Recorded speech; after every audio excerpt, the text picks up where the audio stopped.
Okay, we're underway.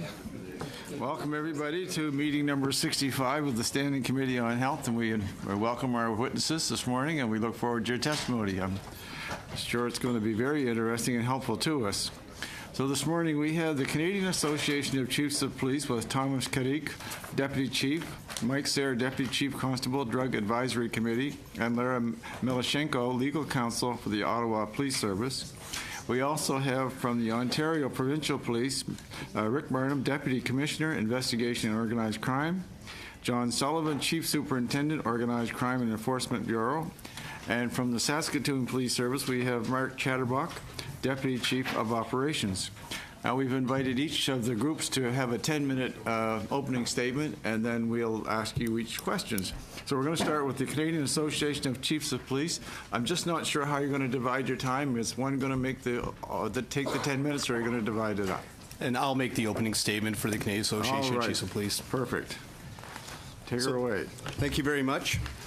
Distinguished members of this committee, on behalf of Director Mary Horrell, President of the Canadian Association of Chiefs of Police, I am pleased today to be given the opportunity to meet with you. In addition to my role as Deputy Chief of the Abbotsford Police Department, I am Chair of the CACP Drug Advisory Committee. I am joined by York Regional Deputy Police Chief Thomas Karik, who is Chair of the Organized Crime Committee, and Lara Melashenko, a member of the CACP Law Amendments Committee and Legal Counsel for the Ottawa Police Service. The mandate of the CACP is safety and security for all Canadians through innovative police leadership. This mandate is accomplished through the activities and special projects of some 20 CACP committees and through active liaison with various levels of government. Ensuring the safety of our citizens and our communities is central to the mission of our membership and their police services. Bill C-45 is a comprehensive bill, and we will address it from a high level in our opening statement. In addition to our appearance today, we are providing you with a detailed written brief for your consideration. Our role from the beginning has been to share our expertise with the government to help mitigate the impact of this legislation on public safety. Extensive discussions within the CACP membership and various committees form the basis of our advice. We participated in a number of government-held consultations and provided a submission to the Federal Task Force. We produced 2 discussion papers entitled CACP Recommendations of the Task Force on Cannabis Legalization and Regulation on February 8, 2017, and Government Introduces Legislation to Legalize Cannabis on April 28, 2017. Themes from both discussion papers have been included in our written brief. Police leadership across Canada identified 7 key themes specific to this bill which impact policing. First, training and the impact on police resourcing, personal cultivation and possession, organized crime, medical marijuana, packaging and labeling, return of property, and youth and public education. Police leadership also identified that drug-impaired driving and our ability to effectively manage it will impact policing. However, we will leave this theme to be addressed under Bill C-46. We would like to acknowledge the announcement made by the federal government on September 8, 2017 with respect to the allocation of funding. We are interested in learning the details related to the distribution of funds dedicated to our federal, provincial, and municipal police resources. We wish to emphasize that municipal police services require the necessary training and tools and technology to assist with addressing public safety concerns and disrupting the involvement of organized crime in the illicit cannabis market. In order to support the successful implementation of this comprehensive legislation, the CACP urges the Government of Canada to, first, consider extending the July 2018 commencement date to allow police services to obtain sufficient resources and proper training, both of which are critical for the successful implementation of the Cannabis Act. In addition, we ask that established legislative framework be put in place prior to legalization that will provide law enforcement with clear direction and assistance regarding funding and training. Provide sufficient detail to allow law enforcement to assess the availability of funding, recognizing the need for a more standardized and consistent approach amongst provinces and territories vis-a-vis the implementation of police resources necessary for the legalization of marijuana. and the need to obtain further guidance regarding the training of frontline officers, which would include plant seizure and identification of illicit cannabis, increased funding for public education and youth programs, and the issuance of tickets under the ticketing provisions of the Act. Due to the foreseeable concerns surrounding personal cultivation and enforcement, we ask that the provisions permitting adults to grow up to 4 marijuana plants be revoked. The CACP predicts that these provisions will be problematic to enforce, will provide for additional opportunities for the illegal sale of marijuana, and will pose a further risk to youth due to increased exposure and accessibility. We were pleased to see that in the September 8, 2017 announcement that Finance Canada will consult on a new tax regime on cannabis. This is critically important because despite the Cannabis Act, organized crime will continue to look for opportunities to exploit the market and to profit. We will continue to advocate that the cost of illegal cannabis remain as low or lower than cannabis sold on the black market in order to discourage price undercutting and illicit sales. We would also ask the federal government to enact strict security clearance requirements, which would ensure that criminal organizations do not become involved in as licensed growers, which has been observed under the medical regime. Police agencies must prioritize drug investigations on the basis of public safety. It is well documented that many police agencies are currently concentrating on the opioids, which is responsible for an unprecedented amount of overdose deaths. However, it is important that as we move to a regulated regime for cannabis, that strict enforcement is necessary at the onset to protect youth and help disrupt organized crime. While the commitment made on September 8th to provide funding to policing to enforce the proposed Cannabis Act is positive, questions still remain in regards to how this money will be allocated. We wish to reiterate that dedicated police cannabis enforcement teams are necessary to disrupt organized crime and keep cannabis out of the hands of our youth. Given the infiltration of organized crime into the medical marijuana industry, the CACP recommends merging the Cannabis Act with the Access to Cannabis for Medical Purposes regulations to avoid confusion and to align the efforts of Health Canada and law enforcement agencies, and to limit organized crime activity by reducing the number of licensed producers and distributors. The CACP recommends that packaging requirements be stringent, providing clear labeling to allow police to identify between legal and illegal cannabis, and to give users adequate information to make informed choices about their cannabis consumption. We further recommend that labeling include notice regarding penalties for providing cannabis to youth as further protection mechanism and deterrent. The CACP has concerns regarding the return of property provisions, which appear to require the police to maintain and return seized cannabis plants. Police services across Canada do not have the facilities or resources to accomplish this. Accordingly, we ask the Act to address these concerns by relieving police services of any responsibility associated with the deterioration of seized cannabis plants or from having to provide compensation. Lastly, continue to focus on protecting youth through education and other non-criminal code means. The Cannabis Act, for example, will permit youth to possess or social share 5 grams or less, which is inconsistent with the bill's intended objectives. Examples from Colorado and Washington have demonstrated that legalization may encourage increased marijuana consumption among youth.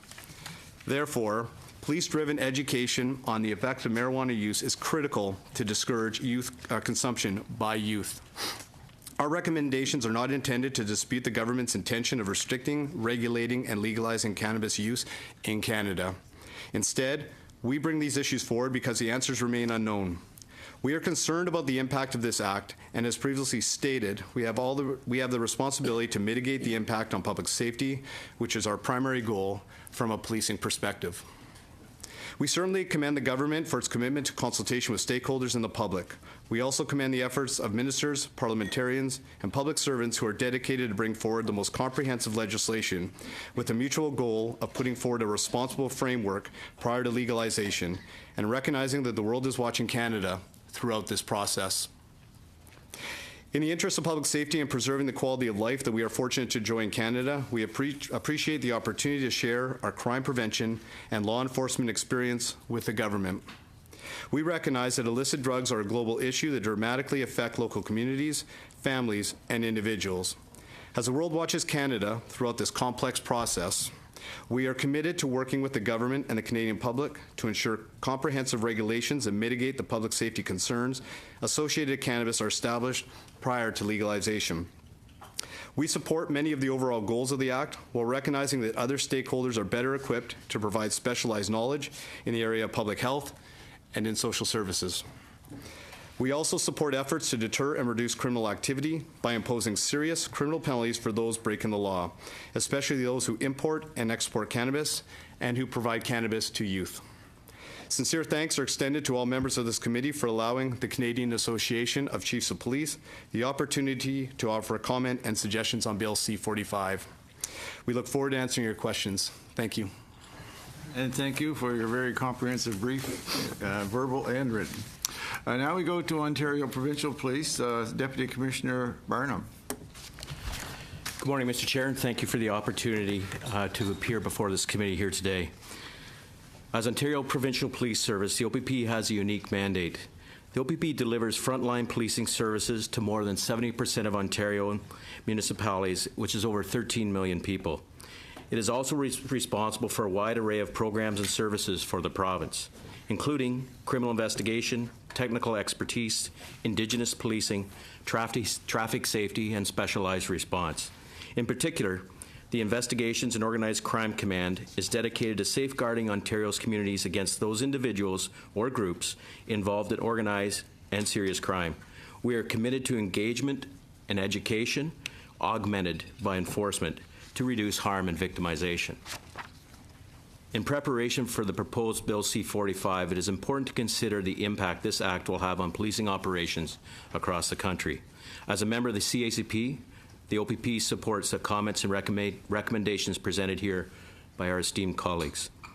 My remarks today will focus on those key elements within the legislation that are most alarming for the Ontario Provincial Police and could, if not implemented in a strategic and staged approach, compromise the safety and well-being of Ontarians. The first subject I would like to address is the cultivation of cannabis within the home. The OPP is concerned by the impact home production will have on our communities and does not support the federal approach of growing up to 4 cannabis plants per residence. A number of risk factors arise with personal cultivation, including exposure to youth, health and safety matters such as mold and fire hazards, overproduction, and the potential for trafficking. The report provided to the Standing Committee by the CACP highlights the exploitation that has occurred under the various medical marijuana schemes and is the OPP's belief that this abuse will be even more prevalent under the recreational system. Even though Health Canada currently estimates 1 indoor plant will yield 28 grams, this does not represent the reality of marijuana cultivation. OPP drug enforcement experts estimate average yields of 60 to 100 grams per indoor plant. Likewise, most indoor cannabis plants grow to a height of approximately 4 feet, exceeding the 100 centimeter restriction. If we consider a 200-unit housing complex in any urban or suburban center, where half the units cultivate 4 marijuana plants or more, we can estimate anywhere from 400 to 600 plants being grown in one building throughout the year without proper ventilation, adequate electrical capacity, and in close proximity to children. This scenario severely jeopardizes public safety. In addition, we may see a rise in home or property invasions, known to police as grow rips. The frequency of these occurrences in communities placed by the OPP has steadily increased and continues to increase over the past 3 years. OPP experts expect it will encounter a hefty workload and investigative pressures related to the overproduction of marijuana in the home, possession limits, break-enters and thefts, and the diversion to the illicit market, all of which cannot be adequately managed within existing resource allocations. I would now like to bring your attention to the challenges related to training. Given the tight timelines of federal legalization, the OPP, like many policing partners, is apprehensive about the level of our enforcement readiness come July 2018. There are approximately 6,000 uniformed members of the OPP who will require training on the laws and the ticketing system. It is anticipated that there will be significant cost implications for additional training resources and tools to ensure officers are aware of their authorities and proper procedures. The OPP foresees numerous challenges as we transition to a new enforcement environment, namely, how will officers determine weight for possession charges? Will confusion occur around possession age and limits from different forms of cannabis? How will police agencies manage seizures and the return of property? Will validation testing occur? What will the police role within the Health Canada inspection process look like? Bill C-45 and the subsequent training and enforcement considerations will also greatly impact Ontario's Indigenous policing programs, including the 20 Indigenous communities administered by the OPP. Some communities are already experiencing a substance abuse crisis, and it is feared that there will be additional health impacts, particularly for Indigenous youth, when cannabis is legalized. It is expected that Indigenous police services, whose resources are already underfunded and unable to increase capacity, will experience significant enforcement challenges as well. One of the greatest concerns for the OPP is the protection of youth, including Indigenous youth. The OPP recognizes that difficulties will arise in attempting to enforce youth possession and the social sharing of cannabis.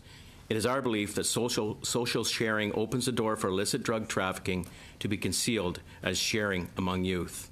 Although the federal legislation sets a minimum age of 18 and permits youth to possess and distribute up to 5 grams of cannabis, the OPP supports a minimum age of 19 with zero possession limit for youth below the minimum age. This would allow ticketing for youth possession, consumption, and sharing of cannabis as a provincial offense, along with the authority to seize cannabis from young persons. It is the OPP's view that a provincial ticketing mechanism will prevent youth from entering the criminal justice system when charged with cannabis-related offenses. In cooperation with the provincial government and our policing and community partners, the OPP will engage in an education campaign directed at youth to address the new possession laws, drug-impaired driving, and the dangers of illicit cannabis. With respect to organized crime, it is difficult to deny the opportunities for criminal enterprise in the cannabis marketplace. The illegal cannabis trade generates billions of dollars annually and has established a foothold within the medical marijuana industry. The OPP has investigated dozens of Health Canada authorized medical marijuana grow operations whose plant yields grossly exceed the permitted amounts. For example, while investigating a grow operation in a commercial building, it was determined that a total of 508 plants could be grown under 4 Health Canada authorizations. In fact, we found 979 plants were located in the building. Some of the mature plants were between 8 and 9 feet tall. If we apply the Health Canada yield estimate, the 508 plants should have produced 31 pounds of dried marijuana. Instead, the actual yield was 2,032 pounds. If not seized by police, this illicit product would have been sent to the street-level dealers and supplied to illegal dispensaries throughout the province. While the Ontario government has announced plans to pursue an enforcement strategy to shut down illegal operations, it is anticipated that these dispensaries will continue to pose problems for law enforcement. And, just like the contraband tobacco industry, organized crime will seek to subvert the legal cannabis retail system by selling at a lower price. This includes the sale of seeds, cloned plants, and dried cannabis. The federal government must ensure that pricing for marijuana is reasonable. If not, it will promote growth in the illicit trade. It is also the OPP's belief that Health Canada's security clearance processes do not go far enough to prevent the infiltration of organized crime in the medical marijuana industry. As the legalization of cannabis approaches, individuals who make application to own and administer federally regulated production facilities, along with their employees and any contract businesses, must be subjected to a more rigorous screening process. We also support this approach for the provincial retail environment. A lack of oversight in the production and sale of cannabis will also increase the likelihood for abuse. Further, the OPP backs the recommendation put forward by the CACP to combine the medical and retail cannabis production models, and as such, eliminate the personal and medical production authorizations. This streamlined structure would assist the OPP and our policing partners in tackling illicit grow operations controlled by organized crime. In closing, I would like to offer that it is important for the federal government to provide clear direction to impacted stakeholders and consider time frame extensions in order to ensure the successful implementation of this act. The OPP appreciates that the legalization of cannabis, marijuana, is a complex process and that we, as a provincial police organization, have a significant role to play. The members of the OPP are committed to upholding the laws of Canada, and we look forward to working within the legislative construct provided to ensure our communities remain safe and our youth and vulnerable persons are protected. On behalf of the OPP, once again, I'm very pleased to contribute to this forum. Thank you. And thank you very much for your contribution. Now we go to the Saskatoon Police Service, Deputy Chief Mark Chatterbach. Good morning, distinguished members of this committee. My name is Mark Chatterbach, and I'm the Deputy Chief of Operations for the Saskatoon Police Service. And I'm also the co-chair of the Human Resources and Learning Committee for the Canadian Association of Chiefs of Police, along with Steve Schnitzer from the Justice Institute of British Columbia. I'm pleased to be here with you today to offer perspective from the Saskatoon Police Service as we, like all municipal police services across the country, look ahead to the implementation of Bill C-45. I would like to begin by telling you a little bit about some of the challenges currently faced in our community and our province, and how the careful and thoughtful implementation of new legislation is vital. Saskatoon has been a city of rapid growth and economic boom, largely due to its resource sector, but in recent years the growth and economy have slowed. This has resulted in changing pressures on policing. We have seen an increase in property-related offences, and much of this increase is related to the illicit drug trade, specifically methamphetamine. We have seen a consistency in the percentage of our citizens who live each day at a socio-economic disadvantage, and some become subject to addiction, criminal victimization, become involved in criminal activity, and live in poor housing conditions or become homeless. And while this is a larger and broader community issue, it contributes to the overall environment in which we police. I would like to address the topic of impaired driving. We anticipate that as a result of new legislation, the number of impaired drivers will only increase. And this increase will be realized in a city and a province where impaired statistics are already far too high. Saskatchewan has had a long and unfortunate distinction of having the highest rates of impaired driving in the country. In an effort to reduce those numbers, the province introduced new legislation to toughen penalties for impaired driving, including a zero tolerance for motorists under 21 years of age who are impaired by alcohol or drugs. As a police service, we are already, proactive in terms of impaired driving enforcement. Each year, we conduct numerous impaired driving spot checks and openly communicate these spot checks to the public through traditional and social media, yet our numbers still remain high. As a result, the Saskatoon Police Service has concerns about an increase in impaired driving due to drugs or a combination of alcohol and drugs.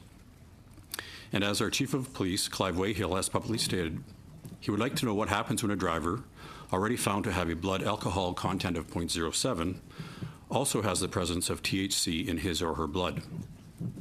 Technically, this driver may be under the legal limit for both individual substances, but what effect does the presence of both of these drugs have on impairment? There were 43 homicides in 2015 in Saskatchewan. That is compared to 53 people killed as a result of impaired driving in Saskatchewan for the same year. In a province with a population the size of Saskatchewan, those numbers are very concerning. Unfortunately, our police service has yet to see a significant shift in behavior when it comes to alcohol-impaired driving. As a result, we strongly recommend considerable federal investment in public education prior to legislative implementation. We support the proposed amendments in Bill C-46, and the Saskatoon Police Service wants to be a part of the successful implementation for legislative change. We believe this will require continued collaboration by all levels of government and support for law enforcement agencies, especially for our frontline officers who will be facing the impact of these changes on a day-to-day basis.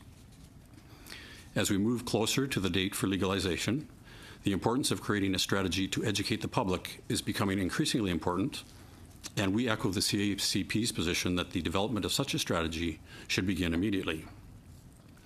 A public education strategy should specifically focus on information for youth, parents, and vulnerable populations. This component needs to be developed with input from all appropriate agencies, and the police would like to be a part of this conversation and preparation.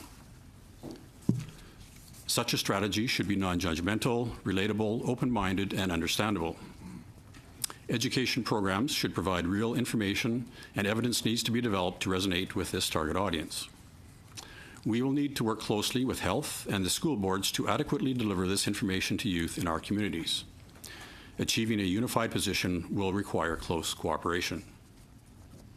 Resources in our schools are already at capacity in terms of delivering drug awareness and other programming to youth, and this legislation will only increase the demand for delivery of more education. I would now like to discuss the impact that this legislation will have on police training. Considerable training will be needed in order to have specially trained officers able to detect persons who are impaired from drugs.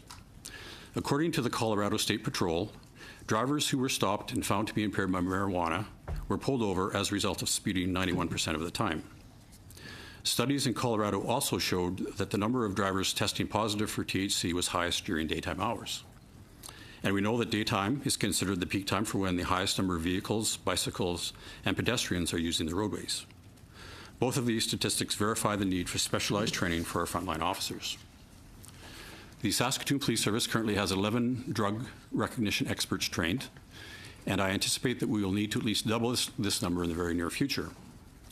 I expect this will also be the case for many other police agencies across the country. However, this training is expensive.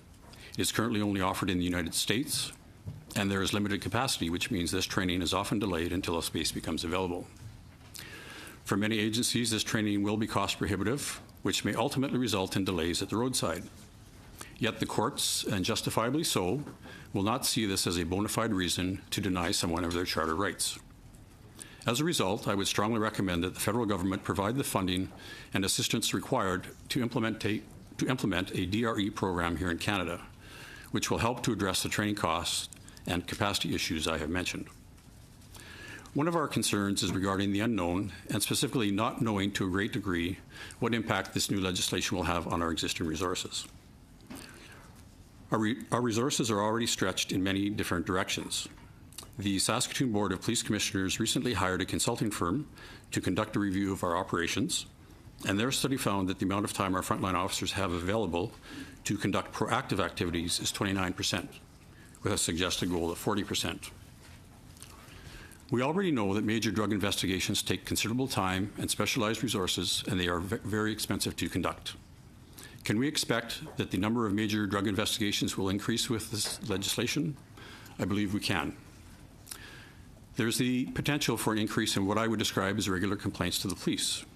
For example, neighbor disputes, domestic disputes, suspicious activity, and so on. We know that alcohol is often a contributing factor in these types of complaints. The unanswered question is whether or not the usage of marijuana will have similar results. Many municipal agencies, including in Saskatchewan, have identified possible hidden costs which may arise with the new legislation. They would come in the form of social issues, which typically fall to the frontline police officers to deal with.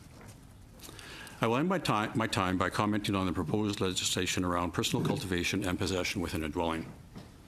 The Saskatoon Police Service supports the concerns raised by the Canadian Association of Chiefs of Police and recommend that personal cultivation be reconsidered. We do not support home grows, regardless of size or number of plants, as this will create opportunities for diversion. It will increase complaints of overproduction, which will be difficult to investigate and will have a negative impact on our existing resources. And arguably, home grows will provide more opportunity for cannabis to get into the hands of children. In closing, as a municipal police agency which will be on the front lines of the implementation and impact of Bill C-45, the Saskatoon Police Service wishes to express its appreciation for the government's commitment to consultation of stakeholders. We support the government's desire to implement the most effective legislation possible. We are committed to protect the public's safety and serve our citizens on a daily basis, no matter what challenges we face. On behalf of the Saskatoon Police Service, I appreciate your kind invitation to present our comments to you here this morning. Thank you. And thank you for providing them. So now we'll start our 7-minute round of questions, and we're going to start with Dr. Elson. Thank you, Mr. Chair. Well, thank you all for coming. We appreciate your efforts in this. My first question is regarding, correct me, Mr. Sayre, I think it was you said that the usage of marijuana among youth in Colorado has increased since legalization. Did you say that? The reports that we've seen had increased. We now have seen in more recent reports that it has started to stabilize. But the early reports from Colorado, once it was legalized, that there was an increase in youth consumption, correct? Okay, yeah, because we have I have a communication from the Attorney General of Colorado that cites multiple surveys, including the Journal of the American Medical Association Pediatrics, that says there's no, basically it was in line with the national average. and the National Survey on Drug Use and Health that actually showed that in between legalization and before it was legalized and afterwards, in Colorado, that youth use had declined by 12%. That was one of the findings that, the main finding that they're citing. There is a significant amount of reports out there regarding youth usage, and I am not exactly sure of the one specifically you referenced, but I have seen reports which had estimated at the onset that there was an increase of approximately 20%. I have seen a more recent report just as a week ago that indicates that youth usage is now stabilized and is just slightly below the national average in the United States. So I have seen that. But there was, in the onset, which really speaks to the public education portion of this and reaching out to youth about messaging about the dangers of cannabis use for young adults and youth. But our indications was initially, yes, it did go up. Yeah, and I couldn't agree more about education for youth. I think that's a key part of what needs to be done on this. Now, there were some concerns expressed about home cultivation, particularly exposure to youth, and that youth could get at it. Now, I brought up this example previously. We've had legalized home brewing of beer and wine for forever. Is there any evidence that there's been significant diversion of, home brewed wine and beer to underage people? Is this an ongoing problem that we've had to deal with? We certainly don't have any statistics on that kind of diversion. I don't think, and we anticipate that home grows will be much higher than what we see with home brewing. So I think our concerns are that we will see a lot more of the home grows than we certainly will with home brewing. So that's why we have a much more significant concern about that. Sure. And it's not just that about the access. It also has to do with the quality of the product being our experiences from attending to grow operations. With the molds that we've encountered in the residences, the issues with electrical thefts and the electrical systems and the dangers that are posed by that. And also, it will increase and cause more confusion for our officers on the road who are having to perhaps attend calls and now have to address somebody who may have 2 or 3 or 4 extra plants or a plant that's 50 centimeters taller than what it should be. So our lessons we have learned from Washington, Colorado is start restrictive, start slow, and then slowly as we start to unravel this legislation, we can start to perhaps look at some other opportunities such as that. But certainly we'd like to see it more restrictive and no home grows. Okay, certainly. Yeah. Now, and I was just wondering where this there was a scenario that was stated. Forgive me, I don't remember who had said this, but talked about the if you had a 200 block or 200 unit apartment block, and if half of them had them. Do we have any data to suggest that on this regimen, half of the units in a 200 unit block would be growing for plants? That was my scenario. I would suggest that I don't have any evidence that could prove that, nor do I have any evidence to say that it won't happen. The reality is, when you open the legislation, our position on that is that there's no need to do it when we're going to have a legalized system where people can access marijuana. So if we have an apartment complex or a smaller complex. Yesterday on my way here, I listened to a documentary on the CBC, a bunch of landlords that got together and talked about this. They're very concerned about how are they going to protect their buildings from these type of issues if home grows are legal. Okay, thank you. Yeah. Now, I agree completely with everyone here. Everyone agrees that we need resources for training, and we've talked about the money that the federal government's committing to this. Now, one of the things that was mentioned is increased training in recognition. Now, I understand that. I mean, again, I know that your forces all have experience with grow ops. So how much additional training would be involved? Because I would imagine that already officers know how to recognize these plants and how to recognize grow ops. How much additional training would be needed? And I'm not talking about the other issues like impaired driving, but just in recognition and dealing with grow ops.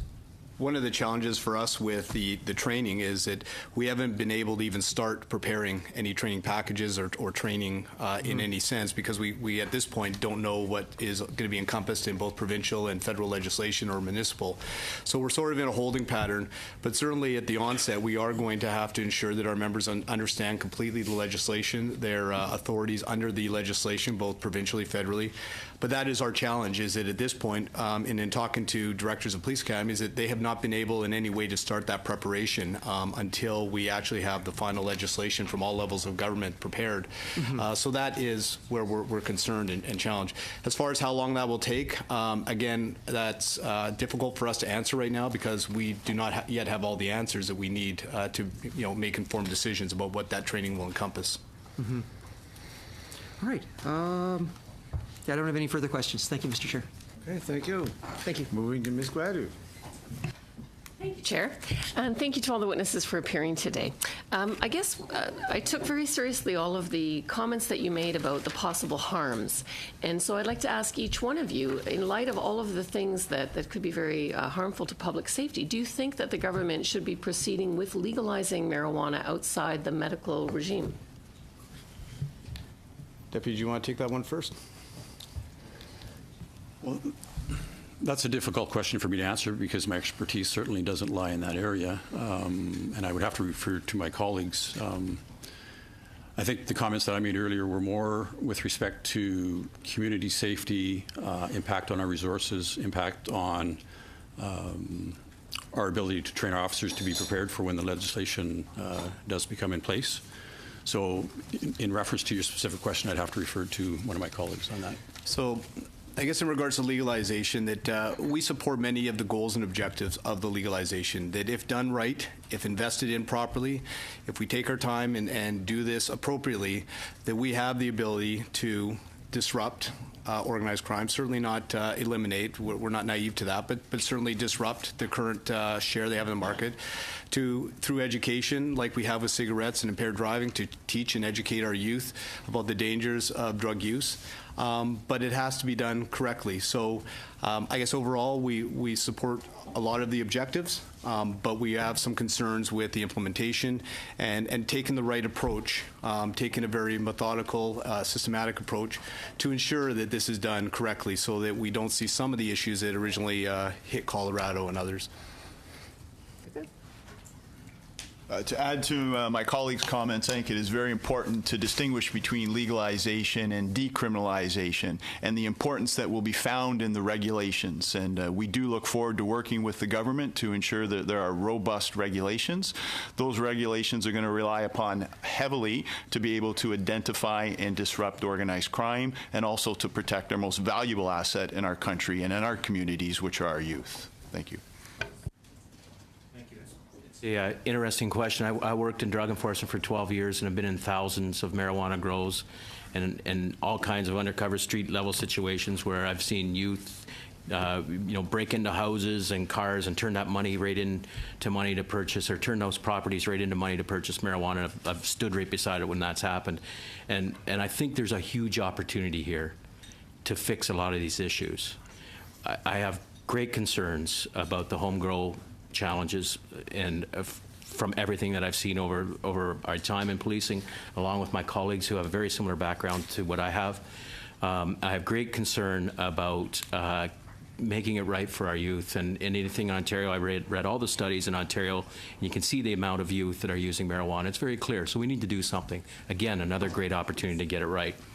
So I have concerns about home grows. I have concerns about organized crime is deeply involved in the medical marijuana system. They're deeply involved in that, and I have a package I can show you much more than what I spoke about in my few minutes there, where organized crime are involved in that. So we have a chance to get organized crime out of this. We really do.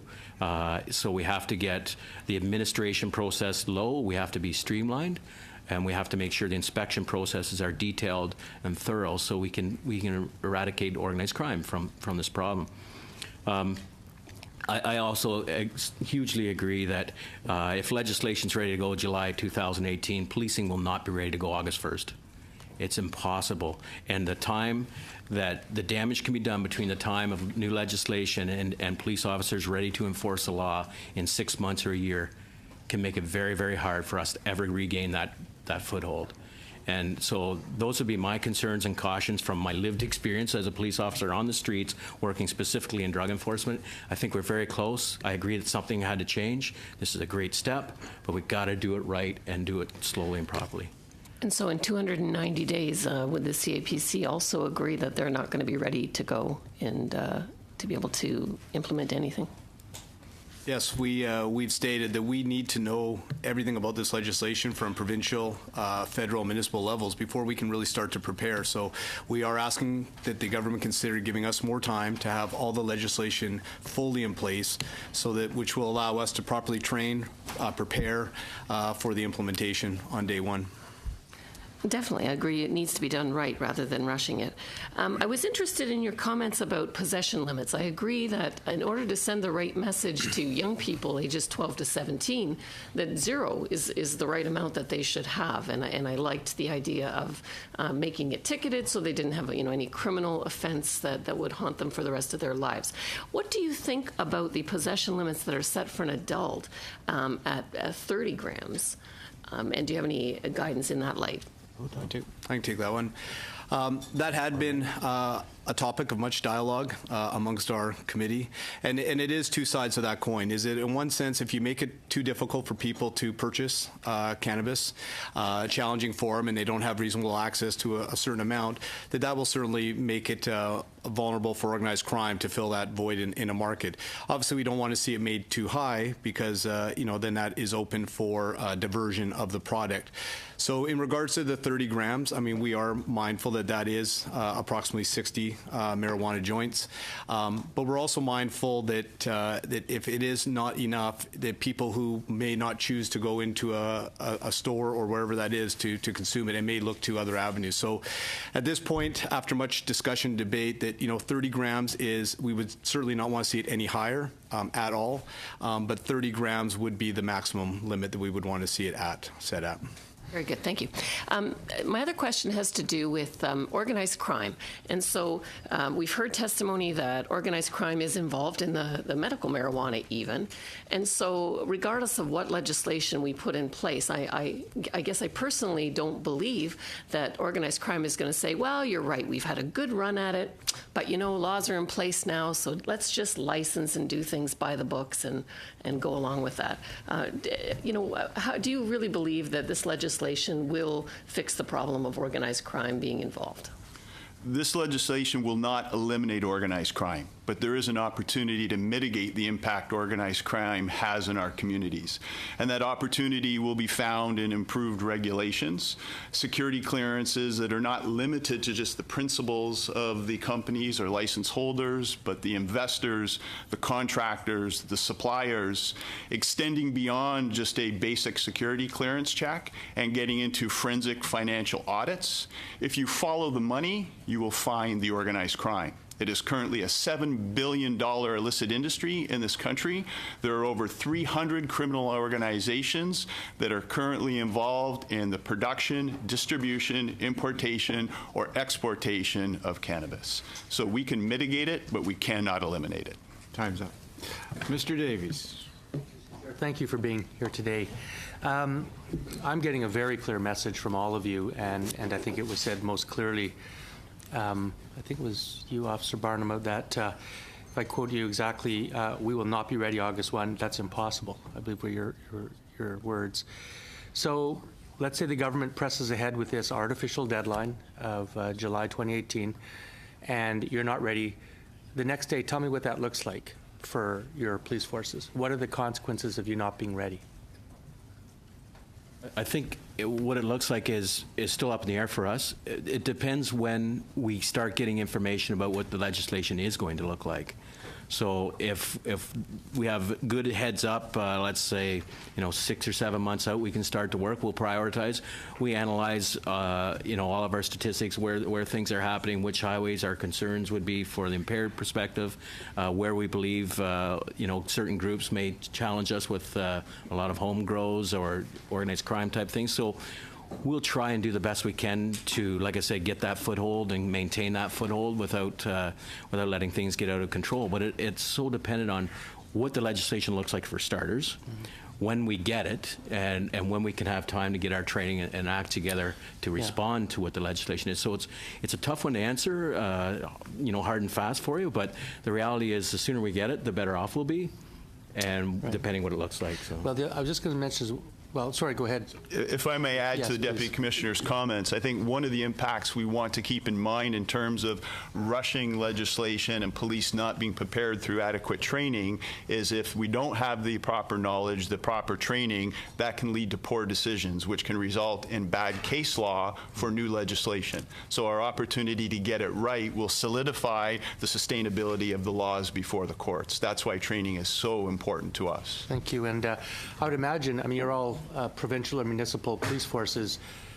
We all know that this system is going to require provincial decisions, provincial regulation decision, and perhaps I would imagine even municipal when it comes to landlord and tenant matters. How much of what you need to know is going to be dependent on the provincial and municipal regulatory system that has yet to be determined? I think there's a significant amount that's been left to the provinces as far as mode of sale, the age, with the grows, home grows will be part of under their mandate. So there's a lot that we are still waiting for from the provincial government that we are going to have to, or we will require prior to us being able to draft our training, and also ensuring that we have the infrastructure in place. So as we talked about our concerns with the seizure of plants and our ability to manage that, what different facilities will we need is still a question that we have in order to manage our seizures of cannabis and elsewhere. So there is a lot left to be answered for us before we can even begin the process. Okay. One of the purposes of the Act in Section 7E is the purpose of this Act is to protect public health and public safety, and in particular to reduce the burden on the criminal justice system in relation to cannabis. Is on July 1 or whenever this happens, is this scheme legislation going to reduce the burden on the criminal justice system from your point of view? We don't believe so. In looking again to lessons learned from Colorado, Washington State, in fact, they did find that there was an increased capacity at the onset.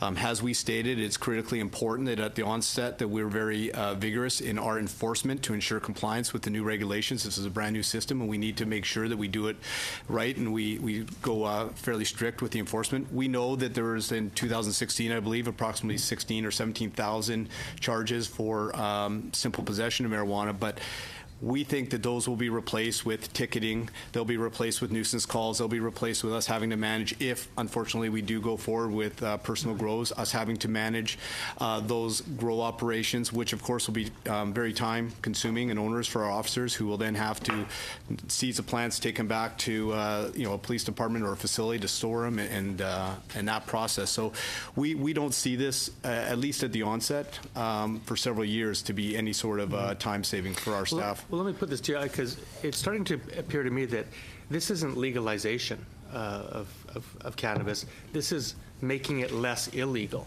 So whereas today you can't possess anything in the public street, you would be able to possess 30 grams.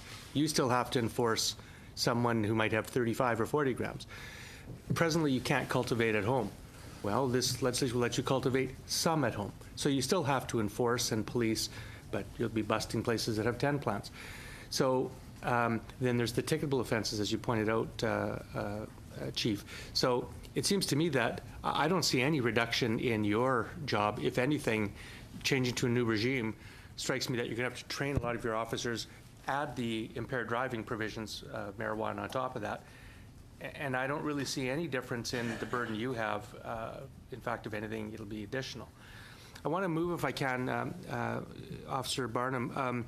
What is the average size of grow ops that you encounter? How many plants, on average, would you encounter?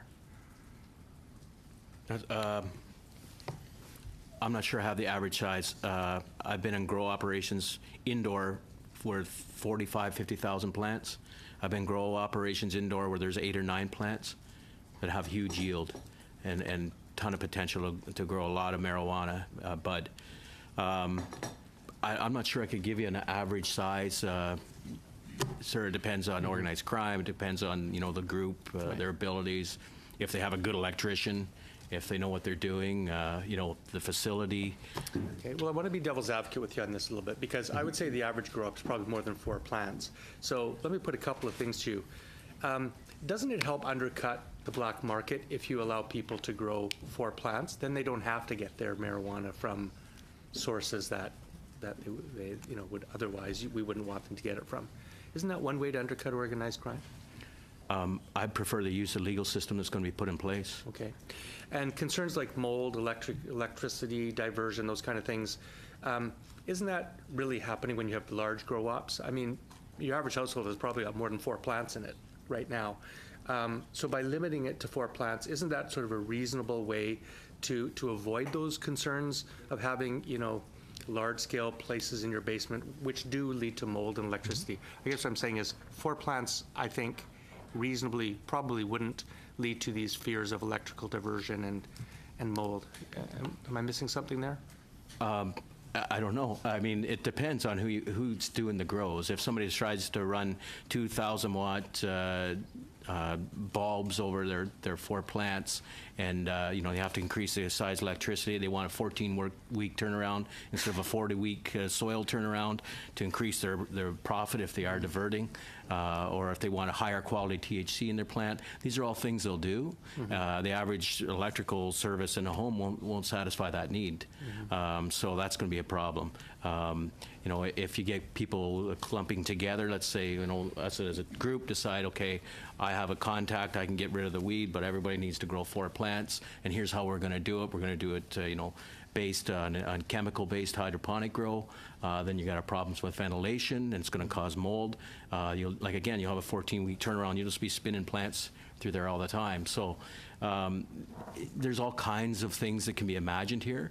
I think what's important is we don't sit back and think, well, there's going to be in the windowsill 4 little plants growing in a little bowl of soil, and sometime they're going to produce a little bit of bud, and maybe somebody's going to roll a joint.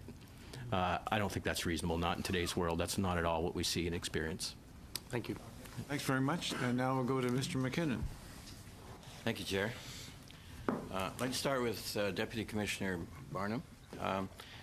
So you indicated that the security checks for licensed producers need to be strengthened. Health Canada currently contracts the RCMP to do their security checks. Do you think that there's something wrong with their process, or they don't go far enough, or they need to add functionality to their process? I think it's important to recognize, starting with the large grows that'll be regulated and licensed, I think it's important to recognize that, in my opinion, and I might be on my own in this one, but I believe that's where organized crime will target. That's where the most amount of money they could make would be, and that's our biggest opportunity to get them out. So I believe we need more stringent processes than currently exist in the medical marijuana background check area. And I just look at, in Ontario, what we do with the Alcohol Gaming Commission in Ontario, where somebody applies for a liquor license at a bar, or they want a lottery license for some sort of event, or to run a part-time casino or whatever. There's stringent background checks, and like my colleague mentioned, there's financial checks that take place, and it's not just one layer. So my name's going to be on the license, so that's it. No. We need to know who your staff are, where you're getting your money to run this bar in this case, or where you're getting your money and your funding to run a legal licensed marijuana production facility. Where's that coming from? And then do those checks that way. So I would say it goes further than a criminal record check to see if somebody's got a criminal record. And I agree with what my colleague Tom mentioned earlier, that we need lots of layers here. So I would say what we see happening in the medical system, no, it's not good enough for what we're going to do in the legal system. You have more of that? So does the current process that is just limited to criminal background checks? Is that what you're saying? Mm-hmm. I see. Yeah. I just wondering about that. I mean, we don't look at, if somebody wants to invest in a plumbing shop or something where you can make a lot of money. We don't do extensive background checks for legal businesses. So if this is a legal business, I'm wondering why we would do that in this respect. And that's a great point, sir. And currently in legal businesses like a plumbing shop, we may not have already 300 criminal organizations established in an illicit industry, which is what we have today. We also have organized crime that have embedded themselves in a medical marijuana framework. So this is an opportunity to enhance the current security clearance process to try to identify those organized crime elements and mitigate the impact that they're having. Okay, thank you. I'm going to move on. I don't know who mentioned this, but there was some concern expressed that the limit for youth, young people, was 5 grams, and that this wasn't low enough. There's, I mean, below that level, it would be in the realm of what the provinces could do in terms of licensing and, in terms of restricting access. It would be a non-criminal matter. So the 5 grams is not saying it's okay to have less. It's just saying that we only enter the criminal regime at 5 grams.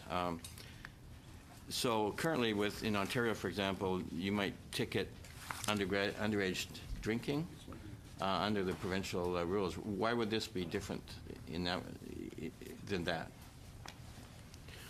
I think we're saying basically we recommend the same. So if we have it's just like the Liquor License Act. If you're not allowed to possess it, if you're underage, then you receive a ticket, or there's an option to give a ticket. So it doesn't criminalize or anything of that nature. So that's what we're recommending in Ontario, will be the same type of process as what exists for the Liquor License Act.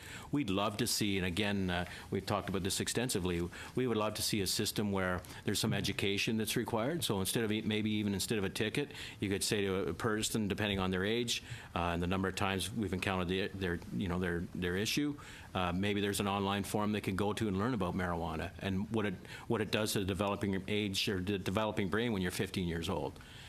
So we'd love to divert that way, even better than a ticketing system. But the reality is that, too, is going to take a lot of time to get that organized and figured out. So in the first place, we believe for the youth, they don't need to possess it, and we could provide a ticket system if they're caught with 3 or 4 or 5 grams, whatever. Okay. So that's certainly within the purview of the provinces to establish those kinds of Yes, things. sir. It seems to me that is a far more effective approach than criminalizing youth. So I would ask you if the 5 gram limit, at which point the criminal justice system could be activated, whether that should be raised so that there's more range for provincial intervention in terms of seizures and training and ticketing for youth. Do you want to take it? I guess from our perspective, we agree that for small amounts of possession that we do not want to see that criminalized. But we certainly have to advocate to our provinces to ensure that we have a system in place where we can seize marijuana from children. We can prevent it from being socially shared in large volumes in schools. So we're very alive to that. But unfortunately, that's something that we don't have the answers to in most provinces other than Ontario, and how that will be effectively managed. In regards to raising the 5 gram limit, we would be opposed to that. We think that part of this act is important, is that protecting youth is one of the key objectives of the act. And the message we send to our youth about marijuana possession is critical. And the higher we make that limit, I think we send a message. And I think it is vitally important that youth know that this is not a healthy substance, as you've heard from medical experts, and that we need to start an education program immediately to ensure they understand that. So we would be opposed to increasing that, and we're certainly advocating at the provincial level to give us the tools in order to ensure that no youth are in possession or social sharing marijuana at all. So you do see then some value in being able to charge young people criminally for possession? You know, we would certainly want to see that the courts have some options in regards, as my colleague stated. We are very supportive of, for first-time offenses, et cetera, of finding diversion-type programs. We think that is incredibly important for these types of offenses. That being said, certainly for anybody, whether it be a youth or not, who traffics to other youth, we see that as a very serious offense. And if we're going to get a hold of or manage youth consumption in this country, we need to take it very seriously. But certainly somebody who is possessing, say 6 grams for personal use, we would certainly look to the courts to look at different types of opportunities, which they have at their hands as far as diversion and elsewhere to manage this effectively. Time's up. Thank you. That completes our 7-minute rounds. We'll go to our 5-minute rounds, starting with Dr. Carey. Thank you very much, Mr. Chair. And I really want to thank the witnesses here today. It's a real concern for me that we're not going to get to spend a lot of time with you. I know the Liberals are rushing this through, but being that you're on the front line and you care deeply about the health and safety of Canadians, especially our kids like we do, it's unfortunate we won't have a lot of time with you. So it's also emphasized, I guess we're having a bit of a theoretical conversation today because it really emphasizes that on the ground, there's no certainty for you yet because it still has to go through the process. And it's interesting, some of our questioning yesterday, the government members thinking that you should be planning already for this and have everything worked out because we've been talking about it for 2 years since the Prime Minister made this surprise election promise. But anyway, I do want to see how this is filtering down to the ground. And we have asked provinces and territories to come, and only one decided to come, Saskatchewan. Ontario did announce that they have a plan. And because Ontario didn't want to come, I thought Deputy Commissioner Burnham, you could actually give us a couple of ideas on your initial thoughts on Premier Wynn's plan. I was wondering if you could tell us what you were glad to see, things that weren't in it. Specifically, how do you plan to address homegrown? Well, I do like my paycheck. And So- you so know I'll be what? If you careful on think my that- comments. If you think that's in jeopardy, Yeah. please. No, I understand that. I can't elaborate on much more what we talked about already this morning of what we think that's vitally important. Again, Is there anything in her plan to address homegrown? I haven't seen it. Yeah. Haven't seen it. I'm not saying it's not there. I'm saying that it hasn't been shared with us exactly what the government of Ontario plans to do with homegrown. What we've seen is essentially what's been released publicly. Right. Okay. Yeah, I haven't seen anything either.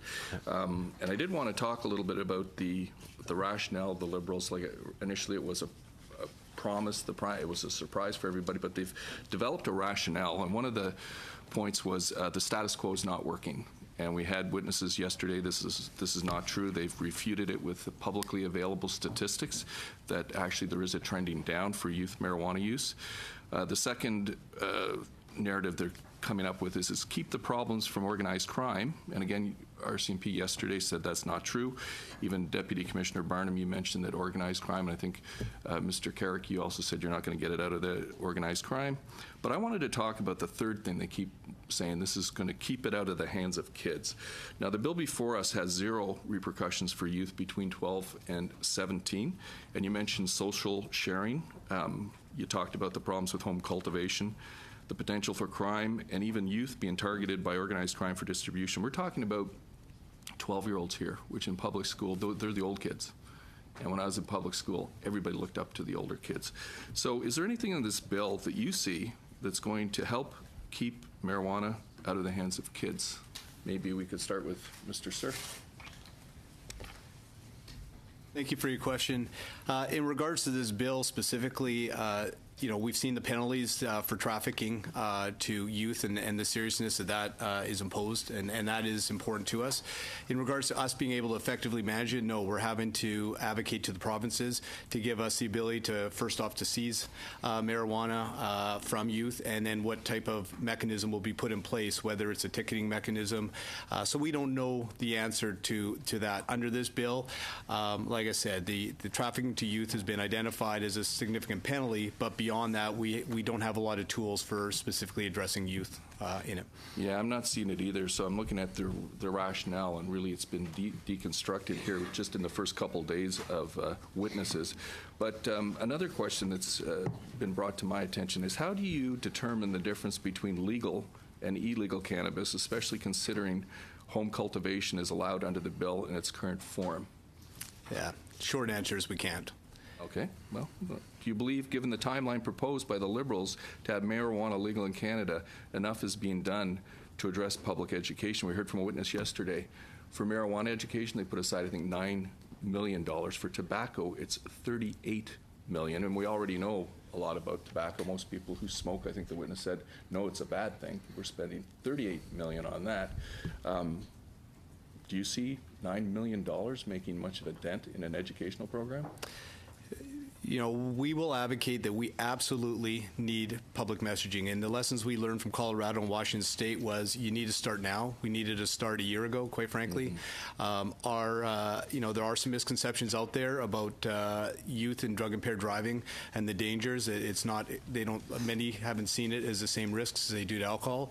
As far as how much money we need, I can't specifically answer that question because we still don't know what we don't know on some of the sides of the legislation. But what I can say is that we absolutely need to invest in a very robust, continuous program with educating not only the youth but also parents, teachers, public about the dangers of youth consumption and the dangers that are imposed by marijuana consumption. So, Well, Time's up. Sorry. just Mr. start- Ayub. Yes, Mr. Chair, I just want to make sure if you're not bilingual, I'm going to ask the answer the question in French, so that would be easier for me. Présentement, Currently, the current situation on the ground, you work on the ground and you know what's going on in the streets and in the schools with our youth. Is there currently consumption by youth? The answer to this, well, I would imagine is yes. Is cannabis currently being used by youth, in your opinion? Mr. Barnum. est-ce qu'on a assez Do we have enough staff? Is this issue being addressed sufficiently at the current time? Specifically from enforcement perspective, or any kind of solution? Do you feel that you're having the tools to address the problem right now? no, I think we could always use more people to work with the youth in our communities to make sure they understand about the harmful impacts of any type of drugs. Mon point là-dedans, c'est de savoir que présentement, My point is that currently it's a situation that is ongoing. We can always do better. We can always improve. And there's a prevalence of crime. It's never a flat line. It goes up and it goes down, and you adjust subsequently. Currently, we're in a situation which is described by all of the industry as not working. For 100 years now, we've been doing things the same way, but we realize that our youth are the greatest consumers of marijuana in the OECD, in the Western world. And so we need to change the way we do things. We need to seize this opportunity, and I understand what you said. We need to seize this opportunity to do better. But you said that there are challenges about prêt à 100% toujours dans la même façon. about being ready. I think that we're not ready to address the current situation right now. You said we can always improve and have more staff, always do more. And furthermore, the statistics, well, I would like to know whether you have statistics on direct crime that is directly related to cannabis, whether it's impaired driving or the labels that you give specifically for cannabis versus drunk driving.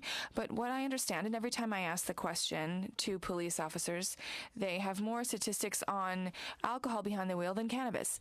And I would like to know whether you have statistics specifically on cannabis versus alcohol. Do you have this type of statistic with you? Statistic with us. We're certainly, in regards to drug driving or impaired driving, we are preparing a response on behalf of the CACP for Bill 46, in which we'll be able to drill down further into some of those statistics to get a better understanding of that. J'aimerais bien que vous puissiez les partager avec le comité. I would like for you to share them with the committee, please, these statistics that you currently have, because I'd like to see the before and the after. With respect to preparation, I'm a bit perplexed. you said that you're waiting for the legislation, and I understand that there are certain details on the legislation that you need to wait for to focus on this. But in the meantime, what are you doing to prepare yourselves? Are you doing nothing? Are you waiting for the legislation, or are there still some things that you are doing to prepare? Because this has been in the pipeline for over 2 years now, this legislation to legalize marijuana. There must be things you are working on. I'm sure that you're working on it. Can you tell us, in the 45 seconds that remain to me, can you give us an idea of the situation and where you are in your preparation, and what is your plan to prepare for this objective? From the perspective of the Saskatoon Police Service, we are having conversations in terms of how we will respond in the future. But it's true that until we actually see the legislation and the regulations, it's difficult to know exactly what we're going to be faced with. And as I mentioned in my opening remarks, sort of the fear of the unknown and not knowing to a great degree how our calls for service will increase and so on. So part of the challenge will be once the legislation is implemented and we start to sort of track our calls for service and so on in the community, we won't be able to react until we have a good sense of what we're faced with. We're also engaged with the province at a fairly high level at this point, so we're going to have to do more consultation with the province in terms of what they have in mind in terms of provincial regulations as well. Time's up. Now we go to Dr. Carey. Thank you very much, Mr. Chair. I'd just like to kind of follow up a little bit as well on my last one.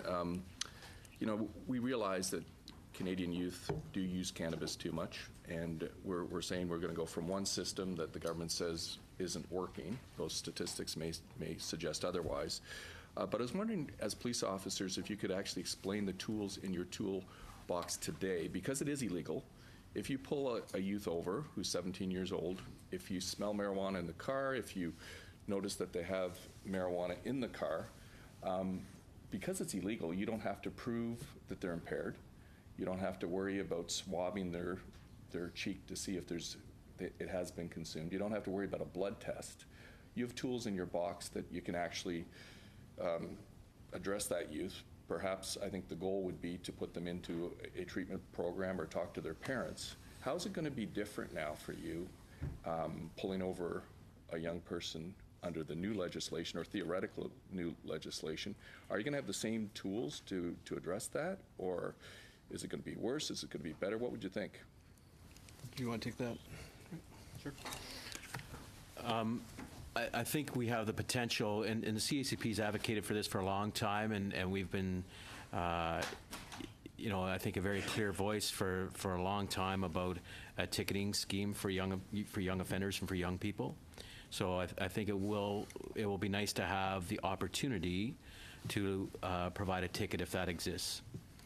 So that's one thing that would be an extra tool for us, so to speak, if you want to call it a tool. Does it need to be legalized for that, or could you do it a different way under today's framework with decriminalization or something like that? It really does vary from province to province. I think it's well documented that British Columbia has a far more tolerant approach in policing marijuana, and typically, a lot of times, quite frankly, it's taken away from a youth, and that's the end of it. You know, certainly we want to ensure that youth cannot possess. We want to ensure that we have the authorities under certainly a provincial statute to take away the marijuana from a youth, and that is our primary concern.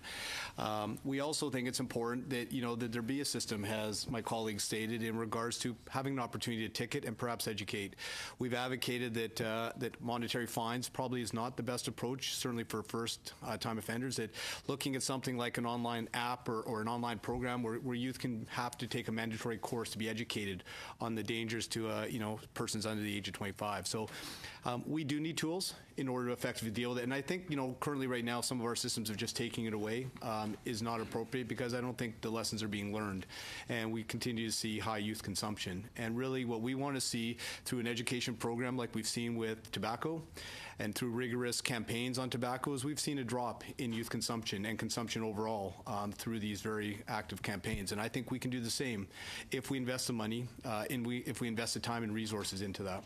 And I agree with you, but we'll both maybe agree that none of that is actually in this bill, that the federal government is going to be left to the provinces and territories.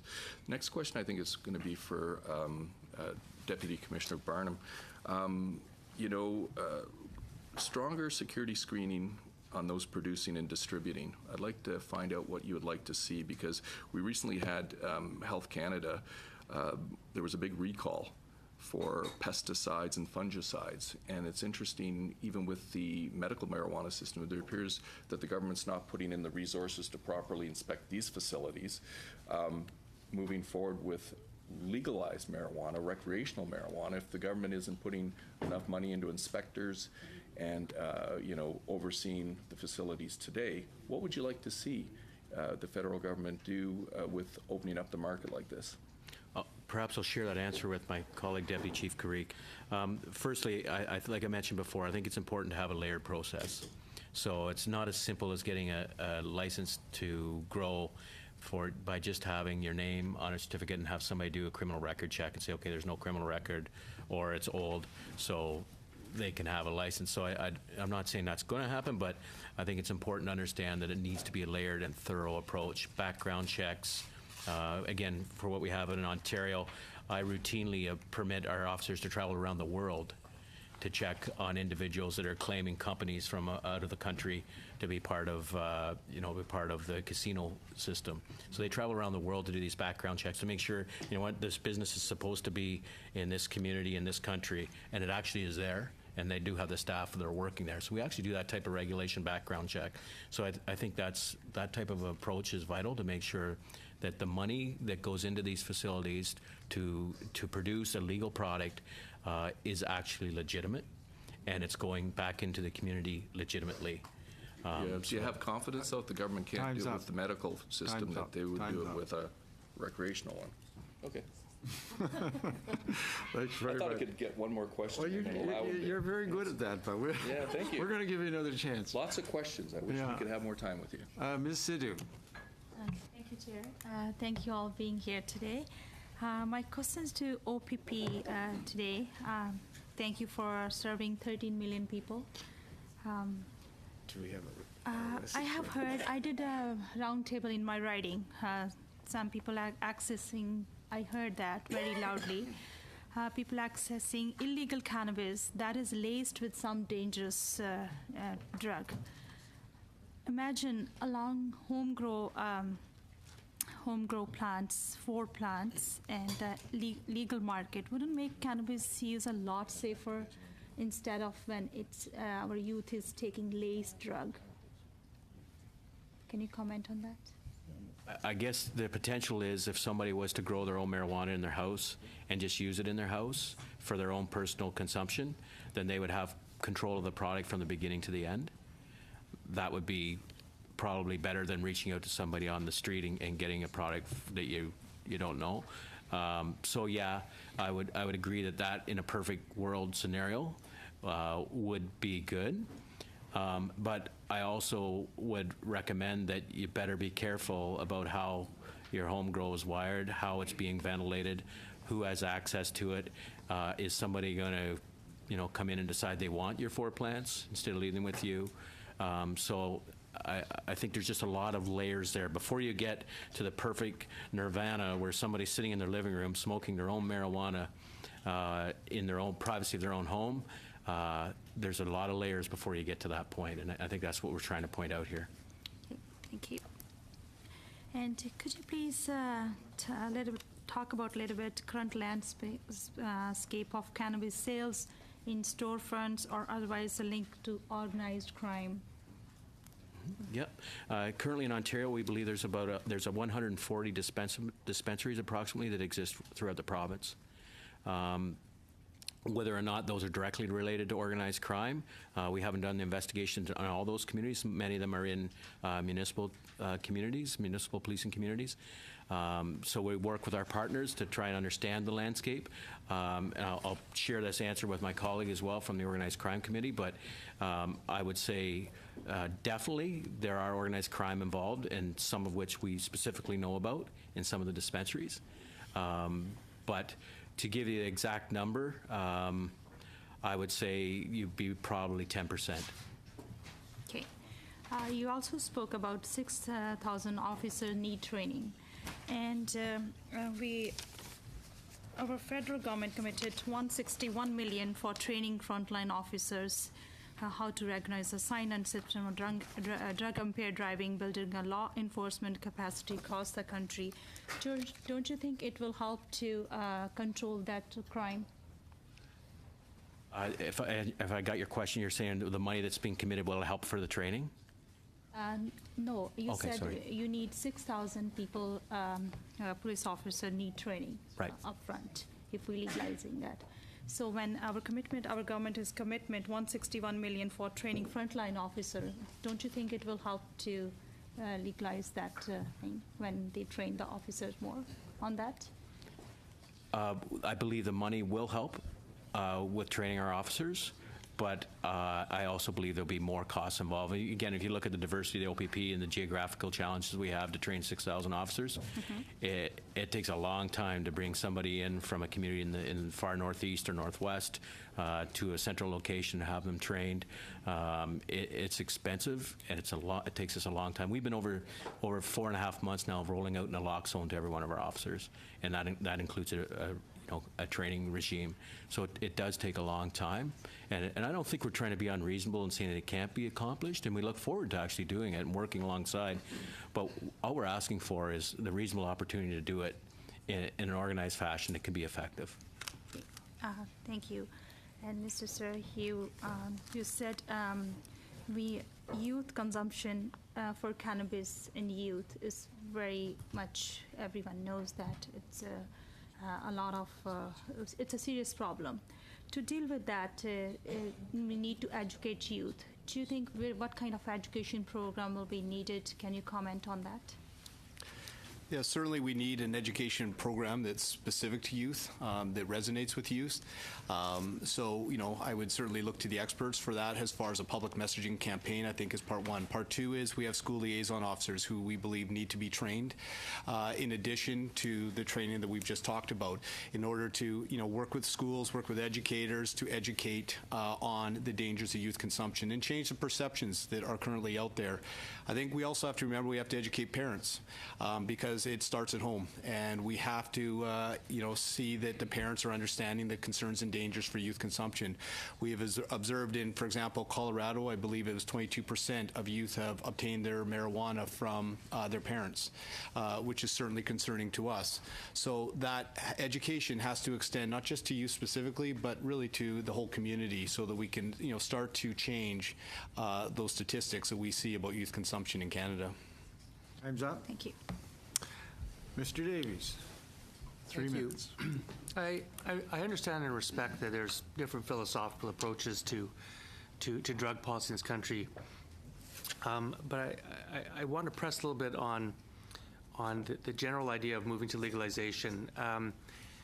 Alcohol prohibition, from the 30s, if we look at what happened then when it was illegal and prohibited, we had organized crime, you had illegal stills, you had machine guns in the streets, you had thefts and break-ins, that sort of thing.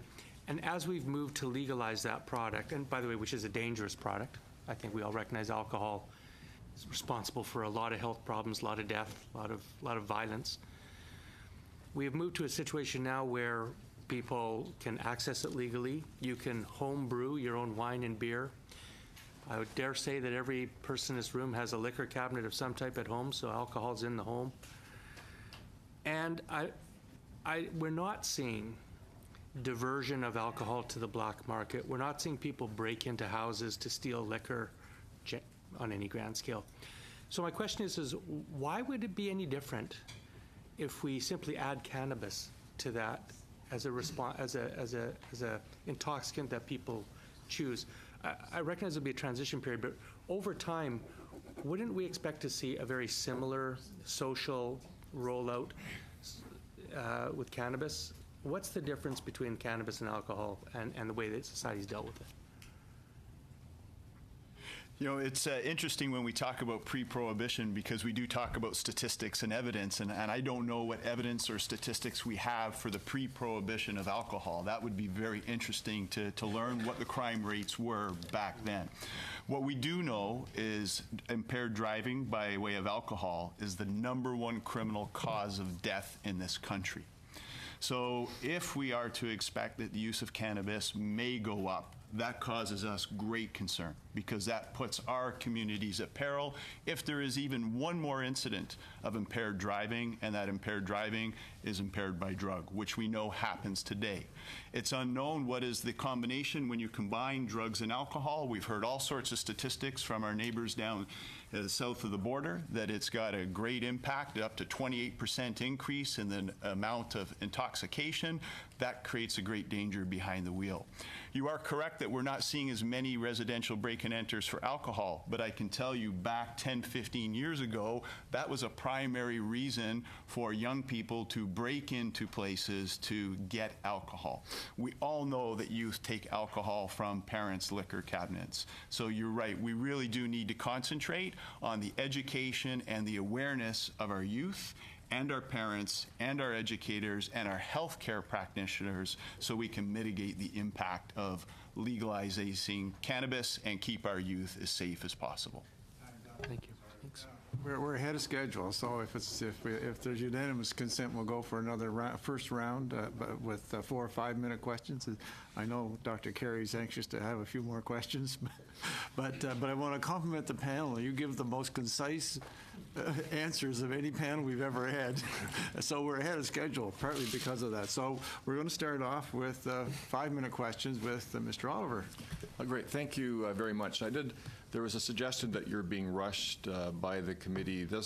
We've structured this so that you have, if our normal committee meeting was on a day, we have 2 hours of questioning and testimony, and that's exactly what's unfolding here. So thank you very much for your participation in this. I had a question. I thought I heard from one of your testimony that there was a concern that organized crime had infiltrated the medical marijuana production facilities. So my understanding is that the RCMP does quite extensive background screening for any of the applications for licensed marijuana producers for the medical system. They go back over 20 years. They look into the owners' associations over current and past. They look at the criminal intelligence that they've gathered around those applications. It includes looking at the spouse and the family members, back again, those associations over 20 years. So the example I had is if your brother-in-law owned a bar that was frequented by Hell's Angels, you could be denied a medical license to be a producer. So I guess I'm a bit concerned at that comment you made. Do you feel the RCMP isn't doing their job adequately, or did I misunderstand your testimony, or just could you elaborate on that for me, please?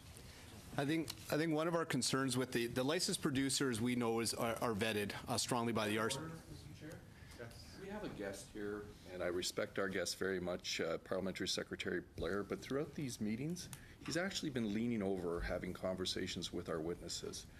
And it's totally inappropriate. I realize these are former colleagues of his, and like I said, I do respect him. I respect the fact that he has this file as his responsibility, but if he's going to be at this committee table, he needs to stop leaning over, interfering with our witnesses.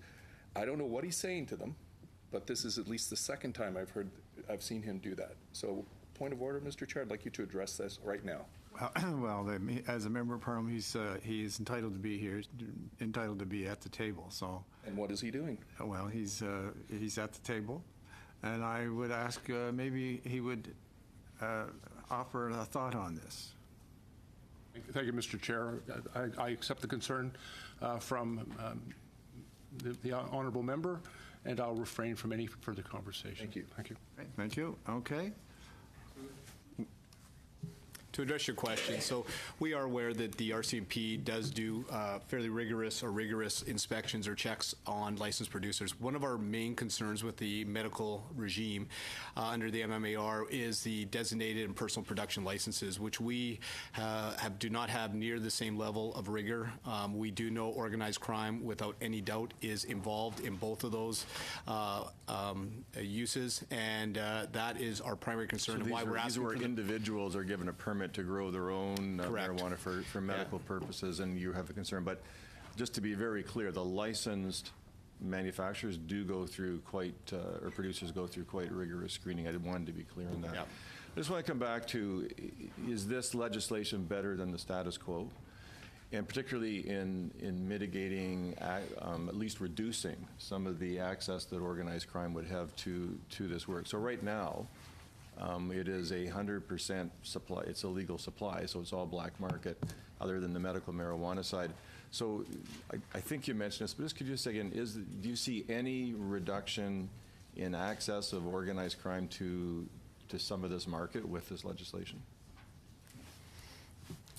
There's definitely an opportunity here to impact the organized crime elements related to cannabis. As we mentioned, it's a $9 billion industry. What we need to do as law enforcement officials, though, is now turn our minds to where does this decrease in profit, if the Cannabis Act is successful, and it does result in a decrease of profit in the black market for organized crime, where do they turn their attention?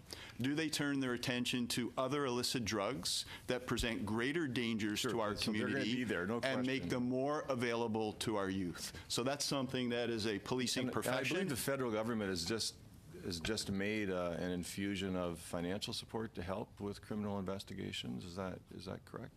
We did hear the announcement, which we acknowledge that financial announcement is going to assist with our efforts, and it will be, as I stated, incumbent on us to make sure that we are thinking one step ahead of organized crime. And if we do reduce this market for them, where do they turn their attention to recover those profits? And then just on your capacity to be prepared for this legislation. So at the federal level, I mean, we have to distinguish, I think, pretty clearly what is federal and what is provincial, territorial, and municipal in this. So at the federal level, I mean, it's pretty clear right now. If you're under the age of 18 and you're holding less than 5 grams, there's no criminal charge. If you're over the age of 18 and you're holding under 30 grams, there's no criminal charge, and the residents' growing rules are clear as well. So at a federal level, in criminal charges, it's pretty clear, is it not? Is that it's really at the provincial, territorial, and how the ticketing and how the provincial applications will apply that the uncertainty rises for you, but you could prepare for the federal law today, could you not? Assuming this bill is passed and goes through the legislature. Yeah, assuming that there's no changes, there is a fair bit of clarity in this act that we can certainly rely on. You know, that being said, though, you know, the process for ticketing is still yet to be determined. You know, how that process is provincial, right? But there's also the federal, or the implications for a person that has between 30 and 50 grams. You know, that process, and so we still need to work with, you know, Justice and Health Canada on the application of those different laws, you know, that would fall under this act. So we have some ideas, but certainly we can't develop a full and robust training package until we really have the full training, you know, the full picture of how this will roll out. Time's up. Okay, Ms. Gladue, and you're going to share your time. I'm going to share my time with Mr. Carey. 5 minutes. Go 5 minutes. fast. I know. Quick. Yeah. So, is it any problem to you that the government federally has sort of downloaded most of this to the provinces to let them all figure out their own rules, and so you may have 13 different systems across the country? I would ask Mr. Sayre. Yeah, we certainly have advocated for the more uniformity that we can have across the country would be advantageous for us from not only a training perspective. You know, certainly the provinces are deciding on age, which could be a complication depending on some provinces having a younger age, which would create, you know, a cannabis tourism potentially. So we would like to see that there's more of a national scope of this, yes. Very good. One of the unintended consequences or things I found disturbing from Colorado was the suicides among adolescents 10 to 19 years. 16% of them were found to have marijuana in their system. Do you have any data on what the situation is in Canada in terms of suicides among our young people, which is epidemic, and how many of them are containing marijuana at death? We don't have any specific information regarding youth suicide and the finding of THC in their system, no. Okay. I'll turn it over to Mr. Carey. Thank you very much.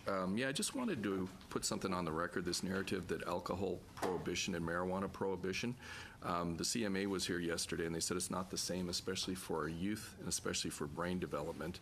And my uncle, who's a police officer, he said to me, he says, just because you've legalized one substance, which you've rightly said is the number one cause of death in driving, why would we want to legalize another one that's going to give us problems? And I think the status quo today, you know, if you pull someone over, you take them off the road, and immediately you can pull them off the road. Public safety is maintained. You don't need to do these swabs. You don't need to do the blood tests. You don't have to prove in court that they've been impaired. So my question is for these officers on the ground that have to take on this duty now. I was wondering if you could explain what is the difference between an officer who is trained in the field of sobriety testing to detect drug impairment and a drug recognition evaluator, which I believe is recognized now as an expert with the Supreme Court. Chair, could I raise a point of order? Yes. So we're dealing, sorry to interrupt, so impaired driving is a very, very important topic. It's a concern, I think, for all Canadians that we have proper control of it. But we're dealing with Bill C-45. At some point in time in the future, we're going to have to do a clause-by-clause review of C-45, which does not deal at all with impaired driving. It's C-46 deals with all of those kind of questions, concerns, and the training. And the Justice Committee is dealing with that. So I'm just concerned that we're taking time, very important time, away from being able to question these witnesses about Bill C-45, directing it to C-46, which is another committee's job and another bill. So I don't know whether it's a point of order, Mr. Carey, or Dr. Carey, but I just think at the end of the day, we have to do a clause-by-clause review of C-45, and it's silent on this topic. You know what? I really appreciate you bringing up that comment, because one of the things for Health Committee we have to address is the health and safety of Canadians.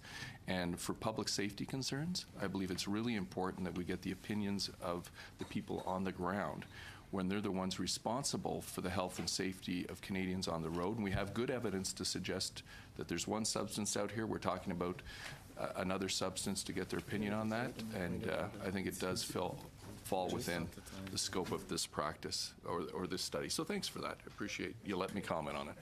Thank you. Just briefly to the point of order, I've struggled with the same concept that there is a separate piece of legislation dealing with the impaired driving regime, but in fairness to Ms. Dr. Carey and all members of this committee, I believe that's companion legislation that it's necessitated by this legislation. We probably wouldn't be talking about the need to construct, to amend the criminal code to deal with impaired driving if we were not legalizing marijuana. So I wouldn't want any member in this committee to be restricted from talking about that if they wish.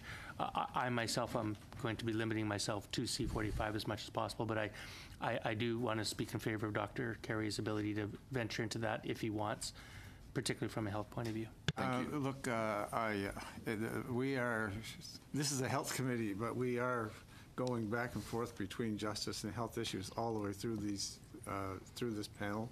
And just let's restrict and try to focus on the health issues, and we'll just continue on. But let's just try to keep a focus on health issues. Everybody has a point here, but we are dealing with, just look at the uniforms here, we're dealing with justice issues quite a bit, and even though it's health committee, they are interrelated in there. But there is a definite science, Mr. Chair, when we're talking about an ordinary officer who's trained in sobriety, which I think all officers do get training in, but we have drug recognition experts who we've heard that are going to be absolutely necessary. If the government is going to roll this out, they have to be on the ground, they have to be prepared. The courts are accepting only drug recognition experts as experts in court, and now with it being a legal substance, there is a science behind this, there's absolutely health issues behind this, and I want to hear from our guys on the ground.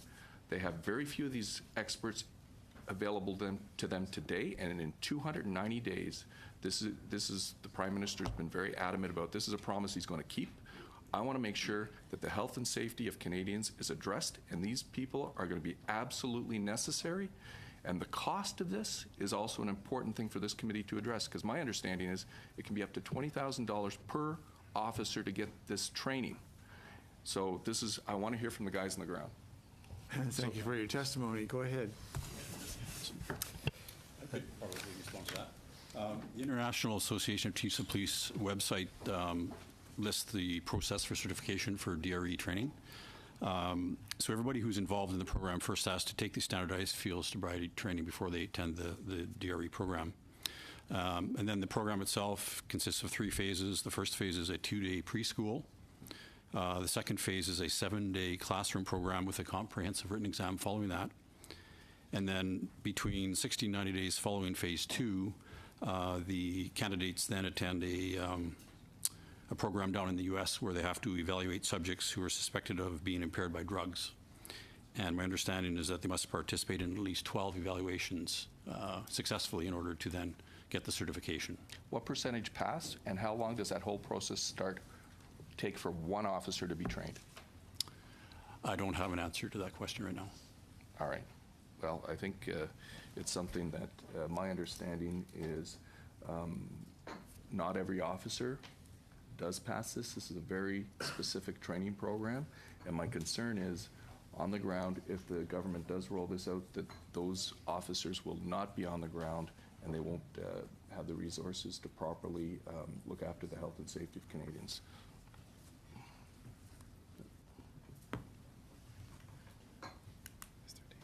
Do you still have time? Oh, okay. That maybe for Saskatchewan, do you have an opinion on the best way to distribute marijuana once it is legalized? What model would be easier for police to monitor?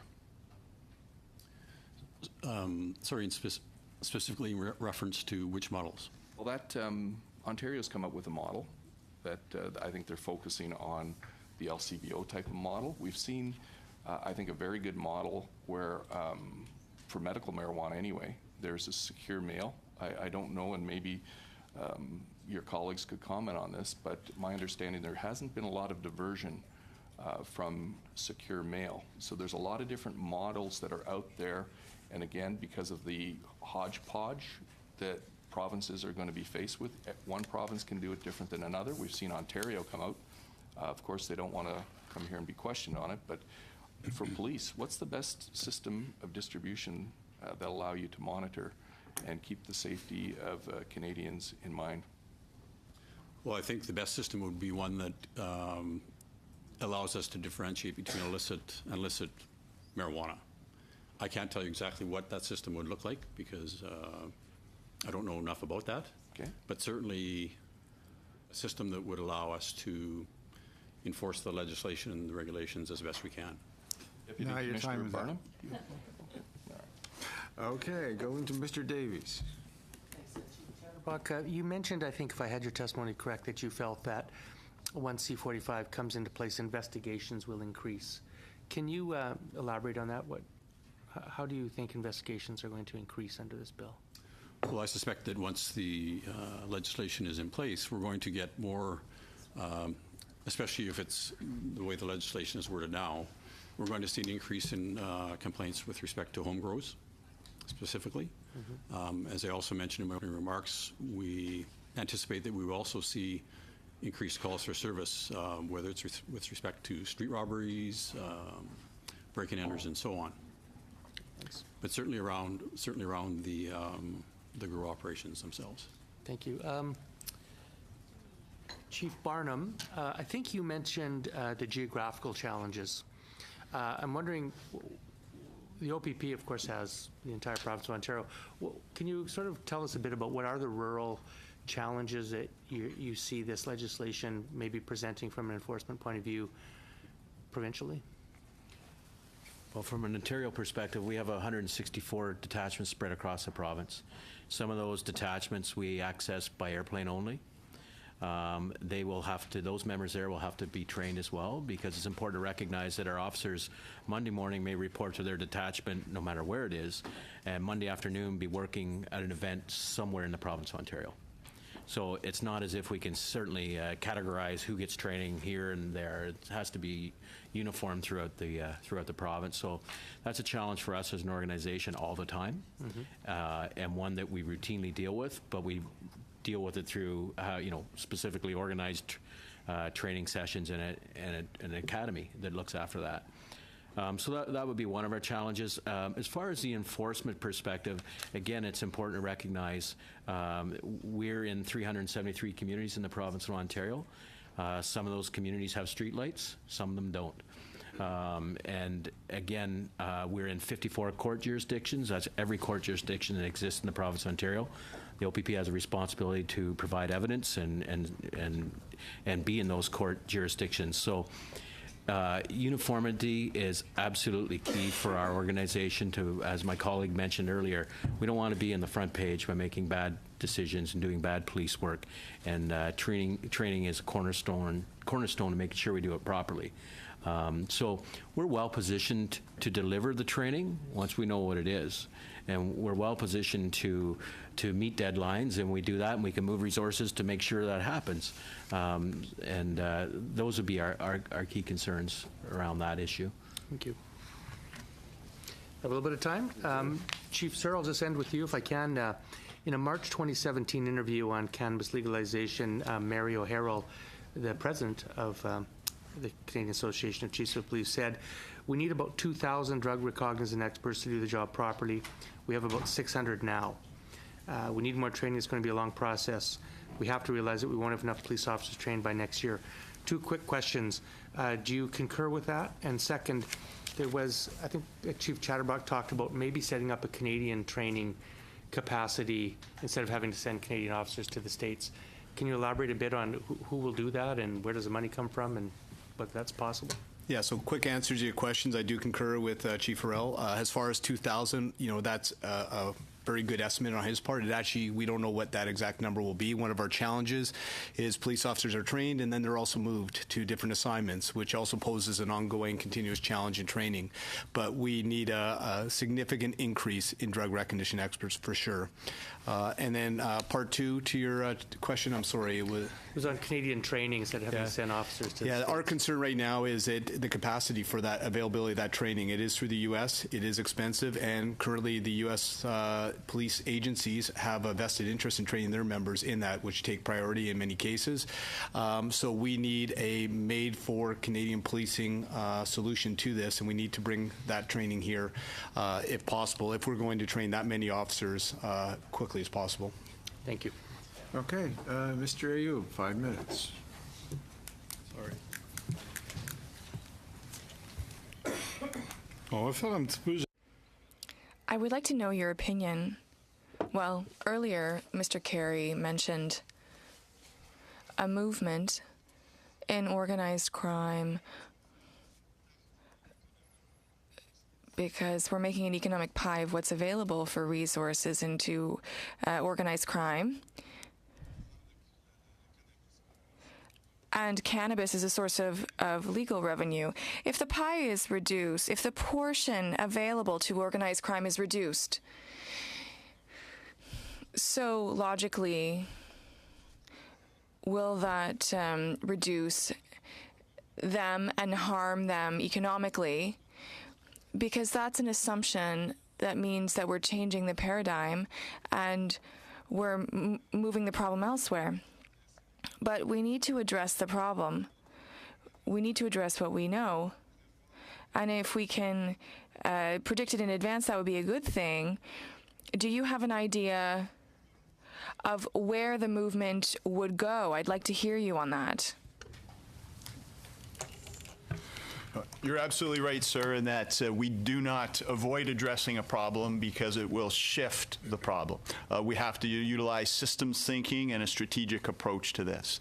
We just need to look at the drug usage across Canada right now. One of the great concerns that we have is obviously the use of opiates and specifically fentanyl.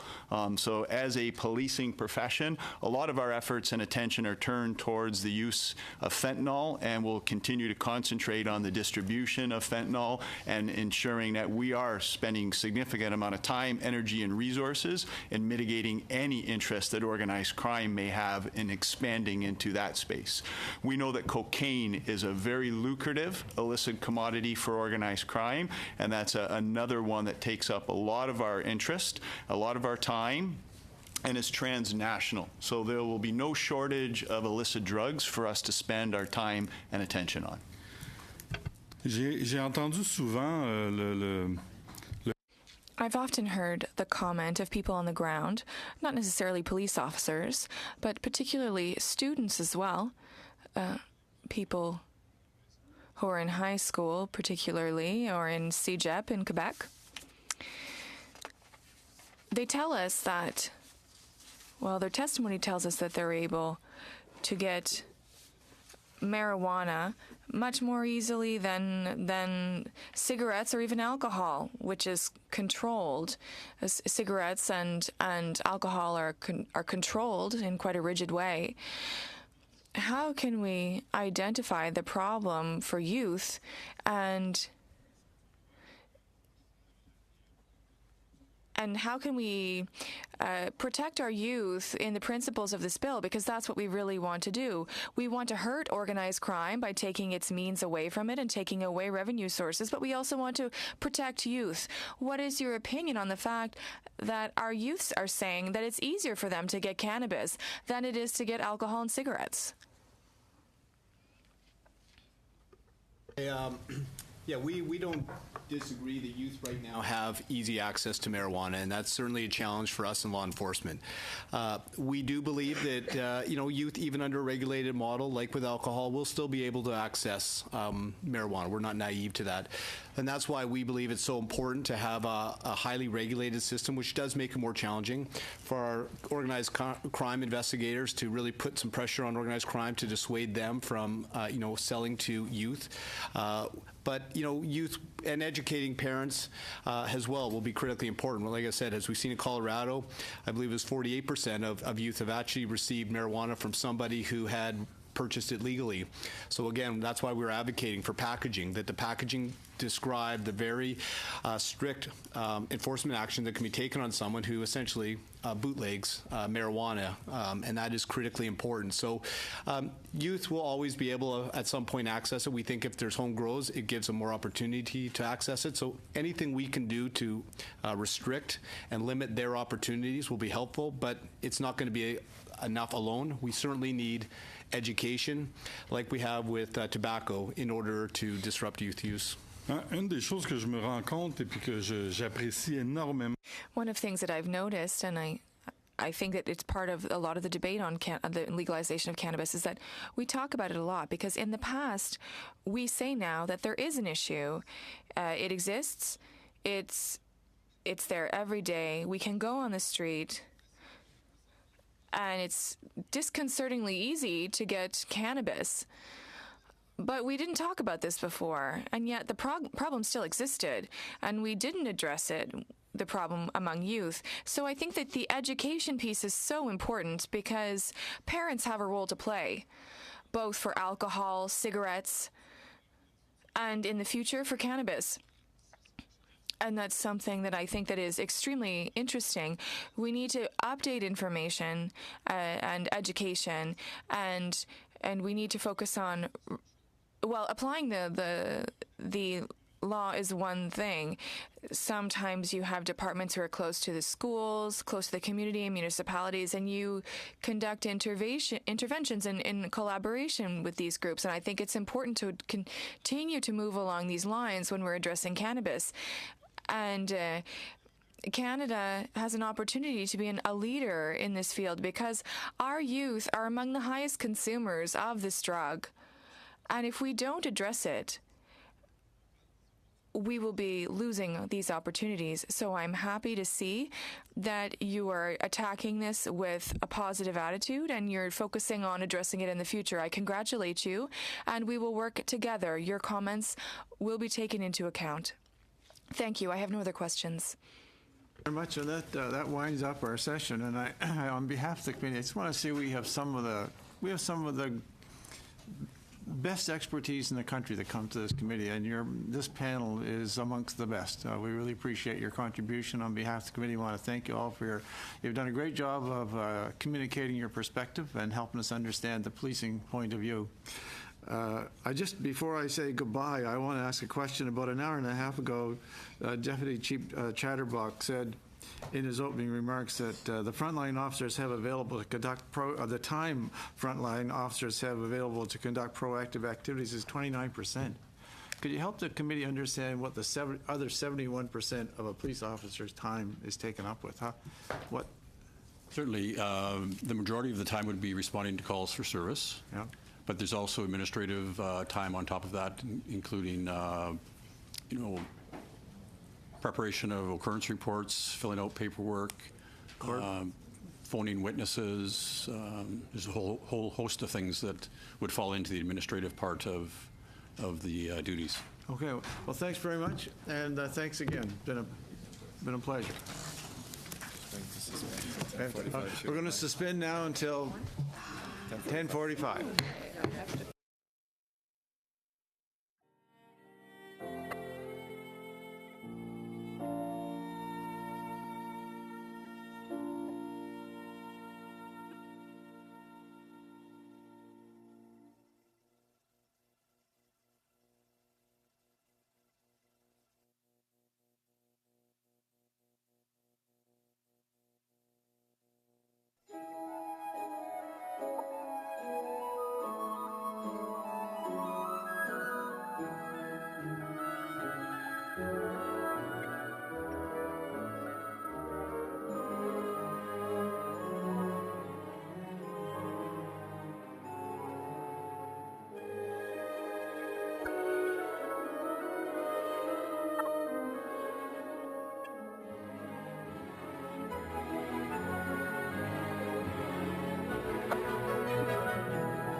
Being 10:45, I call our meeting back to order. This is meeting number 65 of the Standing Committee on Health, studying Bill C-45. And I'd like to welcome our panel today, and we're looking forward to hearing from you. We have, as individuals, we have Neil Boyd, Professor of Criminology, Simon Fraser University. Thanks for coming. Christian Lopprecht. How did I do?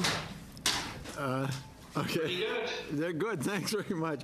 Department of Political Science, Royal Military College by video conference from Australia. I didn't realize the Royal Military College of Canada was in Australia, but that's fine with me. From the Bureau de Quebec, Paul Mathieu Grondin, President of the Quebec Bar. Luc Harvey Thibodeau, President, Consumer Protection Committee, and Pascal Levesque, President of the Criminal Law Committee. And also from the Criminal Lawyers Association, Anne London Weinstein, former director. I want to thank you all for coming, and we're looking forward to your contribution to our committee.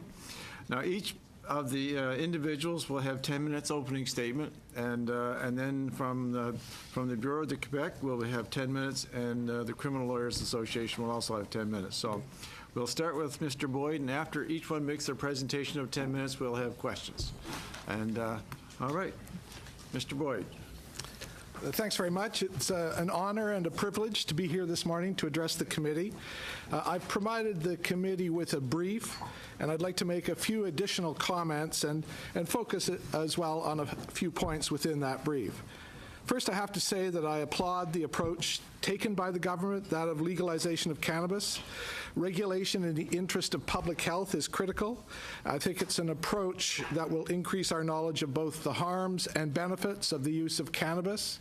I'd like to echo some of the points made yesterday by Mark Ware in relation to how much we don't know and need to know, and the extent to which the data appear at times to flow in both directions. And one of the great benefits of legalization is that we will be much better able to answer those kinds of questions. I think it's also important to recognize that in many respects this is a human rights issue. Marijuana was criminalized in 1923 with the simple declaration in the House of Commons, there is a new drug in the schedule. There was no knowledge of the drug at that time, and it is now clear that for most users in most circumstances, alcohol and tobacco are more toxic and more disabling and with a much greater morbidity. We must always remember that we're speaking here of the formidable force of criminal law, and adults who use this drug do not deserve the application of the criminal sanction, nor do children or minors who use this drug. I'd add that the Narcotic Control Act, passed in 1961, contained the most severe penalties for cannabis possession and distribution after 50 years of virtually no charges in relation to the drug. Between 1908 and 1961, we had approximately 1,000 convictions for all drugs combined. In 1961, we passed the Narcotic Control Act after a lengthy debate about whether capital punishment would be appropriate for people who trafficked in narcotics. Cannabis was one of those. And yet, by 1967, more than 1,000 Canadians were convicted of simple possession of cannabis alone, and more than half of them went to jail, a period that's being described as the get tough period in response to cannabis. But by 1975, there were 40,000 convictions annually, and jail was no longer a practical option.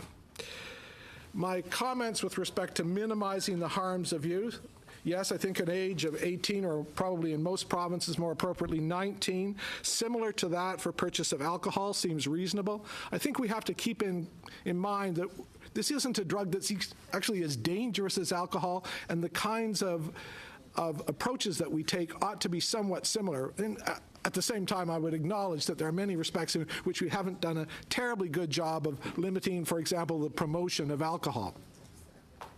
The age of 25 will only encourage the black market to continue, along with purchase for youth by those who are over the age of 25. I think Schedule 4 needs to be broadened to include edibles and bombs, albeit ensuring that these products can be packaged in a manner that does not lead to unintended harms, particularly by children or youth. I'd also note that Section 62(7) gives power to the minister to refuse an applicant for involvement in production on the basis of a prior cannabis conviction. I'd argue that involvement in the trade should not be, in the current trade, illicit trade, should not be sufficient to provide a bar to entry. Rather, threats, use of force, or evidence of dishonesty from other criminal convictions all seem good reasons to prevent an individual from becoming involved in this industry. I'd also suggest that the use of a dwelling for growing up to 4 plants may quite appropriately be subject to zoning restrictions, most probably in multifamily dwellings. Sometimes this will be through a strata, through a rental arrangement, and sometimes I think it will be done through a municipality. And I think that's, again, all about public safety with respect to the growing process. The distribution system, I know that this is not the mandate of the federal government, but I would make the following observations. Failure to provide reasonable access through either a sufficient number of government-run stores or private dispensaries, both publicly regulated, risks continuation of the black market. And I would say, too, that a medical model of use seems more helpful, more consistent with public health than a recreational model. To the extent that we can, I think we ought to be focusing on those kinds of potential benefits from cannabis use. On the issue of public safety and protection, I have great difficulty in understanding the logic and practical application of Section 8 of the Cannabis Act, the creation of the criminal offense of possession of illicit cannabis. With the growing of up to 4 plants permitted, how will a determination be made that a person is in possession of illicit cannabis? And more important, why would we treat this as a crime? And with respect to Section 9, yes, I understand the desire to restrict trade to those who follow the rules, but our approach to cannabis is much more harsh and condemnatory than our approach to tobacco and alcohol. And given the relative risks to public health of each of these drugs, that doesn't make good sense. Again, I go back to the point about human rights. The idea that we would pass legislation that would still retain a criminal offense of possession of cannabis seems to me to be inconsistent with at least part of the logic of this. I know that the Prime Minister has repeatedly said it's about eliminating the black market, it's about reducing access, but part of it is also about recognizing that people who have used cannabis or who use cannabis do not deserve the label of criminal. So, yes, use economic levers to restrain the trade, by all means. Civil injunctions and non-criminal fines seem appropriate. And again, the adult use or production of cannabis, we have to remember, is no more morally offensive than the production of beer, wine, or spirits. And that has to be, or ought to be, at least one of the reasons for introducing this act in the first instance. Thanks very much. Very much. I learned today that in 1923 marijuana was declared a new drug. I didn't know that. So 23. Pardon? 23. Thank you. Now we'll go to Mr. Leprecht from Brisbane, Australia. 10 minutes. So, thanks for the privilege of being with you today. It's a matter that's dear to my heart and that I've been following closely. I've submitted a brief to the committee, and I will quickly take you through some of the highlights within that brief. So there seems to be sort of a bit of, I think, confounding with regards to the common logic that underpins all this. So that people are smoking cannabis, so we might as well just legalize it. But on that premise, we might say kids are drinking under the age 18, so we may as well just get rid of the drinking age altogether. So some of the underpinning logic sort of confounds me. The medical research that we have suggests that brains continue to develop until age 25, and so since this development is adversely affected by smoking cannabis, generally scientifically based public policy will set the age of purchase at 25. Any other age would be entirely arbitrary. The approach for legalizing cannabis seems to be completely inconsistent with the government's goal of reducing smoking. As you know, there's other legislation in the works on plain packaging, apparently in an effort to reduce smoking. Yet here, the government is quite happy to induce and encourage the Canadian population to smoke more. I'm not quite sure sort of where exactly the difference is in terms of health consequences. Evidence from Washington State and Colorado suggests that there are considerable costs associated with the legalization of cannabis, and that cost will largely be borne by the provinces.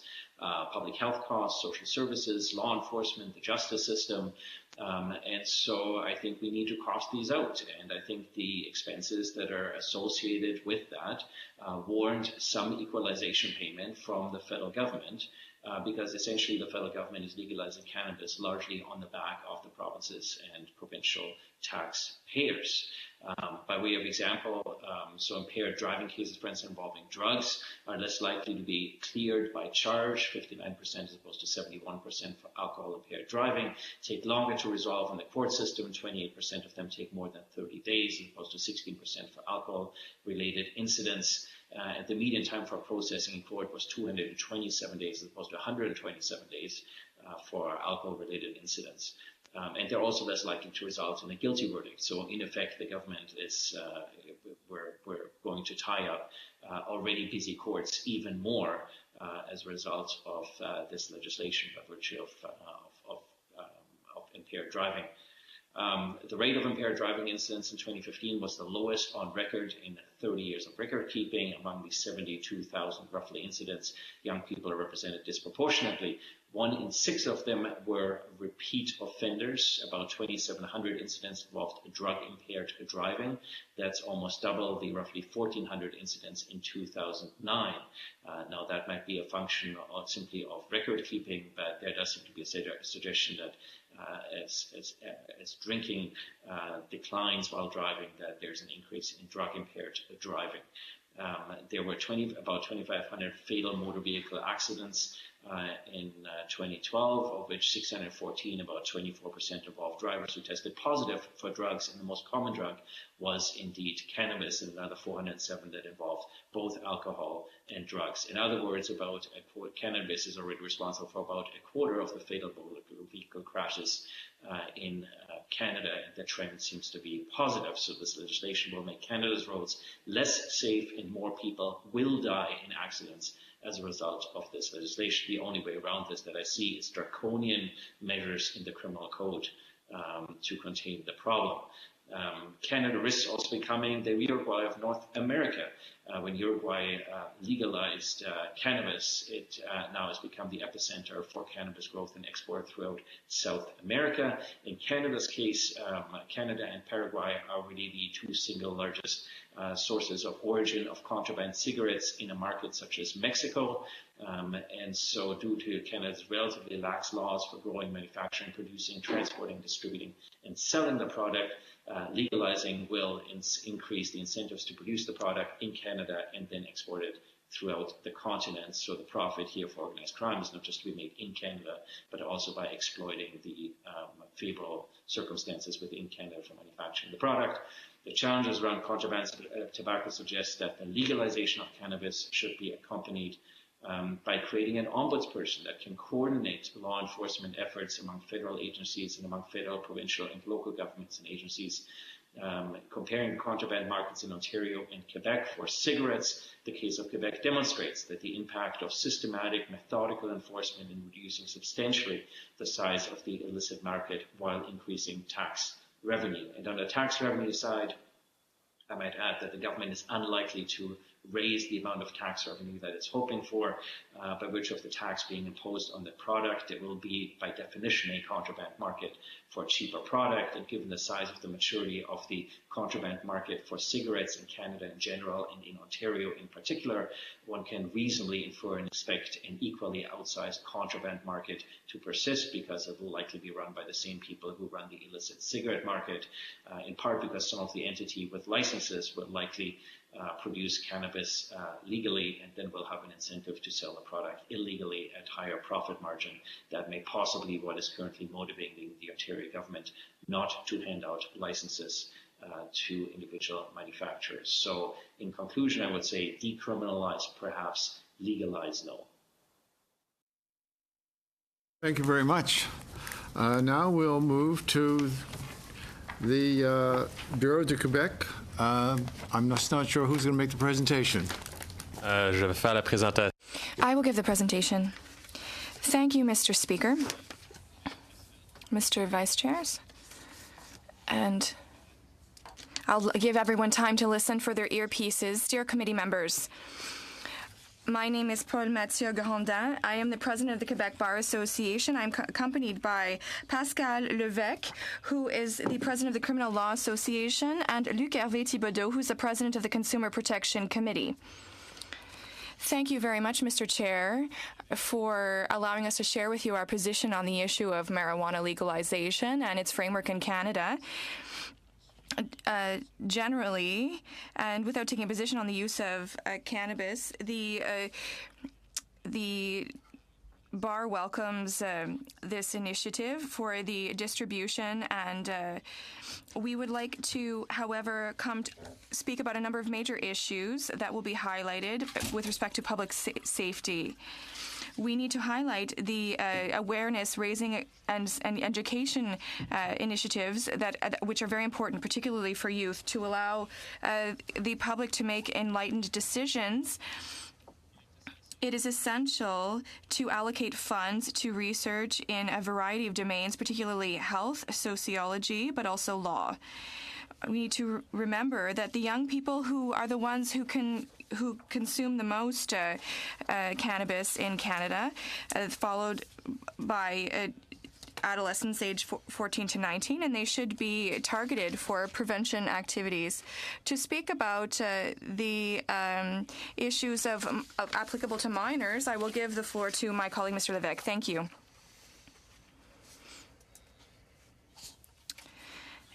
The Cannabis Act criminalizes cannabis possession more strictly for minors than it does for majors by imposing a limit of 5 grams and less for any cannabis possession by a minor, in contrast to 30 grams and less of cannabis for people 18 years and older.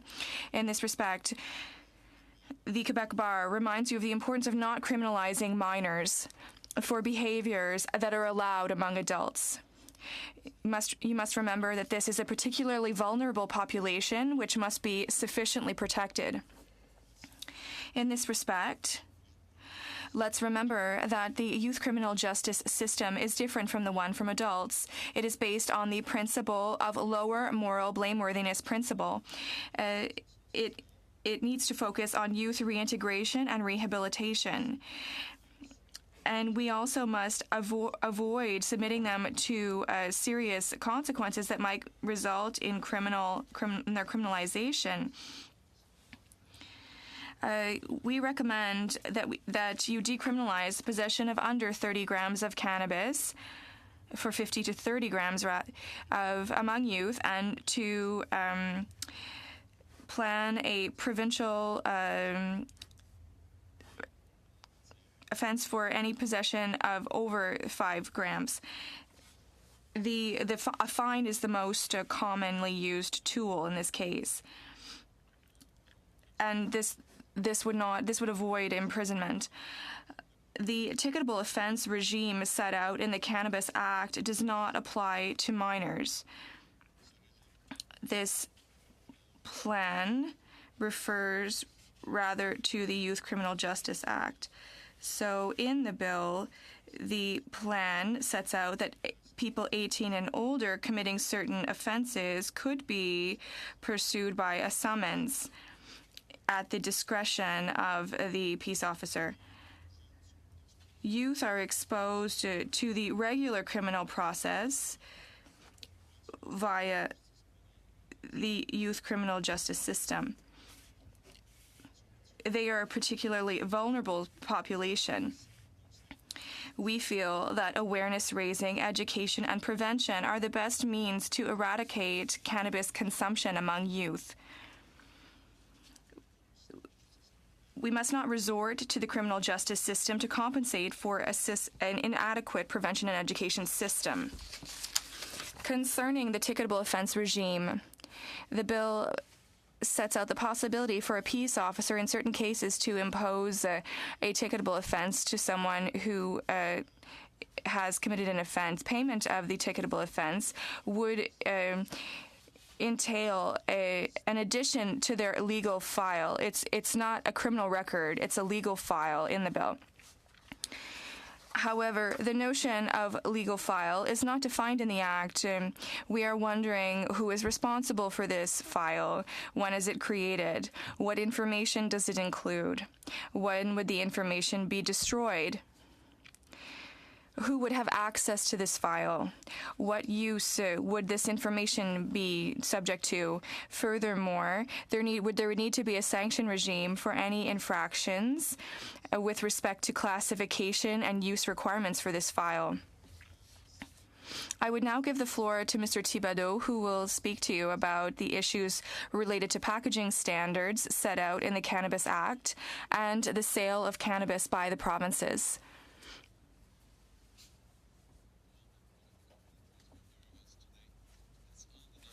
For the Quebec bar, that strict labeling rules will be necessary to reach the goals. There are three main goals of information prevention, and also in many cases, and especially in the cases of young people, either below 18 or below 25, of dissuasion. And these strict labeling rules must be set up to govern the legal framework related to cannabis, just as is being done with alcohol, just as it is being done with tobacco. And to this extent, C45 provides right now for neutral packaging what we can identify as being as a neutral packaging, but there are not too many details that are being provided at this point to inform us on what the specific conditions will be for marketing and commercializations of cannabis. We feel that there is a need for strict national standards that must be established by the federal government, probably either by amending C45, probably by way of bylaws and regulation that will render or that will provide us with, again, with a similar framework as we're seeing right now with the tobacco legislations. Warnings, also descriptions of contents, and we see they are already at 139O and 139K provisions in the Act that provides for the establishment of regulations with respect to the strength of the cannabis that will be put on the market. There is nothing right now concerning comestible cannabis, either ingestible food or beverages.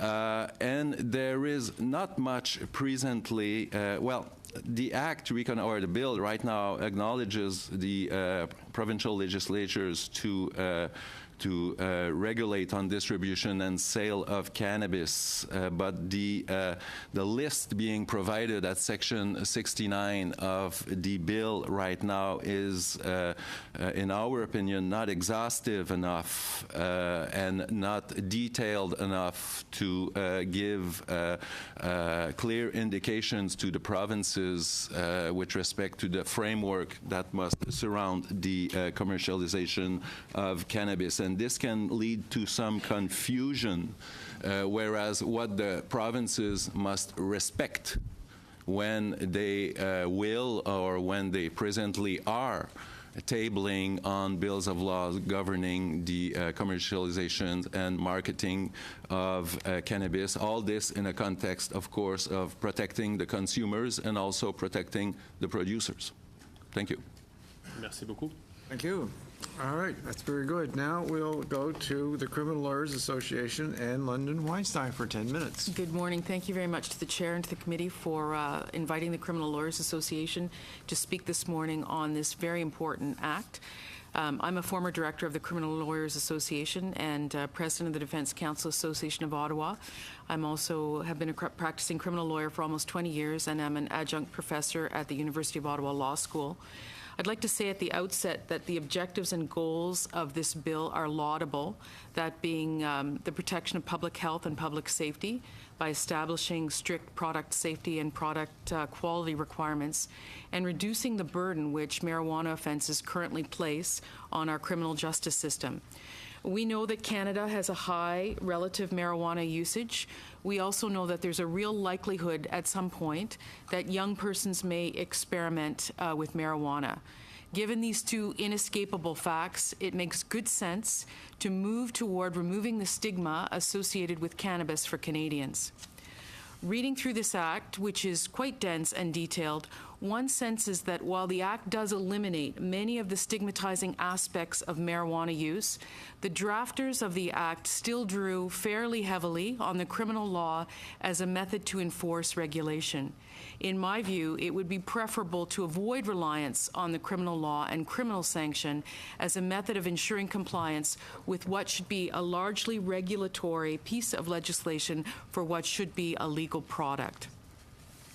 We know from criminology experts like Professor Anthony Dube and Rosemary Gartner from the University of Toronto's Centre for Criminology and Socio-Legal Studies that imprisonment does not deter crime any more effectively than less harsh sentences.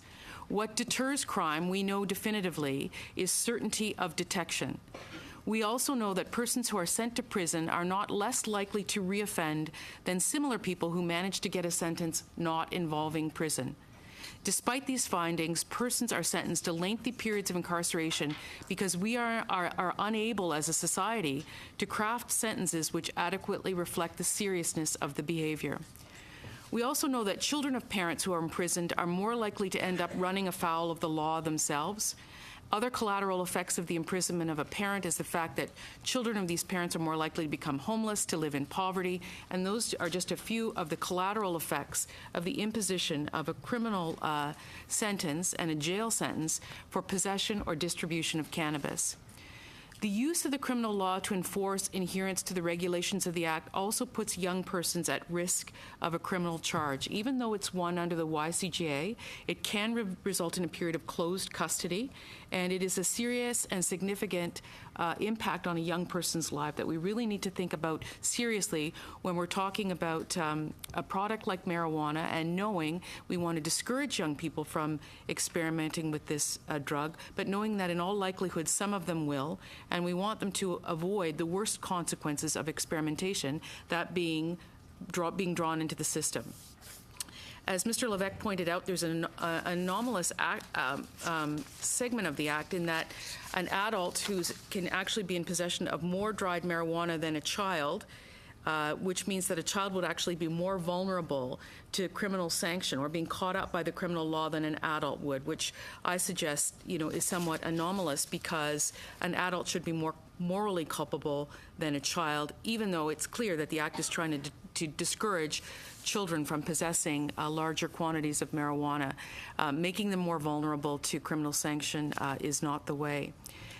Another significant problem, in my view, exists in the structure of the ticketing provision of the Act, given that all discretion as to whether a person will be prosecuted under the Criminal Code or the Controlled Drugs and Substances Act, or merely given a ticket, is vested in the discretion of police, with very few actual concrete guidelines in the Act sort of giving direction for how police should act, and similarly how prosecutors should exercise their discretion as to whether to proceed by indictment or whether to proceed summarily, which would result in a lesser consequence. If the purpose of potential criminal sanction is to deter deviation from the Act, in other words, to take away the black market, to eliminate organized crime, and to discourage people from acting outside of the Act, a ticketing option where it's not known in advance to the public whether you're going to be prosecuted under the Criminal Code criminally or whether you're going to get a ticket means that the law is not going to be certain to people. The outcome is not going to be certain, and that vagueness or the uncertainty of the outcome undermines the stated purpose of the ticketing provision and the use of the criminal law. We want the law to be consistently known in order that it can be consistently followed. Vesting all of the discretion as to whether someone will get a ticket or a criminal prosecution with police and without guidance will result in an uneven exercise of discretion. And there's a great example in existing legislation under the YCGA today. That statute allows specific procedures relating to alternative measures for young persons. Section 6.1 of the YCGA directs police officers to consider whether alternative measures are appropriate. They can take no action, issue a warning or caution, or refer the young person to an appropriate program or agency. However, the reliance, in my experience, on these pre-charge diversion programs varies by officer to officer. Some officers know of these provisions of the YCGA and offer them to young persons, but many do not, nor do they have any idea what criteria should be exercised to inform the decision whether to offer the diversion or not. So we can see through a statute that we already have that leaving the discretion solely to the officer can result in an uneven application of the law. And we also know that Indigenous persons are traditionally overrepresented in the criminal justice system. An enforcement system which rests solely within the exercise of discretion without guidance from the statute will inevitably result in those who are traditionally overrepresented in the system continuing in that pattern.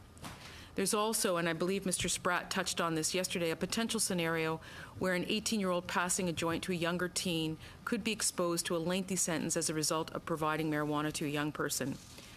In relation to the factors relating to sentence, I would note that the sentencing provisions which are set out in Section 15.2 describe as an aggravating factor being in or near any public place usually frequented by young persons. There's a similar term that's contained in the Controlled Drugs and Substances Act.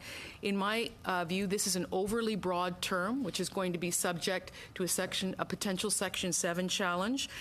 In my dealings with prosecutors who deal with this act under the CDSA, they are very reluctant to sort of take it to court and defend a constitutional challenge because in my view it's going to be vulnerable to a challenge as being overly broad. As a public place where young persons might be can constitute just about anywhere.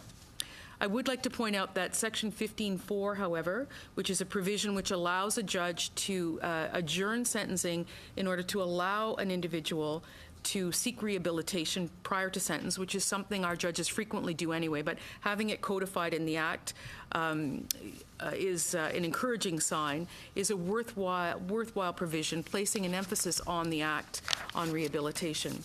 So just in conclusion, I'd like to say that the Act is a good step forward. It has many laudable objectives, not the least of which is the protection of public health and the protection of children, the discouragement of organized crime in drug production and supply, but resort to the criminal sanction for a product which is subject to legislative regulation is always going to present challenges in maintaining proportionality, especially where it exposes young persons to the threat of criminal proceedings.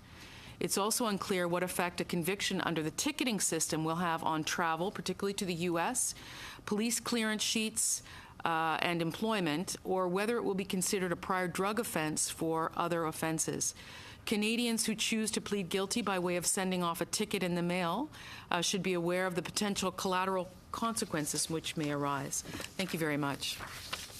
Thank you very much for all of you for raising important issues and helping us to understand your perspective on this. And we're going to start our questioning with 7-minute rounds of questioning, starting with Mr. Oliver.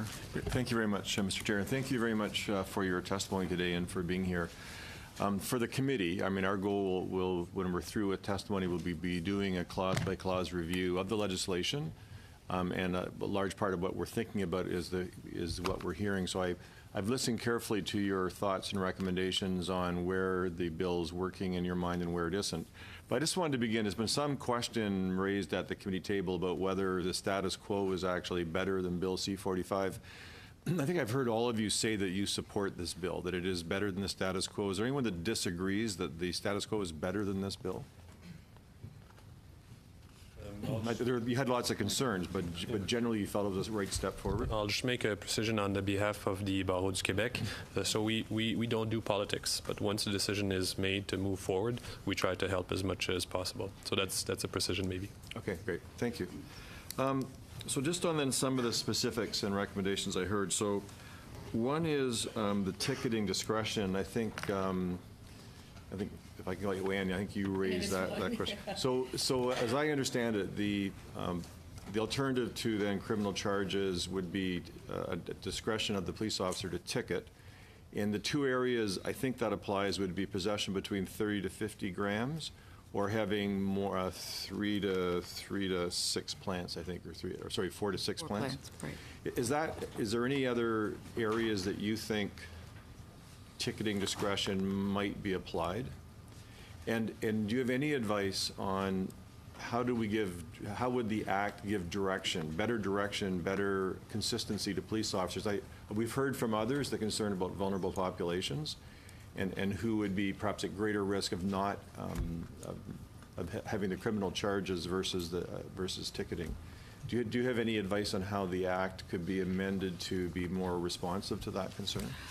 Well, I think the ticketing idea is a good one in that it, as long as there are no criminal or quasi-criminal consequences, that's really what I would be concerned about, is people incurring criminal consequences from a product that, in my view, should be subject to regulatory legislation governing how we deal with it.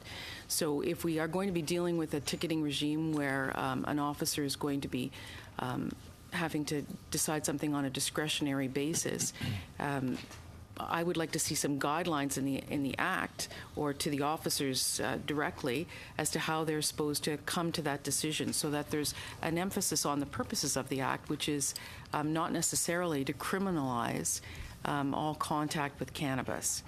Would that be in the Act, or do you think maybe that would be in the regs? Do you have Possibly in the regulations.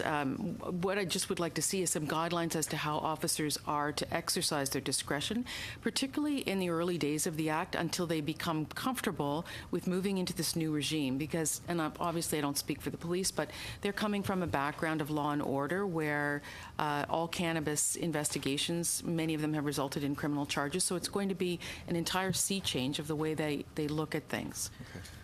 The other one that I heard a couple of you mentioned is this issue of youth, youth up to the age of 18 can only possess up to 5 grams, and then there could be criminal charges if they possess more than 5. And we heard from a previous witness that there shouldn't be differing rules between youth and adults. That adults can hold 30, but then they would be charged under the Youth Criminal Justice Act, not so. Can you help me understand that? Given that there's a different Justice Act to deal with them? Mr. Levesque, did you want to speak to that? I can answer, yeah. If you are under the, and correct me if I'm wrong, please, Anne. If you're charged under the criminal code, the normal regime would apply. If you're charged under the YCJA, the maximum punishment is still the same, but the principles in terms of sentencing, the objectives are completely. It's a different paradigm for the judge, and you have also some diversion measures within the YCJA, but then we have to make sure that the criterias in applying those diversion measures are at least as generous as the one in the ticketing offenses, so we don't want to expose the young persons to more as a matter of practice to more serious consequences than any adult. So it's really the quantum. So 5 grams for a young person will expose them to criminal liability. So even and an adult, it's 30 grams. So an adult who is arguably more morally culpable is entitled to possess more. So it sort of takes them further from the reach of the law. And admittedly, a young person would be prosecuted under the YCJA, but those are still real consequences for a young person, and it's important to remember that. I think one or two of you mentioned edibles, and if we really are looking at reducing the opportunity for organized crime to be in this space, then edibles should be part of the legally permissible products.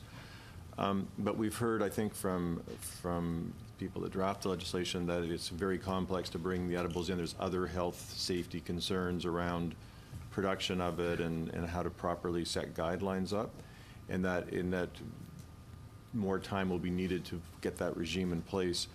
But then we've heard from other witnesses that other jurisdictions like Colorado and others have already done that. The guidelines are already there. There's sort of prototypes that could be drawn on to use that. Do you have any thoughts on that, on other jurisdictions and the applicability of, say, guidelines for edibles from Colorado to Ontario or to Canada? Does that make sense? Or? Yeah, I think Colorado, the experience there has effectively demonstrated that the dose can be titrated. I mean, that's certainly when people think of edibles in the Canadian or North American context more broadly, they think of people eating cannabis and being subjected to highly unpredictable and sometimes very unpleasant experiences. That's not the case with edibles. And certainly my experience in canvassing the owners of the medically oriented dispensaries in the city of Vancouver suggests that for their patients, for their clients, edibles and bombs are a large part of what they want. They don't want to consume smoking or vaporizing, and they're generally, as in Colorado, working towards a much more effective titration of dose. Thank you very much. I have a point of order, Mr. Chair. Yes. I just want to do it now so I don't interrupt Dr. Carey. If I understood correctly, I heard Mr. Oliver, and I apologize if I had it wrong, mention that there were only 2 ticketable items in this bill. There, in Appendix 2, it sets out the ticketable offenses, and there are 17 separate provisions of this bill. I don't think that's a point of order, but you can debate it when you have time. Okay, well... I actually had... It's okay. I knew there was As 2. examples? I didn't say there was only 2. Yeah. Okay, thanks. Okay, Mr. Weber. Mr. Chair, and thank you all for being here today. Appreciate it. I will start off with Mr. Boyd.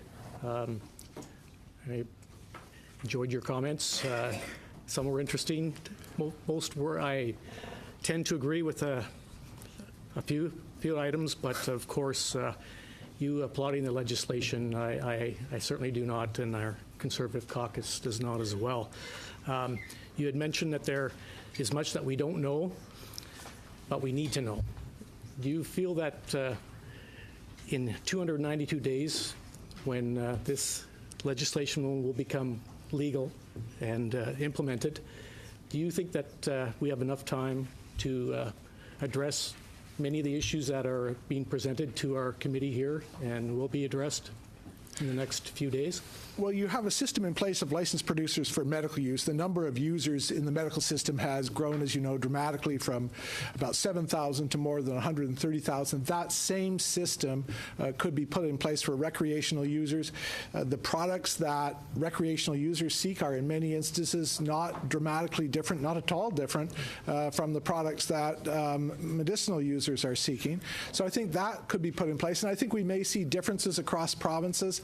Some are alarmed, for example, at what has gone on with Ontario and I take a slightly different view. I think that different provinces are going to take different approaches, and that will allow a consideration of best practices. I think that the province in which I live, British Columbia, will probably take a different approach from that undertaken in Ontario, and we may see different provinces come online at different times. One of the safeguards in terms of protecting the expansion of black market activity is that you'll have this mail ordering system in place through the licensed producers. That's all going to change somewhat when provinces come online, but I see this as something that may come into place at different times in different provinces, but the mail order should be with 58, I think, licensed producers currently. That should be able to be in place by July of next year. Do you see a severe impact in organized crime with the legalization? I think a lot of the organized crime groups that people are most concerned about, and I think of organized crime myself as the type of crime that has acts of force or violence, threats or corruption attached. Most of the people who are involved in cannabis production don't fall into that category. The people in the Kootenays, most of the people in the city of Vancouver. It's a very different kind of organized crime if you want to expand it to anybody involved in that industry. But I think they're already getting out of the industry. There's some indication of that. And again, it's a question of access. If access is there, the products that consumers want, and in a geographic, in sufficient range in terms of geography, I don't think we're going to see organized crime. On the other hand, let's not pretend that it's going to disappear overnight. It's going to take a little bit of time. Mm-hmm. I personally believe that it'll take a heck of a long time. one reason for that is the regulations that are in place right now for licensed producers are very extensive, and I agree with all of them. Licensed producers have got a lot of overhead to develop their product, whereas organized crime does not. So they can't compete with the pricing, in my opinion. Any thoughts on that? On the pricing between organized crime and licensed producers being equal? Well, the prices that are charged by Vancouver dispensaries are not dramatically different from the prices that are charged by the licensed producers.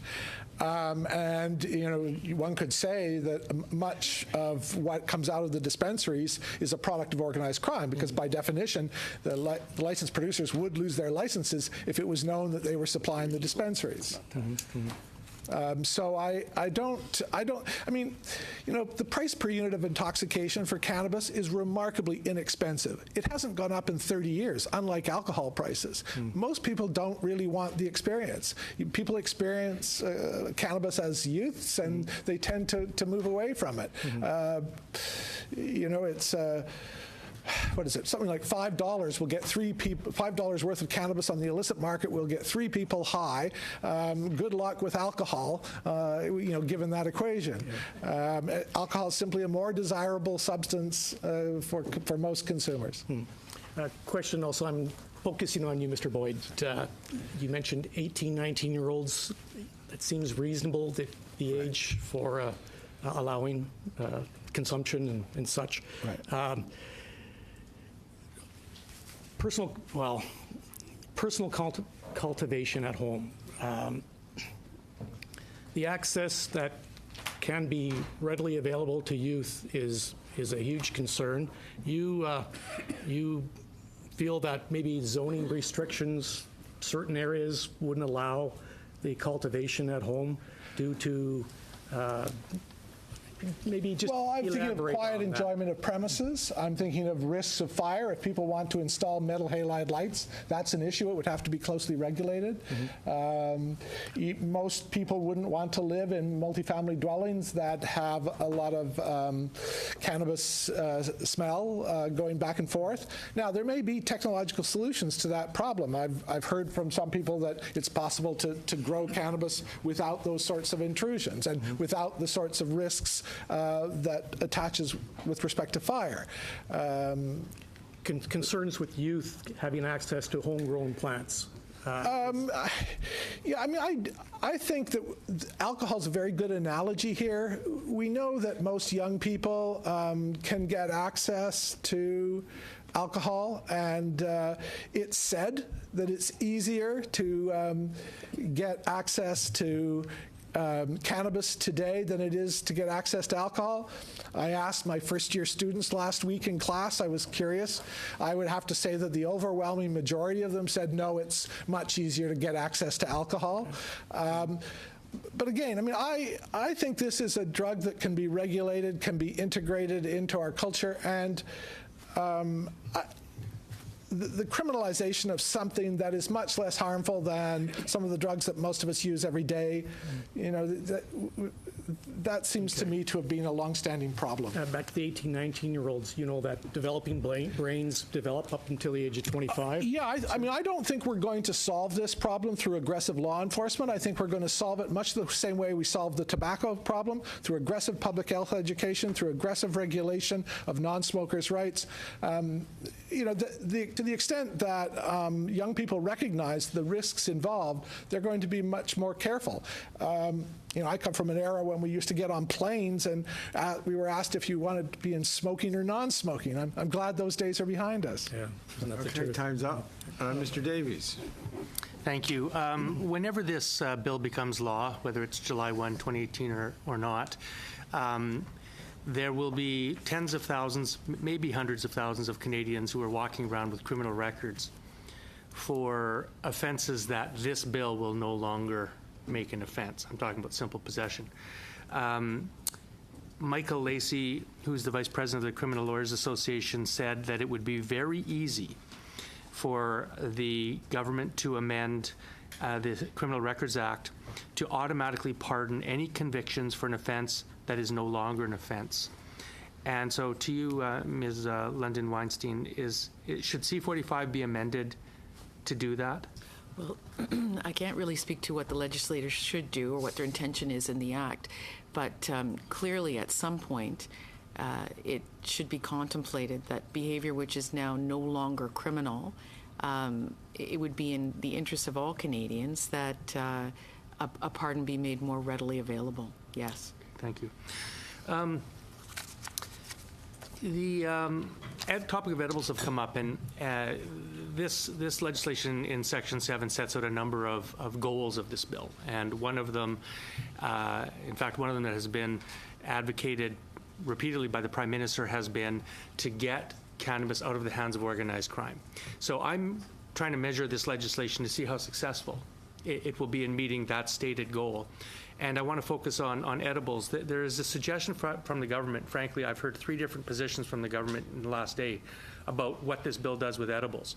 I've heard them say that it'll be dealt with later because there's some difficulties in issues around that. I've heard that the bill takes care of edibles now, and it's just could be promulgated by regulation at any time. In fact, I think that was said last night on TV by Mr. Blair.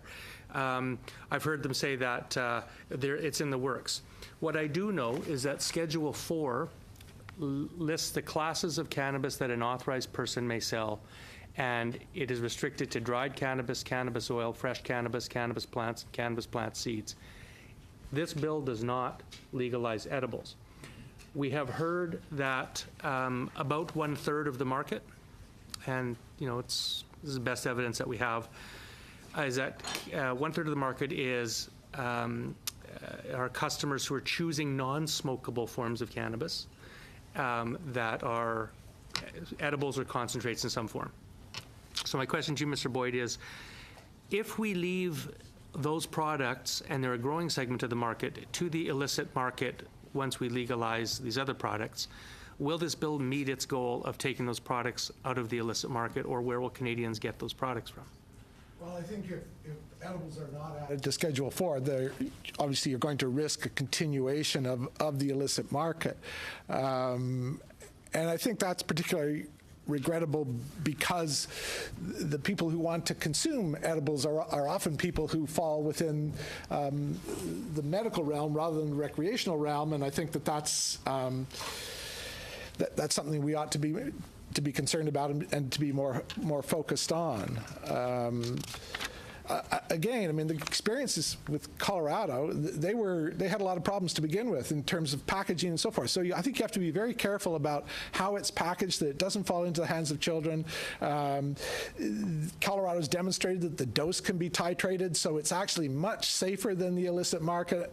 One of the problems is if people are seeking edibles in the illicit market and consuming quantities of cannabis in the illicit market, they're likely to overdose and have very unpleasant experiences because they're not subject to, unless this illicit market is, but certainly over the last 40 years, that hasn't been the experience of that illicit market. And in Colorado, the experience has been quite different and much less difficulty within the last year, given the regulations that have been put in place. Well, Professor Boyd, you've anticipated where I was going next, because actually Colorado, Washington, and Alaska have all legalized edibles in some form now, so there's plenty of experience with best practices and the errors that have been made for us to know what those are now. But from a health point of view, it was suggested that, well, this act will legalize cannabis oil, so Canadians will be able to bake their own, I guess, edibles at home. From a safety and health point of view, would it not be preferable for the government to legalize, stipulate, and regulate all of the issues around edibles than to leave it to the black market or to Canadians baking or cooking their own edibles, where you can't control concentration, you don't know exactly what's in it.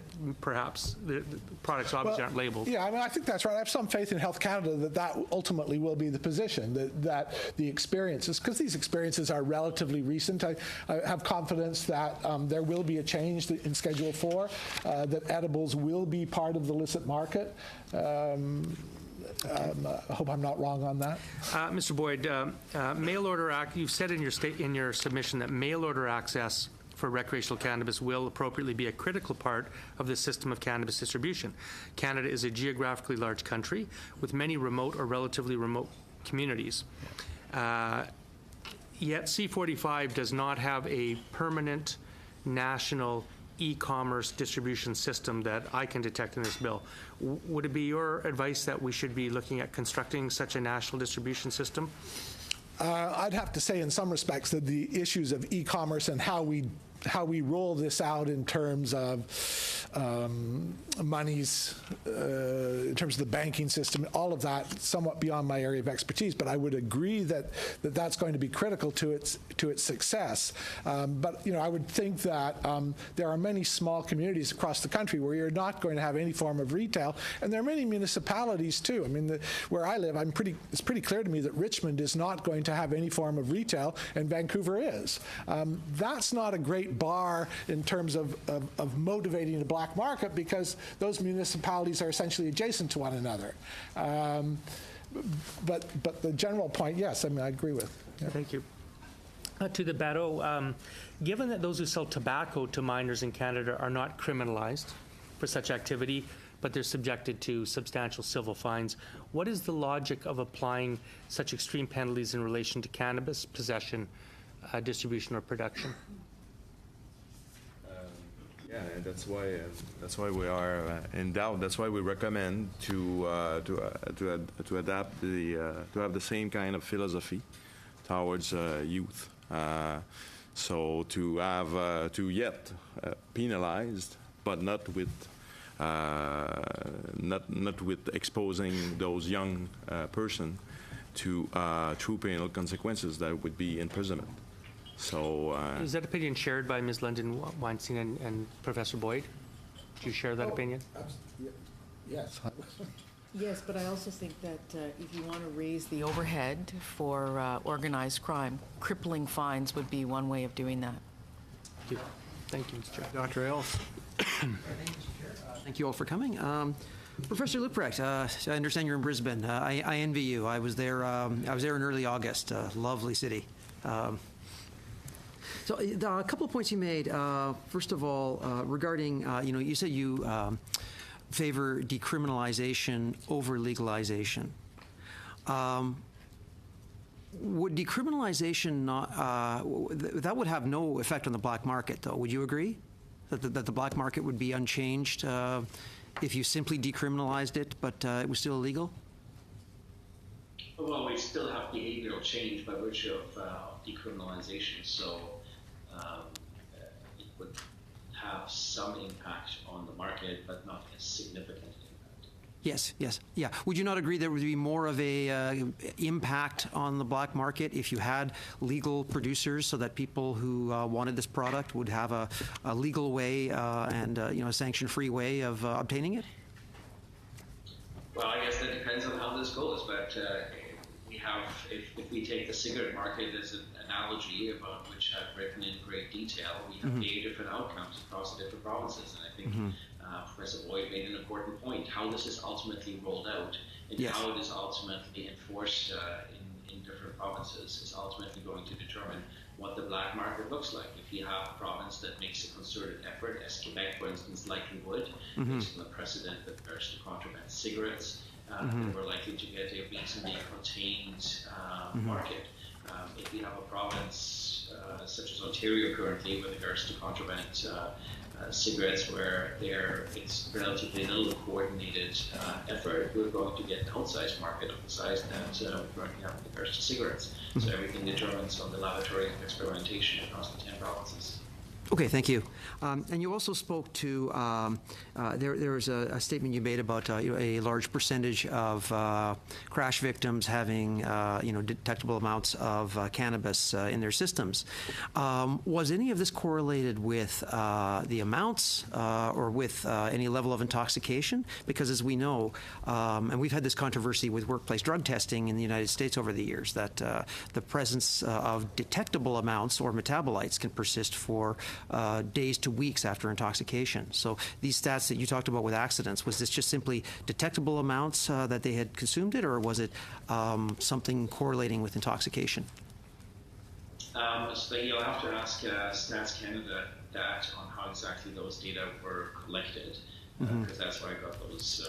That's where I retrieved those data. But I think what is irrefutable is the fact that yes, it'll be difficult to disentangle what other drugs might have been present in a person's system, but the drug, what is irrefutable is that the drug that was most present consistently was cannabis in those circumstances.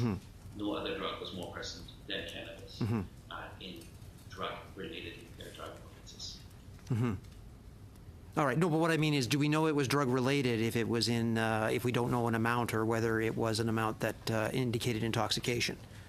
Could you call it drug-related simply because the accident victim had a detectable amount that could be from 10 days ago? Would that make it a drug-related occurrence?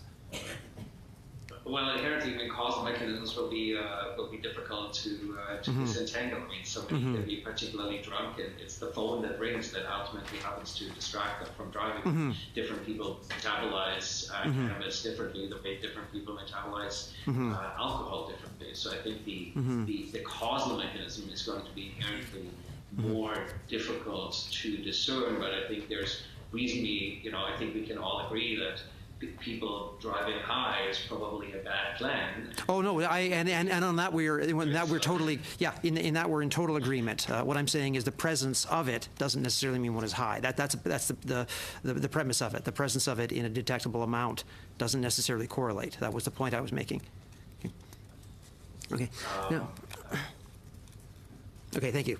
Okay, Mr. Boyd, you talked about there would be some concerns with people. You talked about zoning when it came to growing, and that there may be people who object to this. They might not want it in a multifamily dwelling.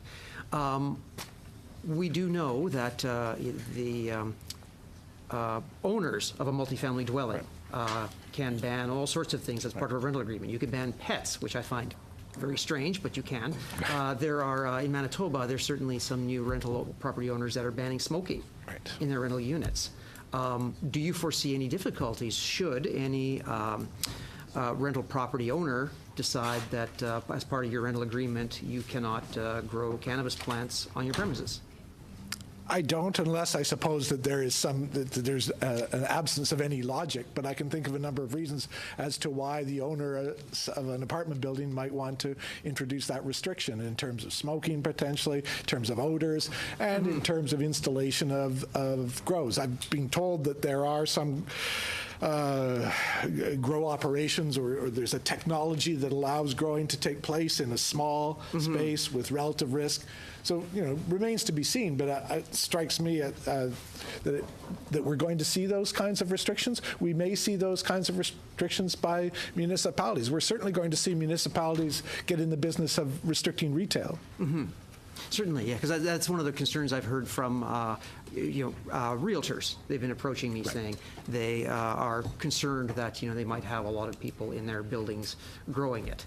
We know historically that there has been a problem, but of course a lot of that difficulty can be traced to the illicit nature of the trade and the kinds of problems we've seen in the real estate industry with tenanted grow-ops and the like can be laid to can be essentially eliminated with a legal market.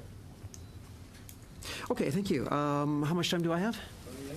28 seconds. I don't think I can ask a meaningful question and have an answer in 28 seconds, so thank you very much. All right, thank you very much. That completes our 7-minute round. Now we'll go to a 5-minute round, starting with Dr. Carey. Mr. Chair, and I want to say I love having lawyers as witnesses because it seems there's so many different opinions, and with this legislation, it's a lot of it's not clear. So one thing we are certain of, though, is you guys are going to make millions of dollars with these court challenges and stuff. So looking forward to that for the profession. And I do want to correct the record, Mr. Chair, too. Mr. Oliver said that people have brought up that the status quo is better than this legislation. I think he might have been referencing my repeated question in regards to the Liberals' messaging, where they say the status quo is not working. I said not working. I didn't say it was necessarily better. I actually hope that this legislation is better because I think Canadian youth, way too much marijuana is being consumed by Canadian youth, but We'll see. We'll see, and I'll hold the government to account to see if it is any better, their approach. But I did want to talk to Mr. Lopret. One of the things you brought up is international, let's say, lessons learned. And very much aware that Canada has signed on to 3 international conventions and treaties that apparently the current Liberal government hasn't given notice that we will be withdrawing from. And what I'm worried about, my community is a border city, Oshawa. We send trucks back and forth across the border. Many countries still consider this from a federal standpoint to be illegal. And we're seeing some, especially with our American neighbors, some thickening of the border. And I'm worried about how this legislation may affect jobs and commerce internationally. I was wondering if you could comment on the fact that the Liberals seem not to have even moved forward in addressing these notices that they have to give. And with Canada being out of sync with most of their trading partners, how do you think that'll affect our jobs and international trade? Well, I mean, the evidence is reasonably clear. What's currently happening is that harder drugs tend to be imported from the United States into Canada, and much of a good deal of cannabis product that's being grown in Canada is then subsequently exported to the United States. And my concern is that what we'll get is an increased export market, which might then also result in increased enforcement by the United States. And we also know that trusted shipper programs are among the preferred means by which people move things across the border, because you have the least rate of chance of interception. So I think one of the things the government would be well advised to do is put together an appropriate risk management mechanism through CDSA to make sure that the trusted shipper platform isn't compromised to the extent where the Americans then decide to abandon the platform. Let's remember, of course, that if you look at a city in which I reside, Kingston and the surrounding area, which has a very dense growth of cannabis, that's because it's within 6 hours drive of many of the major cities on the eastern seaboard. And so by virtue of geography and the fact that, as I mentioned, much of the legislation and the penalties in Canada are much lighter than they are if you would get caught for a similar offense in the United States, there continues to remain a big incentive to be active in this business in Canada and export to the U.S. And so I think while it'll inherently be difficult to harmonize our legislation, American legislation on this, certainly this legislation further removes the differences between or the congruities between Canada and the U.S. And so by widening the gulf in terms of legislative approaches that may then subsequently make life more difficult for those people who make their living moving things across the border. Well, I'm certainly worried about being out of step with our major trading partners in this regard. You mentioned something about the cost and the burden being mostly borne by the provinces. And also with this new legislation, issues like impaired driving, more difficult and expensive to prosecute, less likely to get a guilty verdict. I know the Canadian Association of Chiefs of Police, they actually recommended move towards decriminalization. You mentioned that in your opening remarks as well, as a way of maybe for small quantities that could be moved out of the criminal justice system and allow the criminal justice system to really deal with the dealers and people in organized crime. I was wondering if you could comment in that regard. How much do you think, how much more difficult is it going to be now to get guilty verdicts when people now, it's a legal product, you have to prove impairment as opposed to just confiscating and having it illegal? Well, I think we already heard from other witnesses that there's considerable ambiguity and discretion that law enforcement is going to be afforded, and that in itself is going to be grounds for any number of challenges.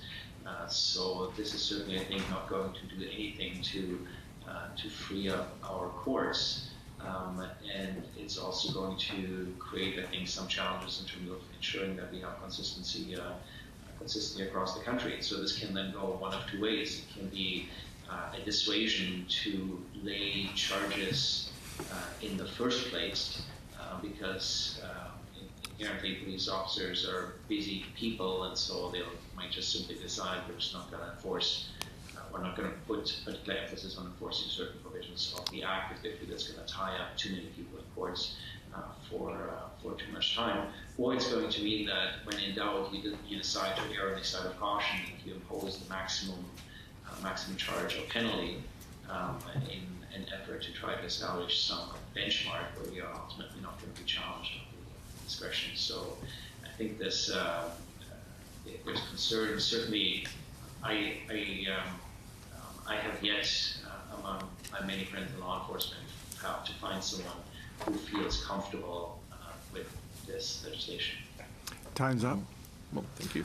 Mr. McKinnon. Thank you, Chair. My question is for Professor Kretz. I believe you asserted a concern that legalization would produce a higher rate of impaired driving.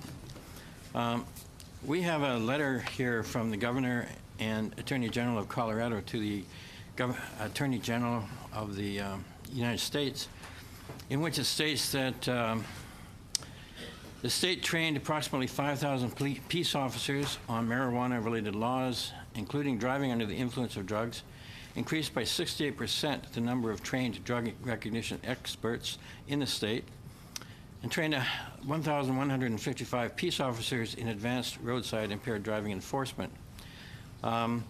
They also appropriated $2.3 million to education.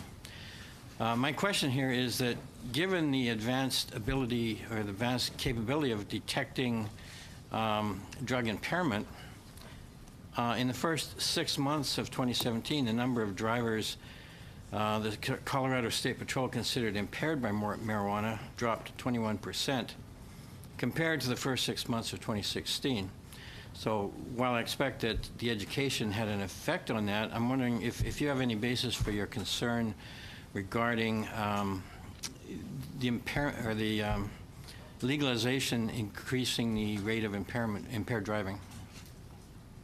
Yeah, I'd love to see the same rate of training and effort rolled out in Canada as was done in the United States in regards to detection and enforcement with regards to impaired driving. That's ultimately also the explanation. In the United States, it's well known that driving under the influence is severely enforced on any number of fronts, and that the penalties are very severe.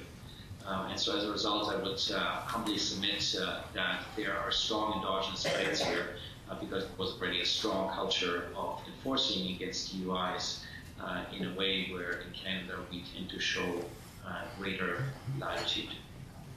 Okay. Thank you. I'd like to switch to Professor London Weinstein. You mentioned there's lack of guidance regarding summary versus indictment.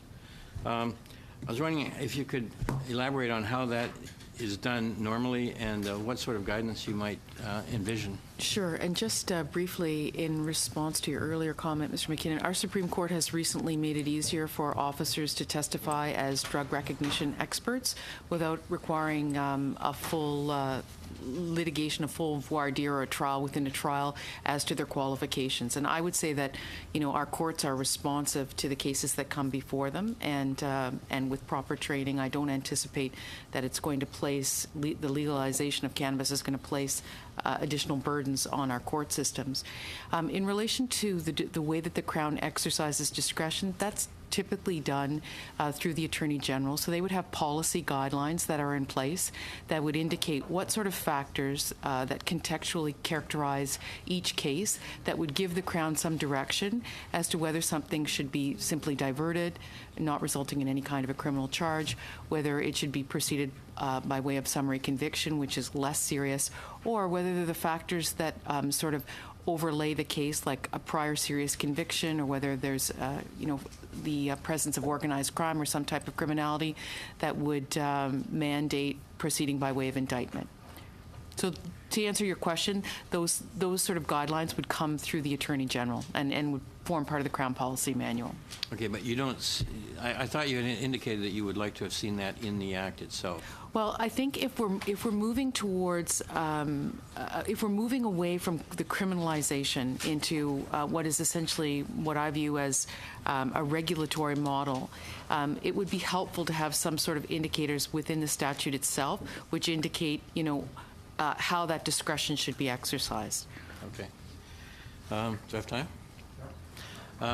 Carrying on to youth or young person involvement with marijuana or with cannabis, you expressed concern about the 5 milligram limit at which the youth justice system would be activated.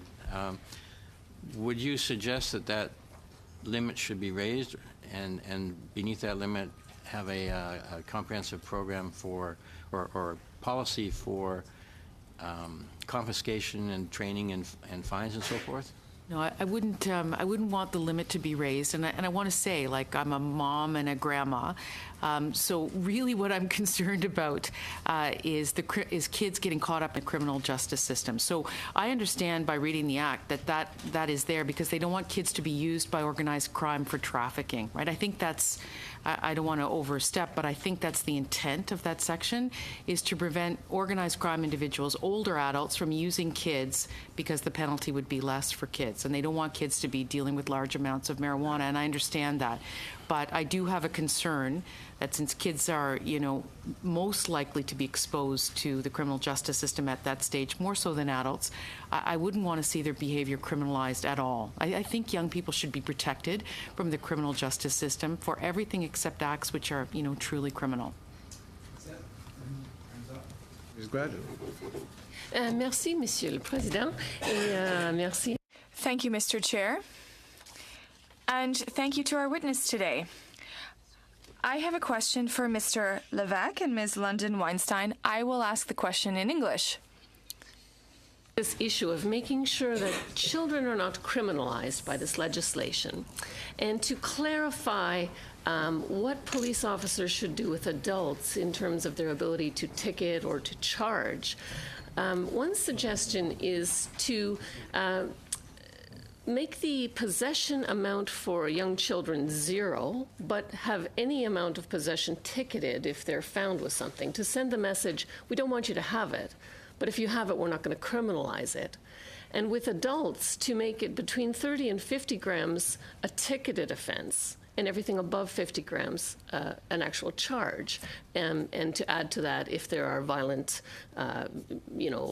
factors in the 30 to 50 range, that would bump it up to a charge as well. Would that take care of the concerns that you have raised?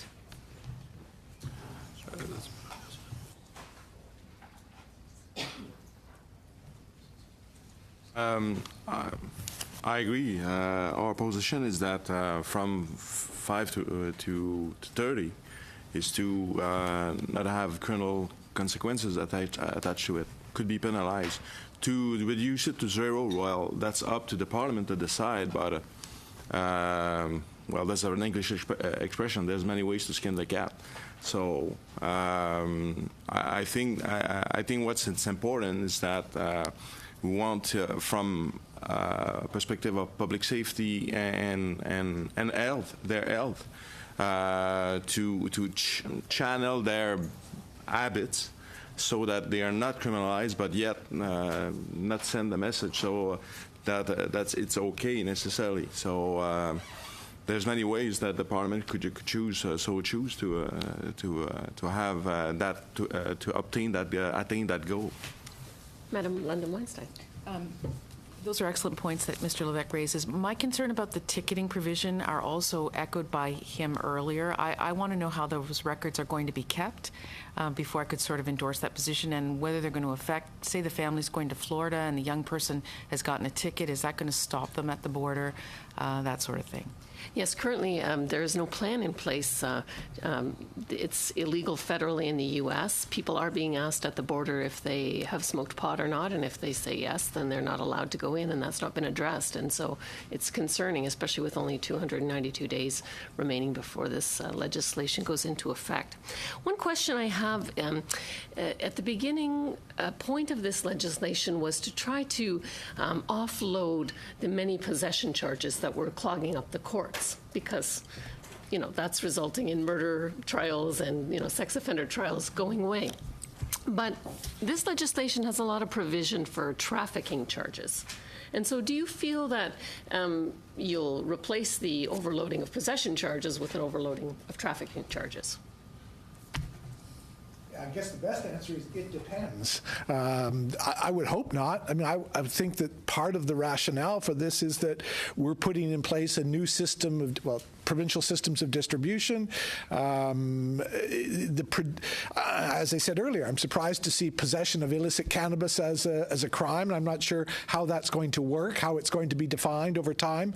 But also production of illicit cannabis. We're allowing people to grow up to 4 plants, but we're going to spend a lot of time enforcing laws against. I see this as transitional. Some people have said, this is posturing. It's meant to allay fears about this change in legislation. I have to say I'm one of those people who hope that that's the case. I want to see this go smoothly. At the same time, where I live, for example, I don't know what we're going to do about dispensaries that have failed to comply with any regulation in the city of Vancouver. How are they going to be shut down, given that we want at least some form of regulation in place? Are we going to have to use scarce police resources to do so? Will we be able to use civil injunctions and remedies of other kinds? It's unclear. Okay. And I have a question for my professor in political science down in Brisbane. You talked about contraband, and we're making the analogy with the tobacco industry. So I'm in Ontario, and my understanding, you can correct me if I'm wrong, is that somewhere between 40 and 60% of the tobacco that is being sold in Ontario is actually being sold by our First Nations partners, and that's because that's part of their treaty rights. So I don't know, in the area of cannabis, is that an opportunity for them to enter the business in a similar way?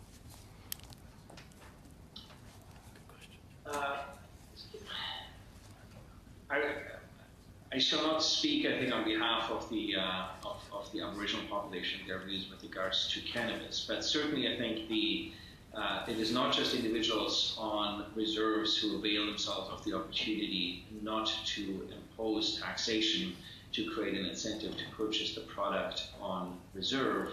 There's also considerable effort to exploit some jurisdictions, some reserve jurisdictions, by both legal and organized crime entities to manufacture the product and then distribute it on from there. And so in that sense, those communities become cogs in an organized crime, in a much broader organized crime machine. Given that organized crime will be happy to profit from whatever means they can move through the existing pipelines, it would be difficult to imagine that there would not be a concerted effort to try to ascertain not whether, but what the best means are to maximize profit by that product. And it would not surprise me if the vulnerability of some First Nations would be exploited systematically by organized crime the way it currently is. Thank you. Mr. Ayoub. Merci, Monsieur le Président. Thank you, Mr. Chair. Thank you to all of you for joining us on this very important subject, and I would like to say that these are some important legal experts on some legal points that raise question marks. I'm wondering about the legal age. When we look at federal, provincial, municipal cooperation. There's collegiality to create legislation. The minimum age to vote is 18. So an adult is recognized in our society as being 18 years old or older, despite able to make his decisions, or at least able to elect a government. However, for the choice of taking medication or a drug that will soon be legal, it's up to the provinces to set different ages. So I would like to know, from a legal perspective, is it a possibility that this maneuvering room that the provinces have will be contested before the courts, all the way up to the Supreme Court, perhaps? The Bar of Quebec will not weigh in about the minimum age. We take it for granted that it's 18, but if the age is changed, either up or down, there is a risk, as you said, that someone might challenge it by saying it's age-based discrimination. But the federal government and the provinces have their responsibilities to set the minimum age. And so there needs to be collaboration if possible. And I know that there is data that states that we need to be careful about age, but there's not necessarily scientific data to say that it's absolutely essential that it be at this age. The more you distance yourself from age 18, you open the door. You increase the risk of challenge. Does that mean that the Act would not successfully support constitutional debate? Well, that's another question. I have 5 minutes, so I have another question. When we draw comparisons between cannabis and alcohol, there's no quantity for alcohol. There's a legal age to consume and purchase, but there's no quantity in terms of your ability to acquire. What would be... Well, and I'm not looking at the health aspects of this, but on the legal side of things, wouldn't it be simpler to not impose quantities? It might be simpler, but I think that the strategy is for public education and awareness raising of youth. Well, yes, education in schools, yes, go there every day. We'll do education, we'll increase. Well, we're looking at the budgets. We drew budget comparisons, 36 million versus 9 million.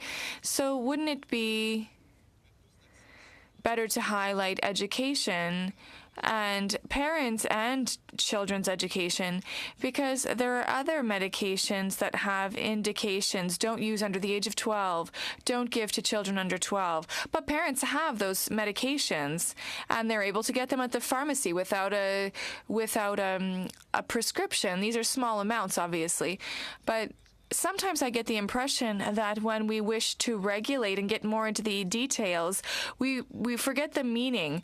We want to protect the ties, but sometimes as simple is better and allows us for a better application of the legislation. Because some police officers are saying, how am I going to enforce this? There are all sorts of obstacles that at the end of the day aren't technical obstacles. They're philosophical ones about the application of an act. Well, we wish to legalize cannabis. Couldn't it be simpler? That's one of the possibilities. As I said earlier, it's open to you.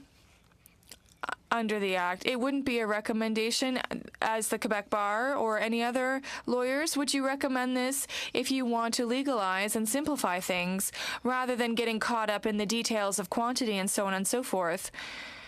When you said that you don't get into politics, but since our intention is to legalize, do you have any recommendations on this subject? Just quickly, on this specific issue, it becomes a political issue to specify the number of grams.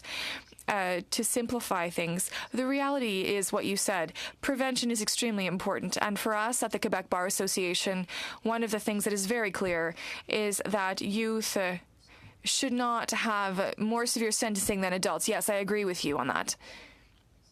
Thank you.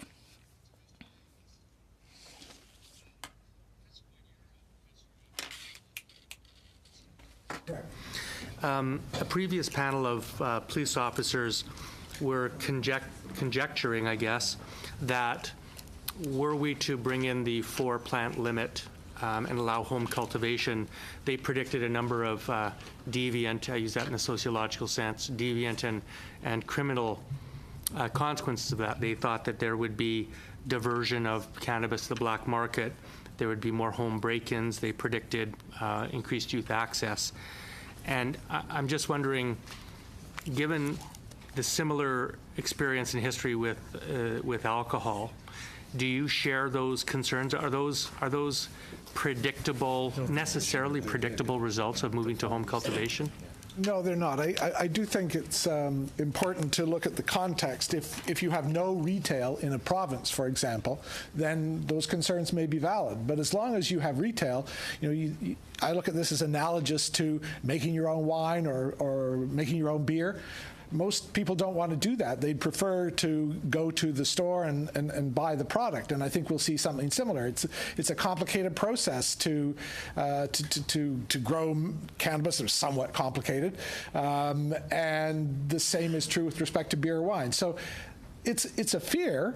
But I think once you roll out a sufficient number of retail outlets, once consumers have a choice of products that they want, you're going to see some small grows. You're going to see people engaged in that. That was what the task force recommended. I think, as I said earlier, we're going to see some limits because of how and where people choose to live in multifamily dwellings and the like.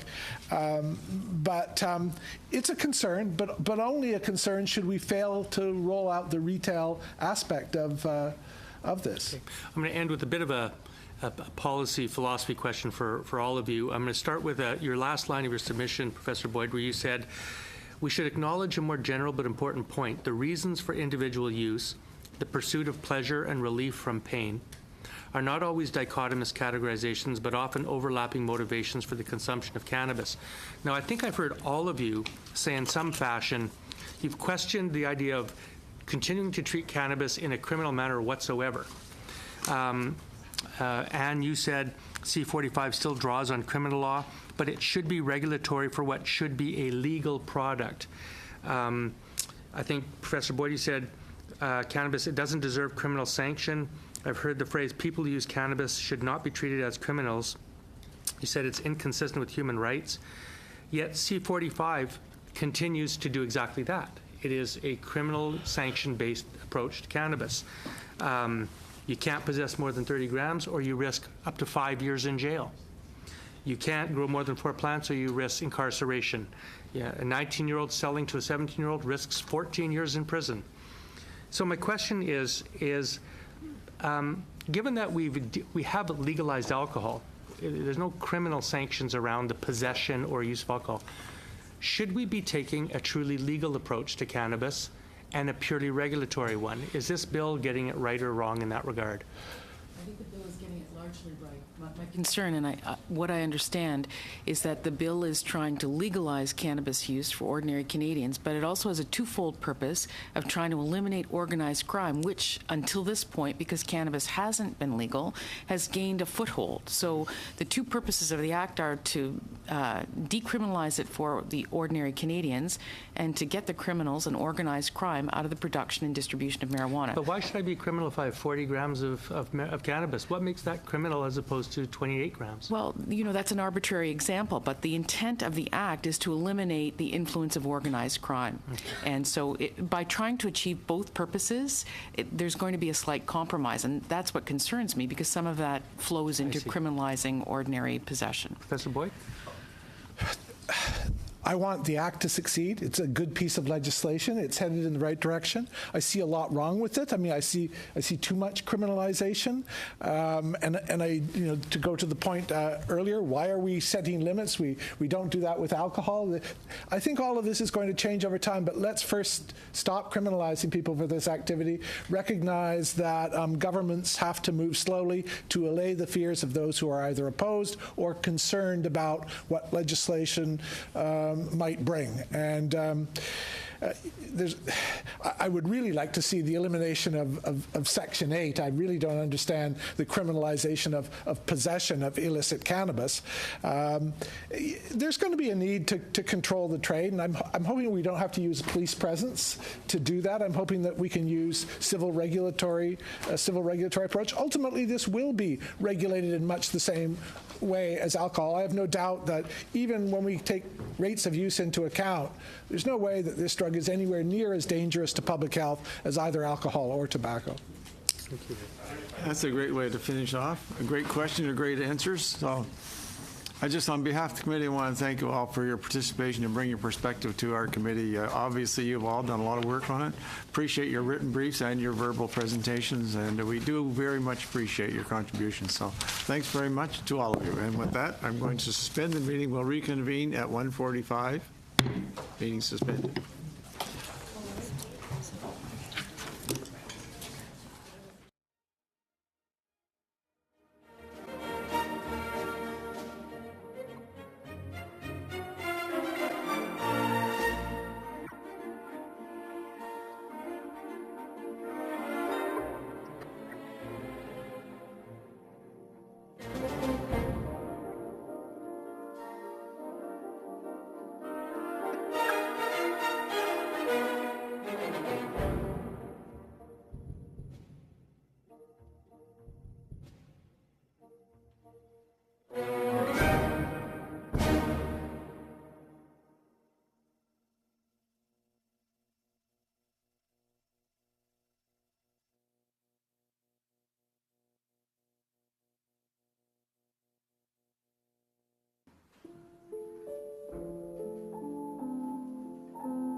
45, we'll resume our 65th meeting of the Standing Committee on Health, and we're studying Bill C-45.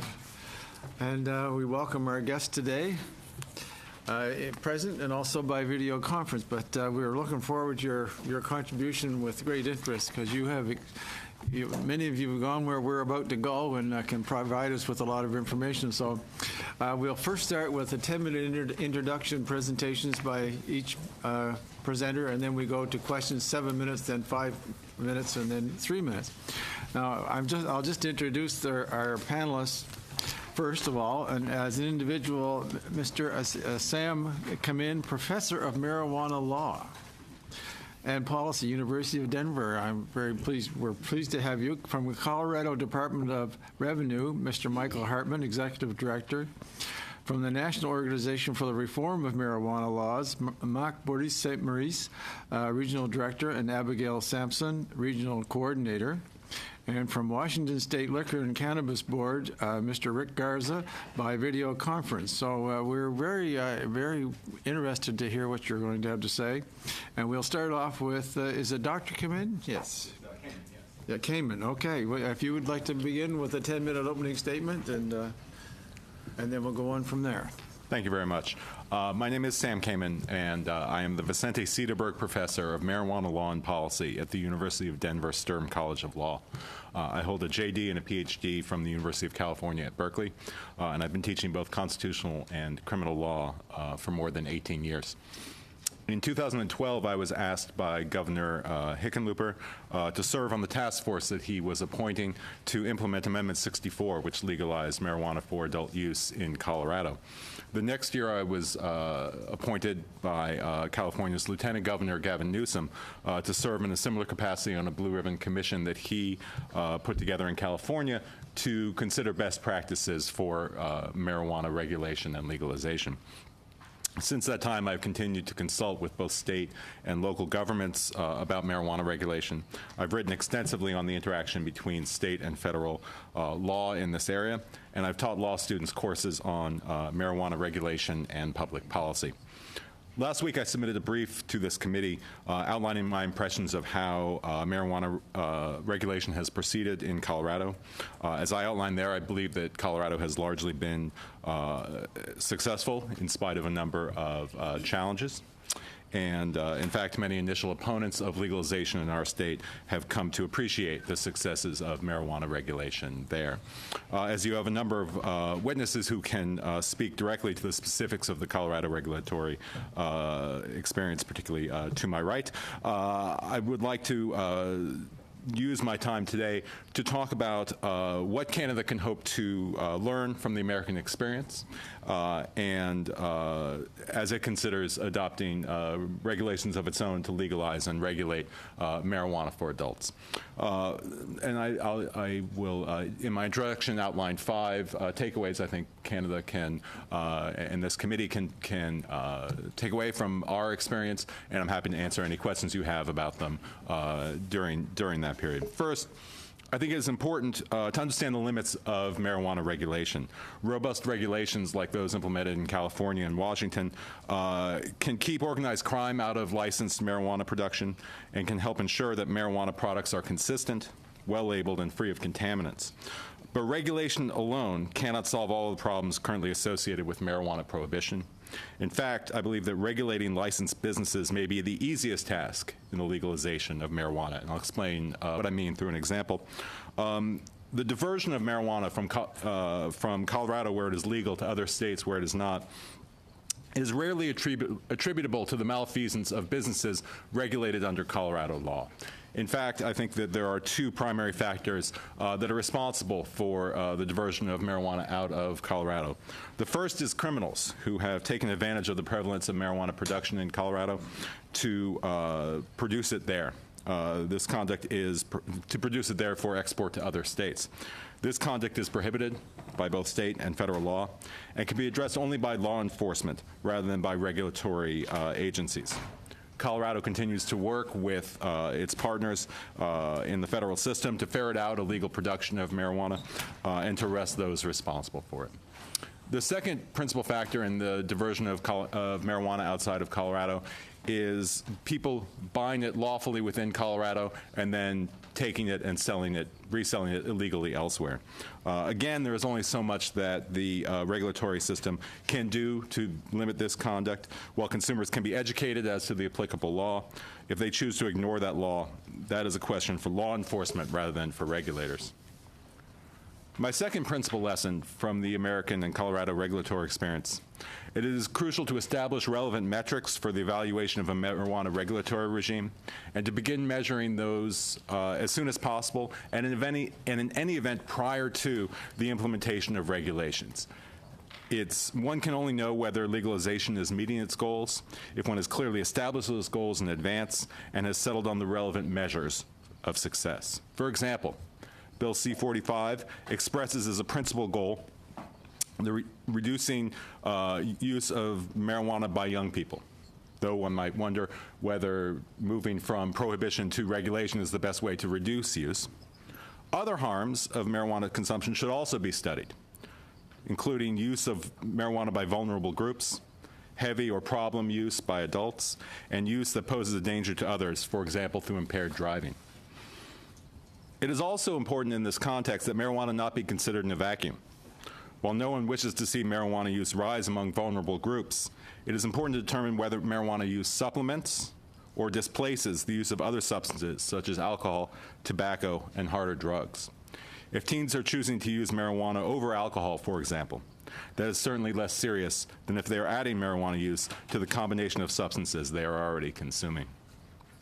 Furthermore, it is important to understand that changes in law enforcement practices can impact behavioral measurement in ways that may confound data analysis. For example, and we've experienced this in Colorado, if patrol officers are trained as they should be to identify the characteristics of marijuana intoxication, we can expect more arrests for driving under the influence of marijuana, whether more of that conduct is occurring or not. It may simply be that training more officers in how to do this leads to more arrests in ways that might indicate an increase in impaired driving when none is occurring. My third principal takeaway: by legalizing marijuana at the federal level, Canada would create an opportunity for the provinces to adopt regulatory models that are not currently available in the United States. So long as marijuana remains prohibited by federal law in our country, the states are necessarily limited in the types of regulatory regimes that they can implement. For example, the ongoing federal prohibition makes the dispensing of marijuana by federal mail impossible in a way that Canada is able to. Similarly, it is impossible for American states to develop a state-run distribution model akin to the one used to sell alcohol in Canada and some American jurisdictions, and that apparently Ontario is considering for the distribution of marijuana here. There are many potential advantages to state control of distribution. It allows the government to control price, to easily identify licensed purveyors, to collect all revenue rather than simply taxing it, and to control the way the product is marketed to consumers. However, because such a model would put state employees in the position of directly violating federal law, such a model would create a direct conflict between state and federal law in the United States, and no American jurisdiction has attempted to implement one.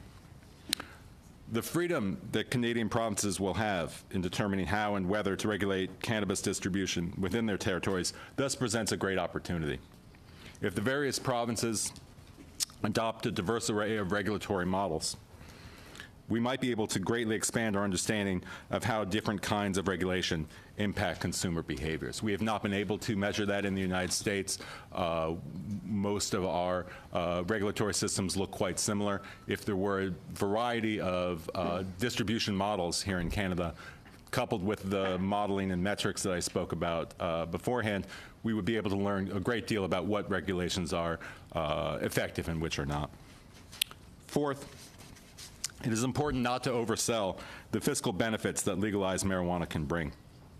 It is tempting to see marijuana legalization as a double fiscal win. Less money needs to be spent on law enforcement, while more money comes in from the taxation of a substance previously sold only on the black market. I believe the caution is necessary with regard to both of these. First, as I described above, regulating marijuana for production and sale is hardly the end of marijuana law enforcement. Steps will need to be taken to stamp out illegal production and sale, in order to channel marijuana production into the licensed market.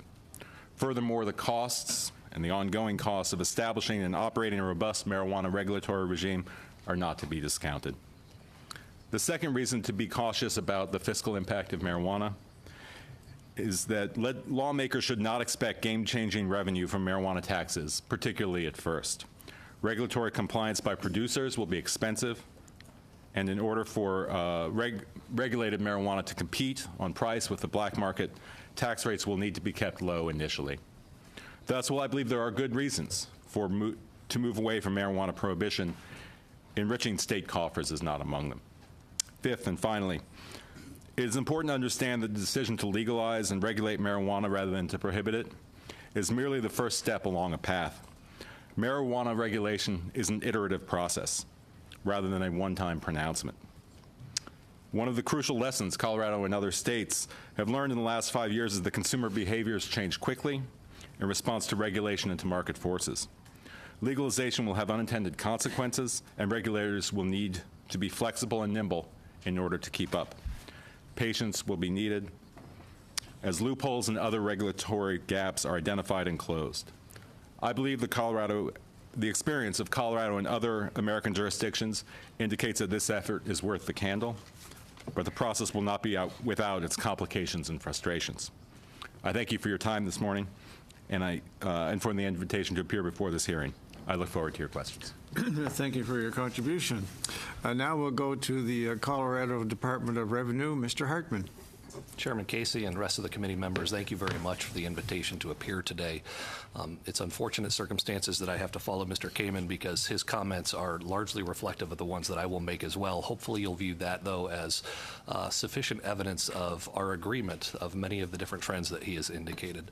I'll start by giving you a little bit of my background because I think it's a bit unique to the space. And then from there, I did submit a presentation which I will rely upon as I give my remarks. So if you'll follow through with me, I'd appreciate it. There's more material in the presentation than I'll be able to address today, so I'm just going to speak to the first 7 slides, and then to the extent you have questions during the hearing and or wish to follow up with them, I'm happy to address them in that fact. So my background. I have an undergraduate degree in accounting from the University of Colorado at Boulder and a master's in business administration from the University of Chicago in Chicago, Illinois. I'm a businessman by background. I'm not a lawyer. I'm not a regulator. But I bring a unique perspective from the governor's standpoint of being able to take a balanced approach to emphasizing public health and public safety at the same time as looking into the realities of what the business market requires as this industry continues to grow and become more legitimate within our state confines. I will beg your forgiveness. I've been in the role for a total of 5 weeks here, so if I get some details wrong or if I answer a question wrong, which I'm sure Mr. Kamen will let me know, I'll beg your forgiveness. Having said that, I'm a very quick study. Otherwise, I would not have accepted your invitation and been here today.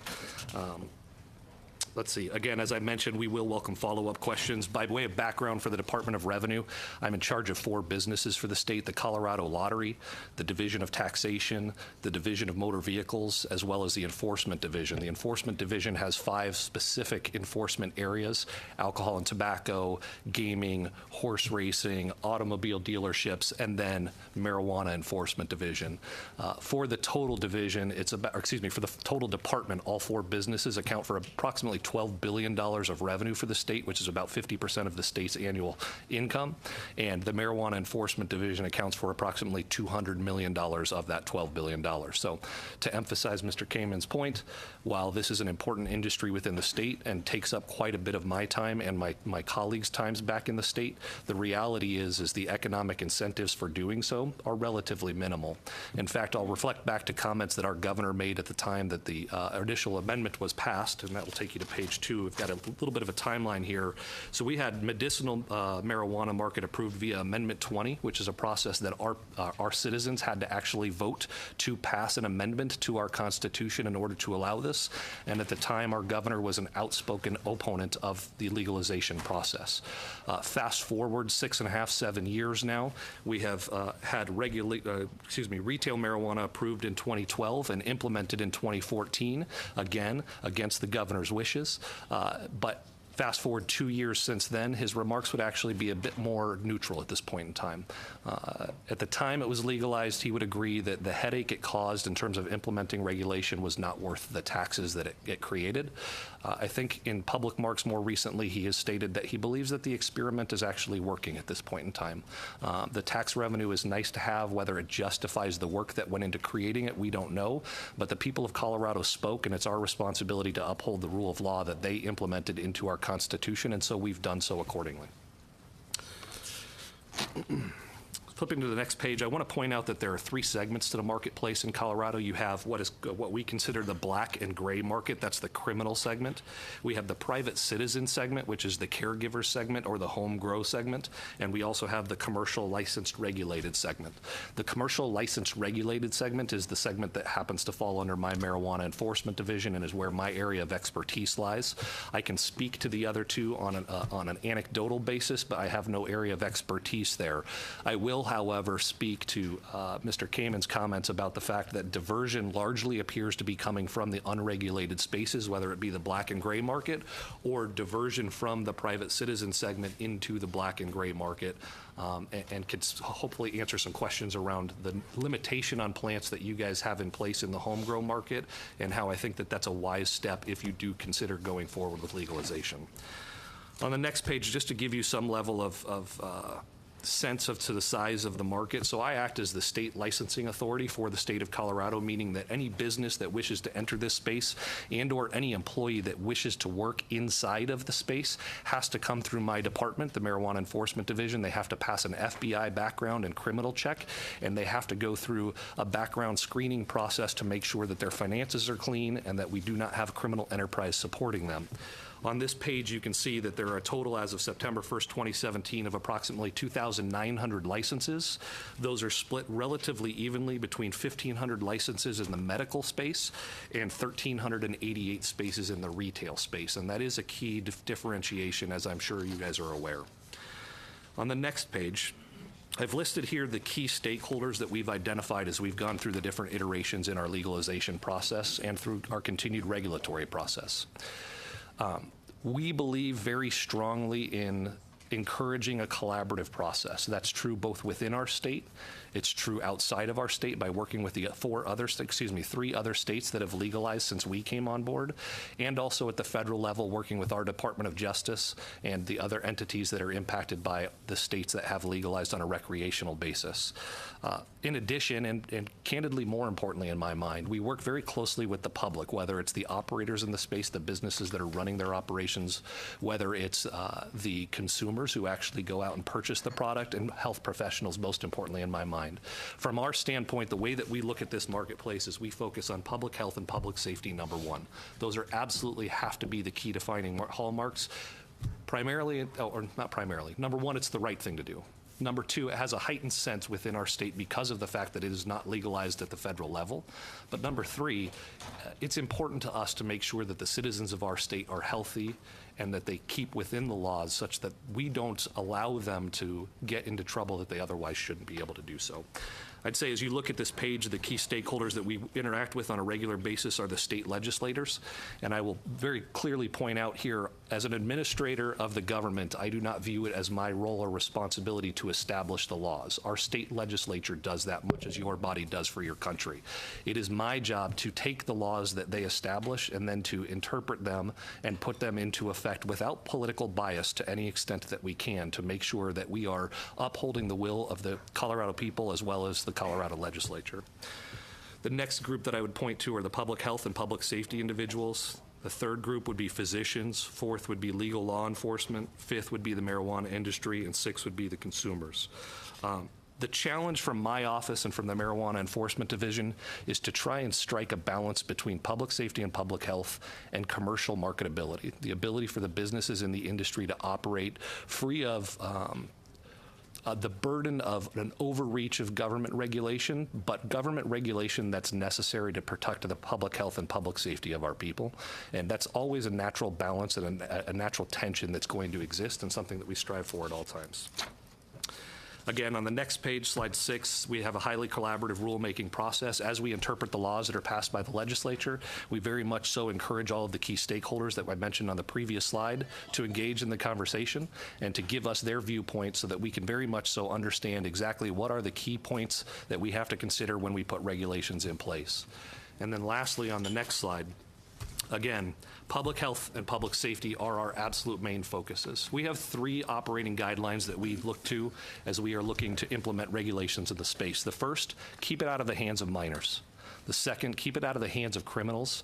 And the third, keep it out of the hands of, keep it out of other jurisdictions.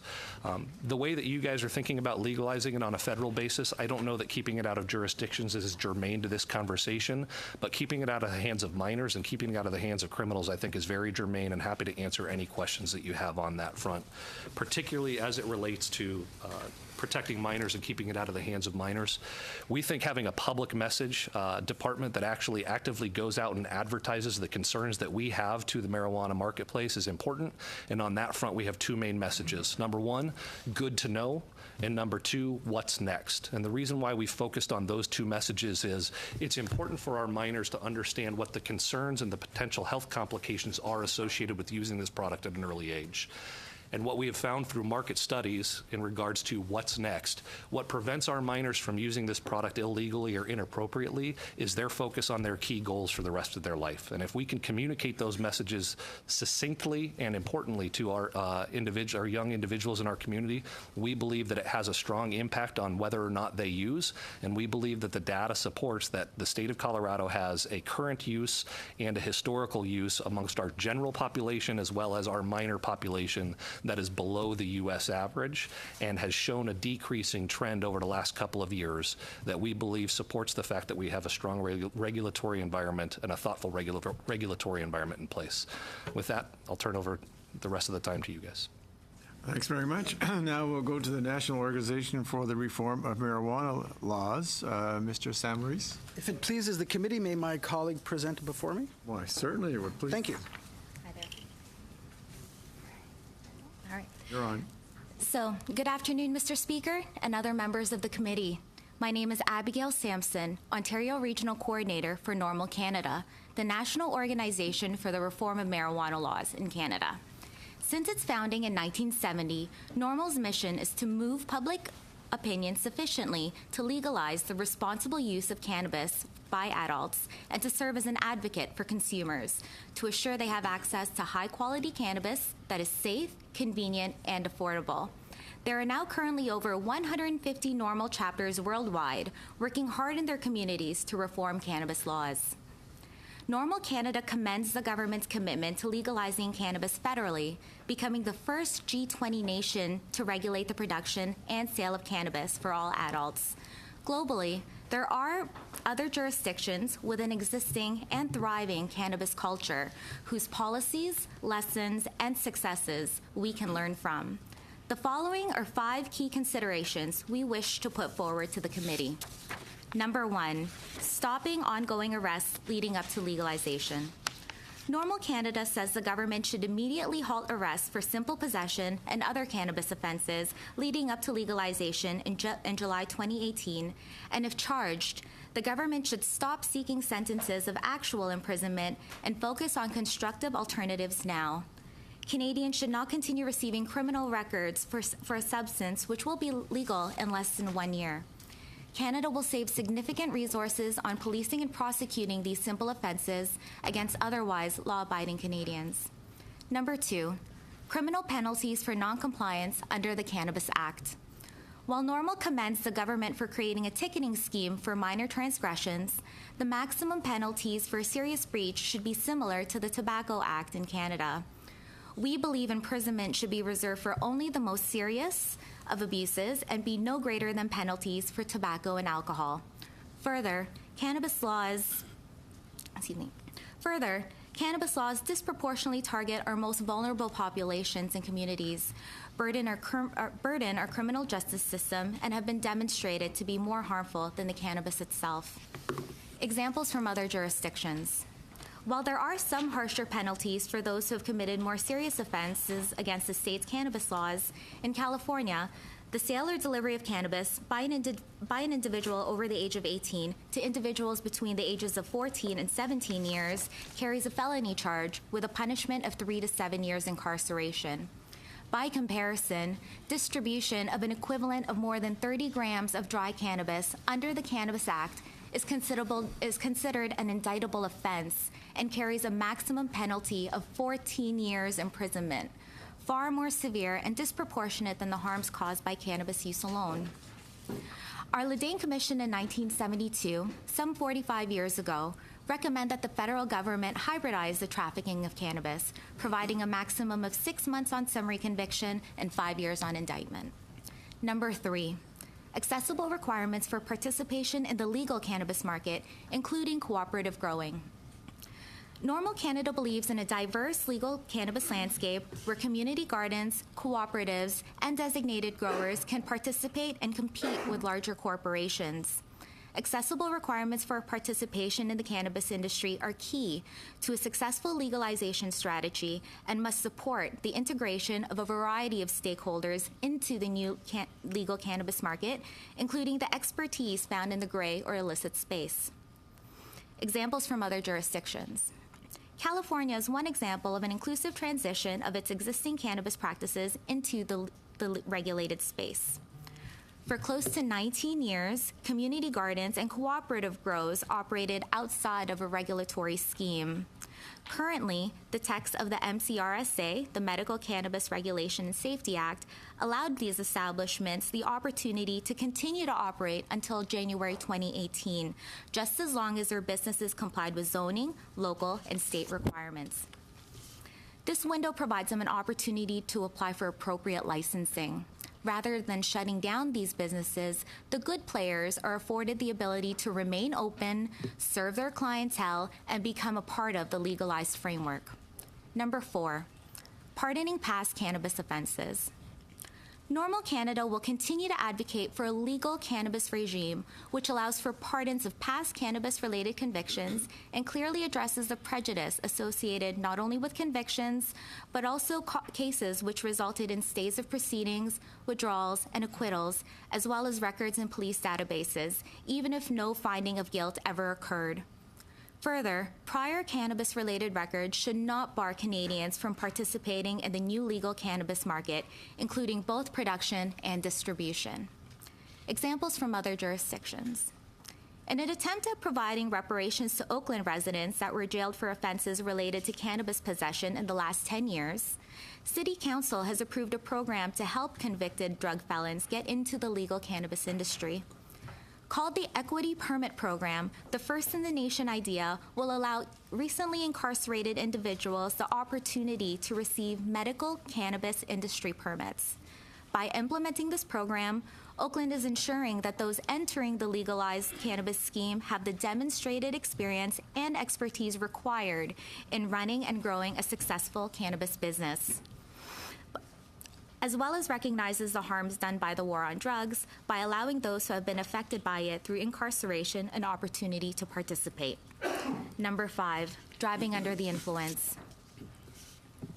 While Normal Canada discourages driving motor vehicles or operating complex machinery while under the influence of cannabis, the government should continue to investigate the development of a fair system that targets those drivers whose ability to drive is impaired and avoids the arrest and conviction of innocent Canadians based on the mere presence of cannabinoids in one's system, a per se limit.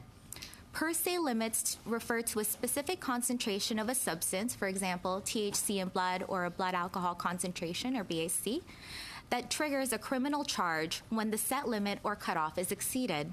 Per se limits, however, do not factor in impairment and may result in criminal charges for any user who exceeds the limit, even if no signs of impairment are demonstrated. Special consideration should be given to medical cannabis users who may use cannabis daily or near daily to manage their symptoms and ensure they are not unfairly targeted or criminalized by an arbitrary nanogram level. Many will exceed this limit, but their ability to drive will not be impaired in the least due to significant tolerance. Examples from other jurisdictions. In order to protect patients, the United Kingdom has enacted laws that allow for a medical defense if people are taking drugs, including cannabis, for medical reasons and are not impaired. The medical defense states that drivers are not guilty of per se offenses if they are not impaired and meet the following conditions. The medicine was prescribed, supplied, or sold to treat a medical or dental problem, and it was taken according to the instructions given by the prescriber or the information provided with the medicine. A medical defense for per se limits ensures that other evidence of impaired driving, rather than just the presence of THC, must be established to ensure patients are not unfairly criminalized for simply exceeding a per se limit. Per se limits are arbitrary, and especially if they are not rebuttable, they will not be in compliance with Section 7 of the Canadian Charter of Rights and Freedoms. In conclusion, by learning from other jurisdictions' experiences regulating cannabis,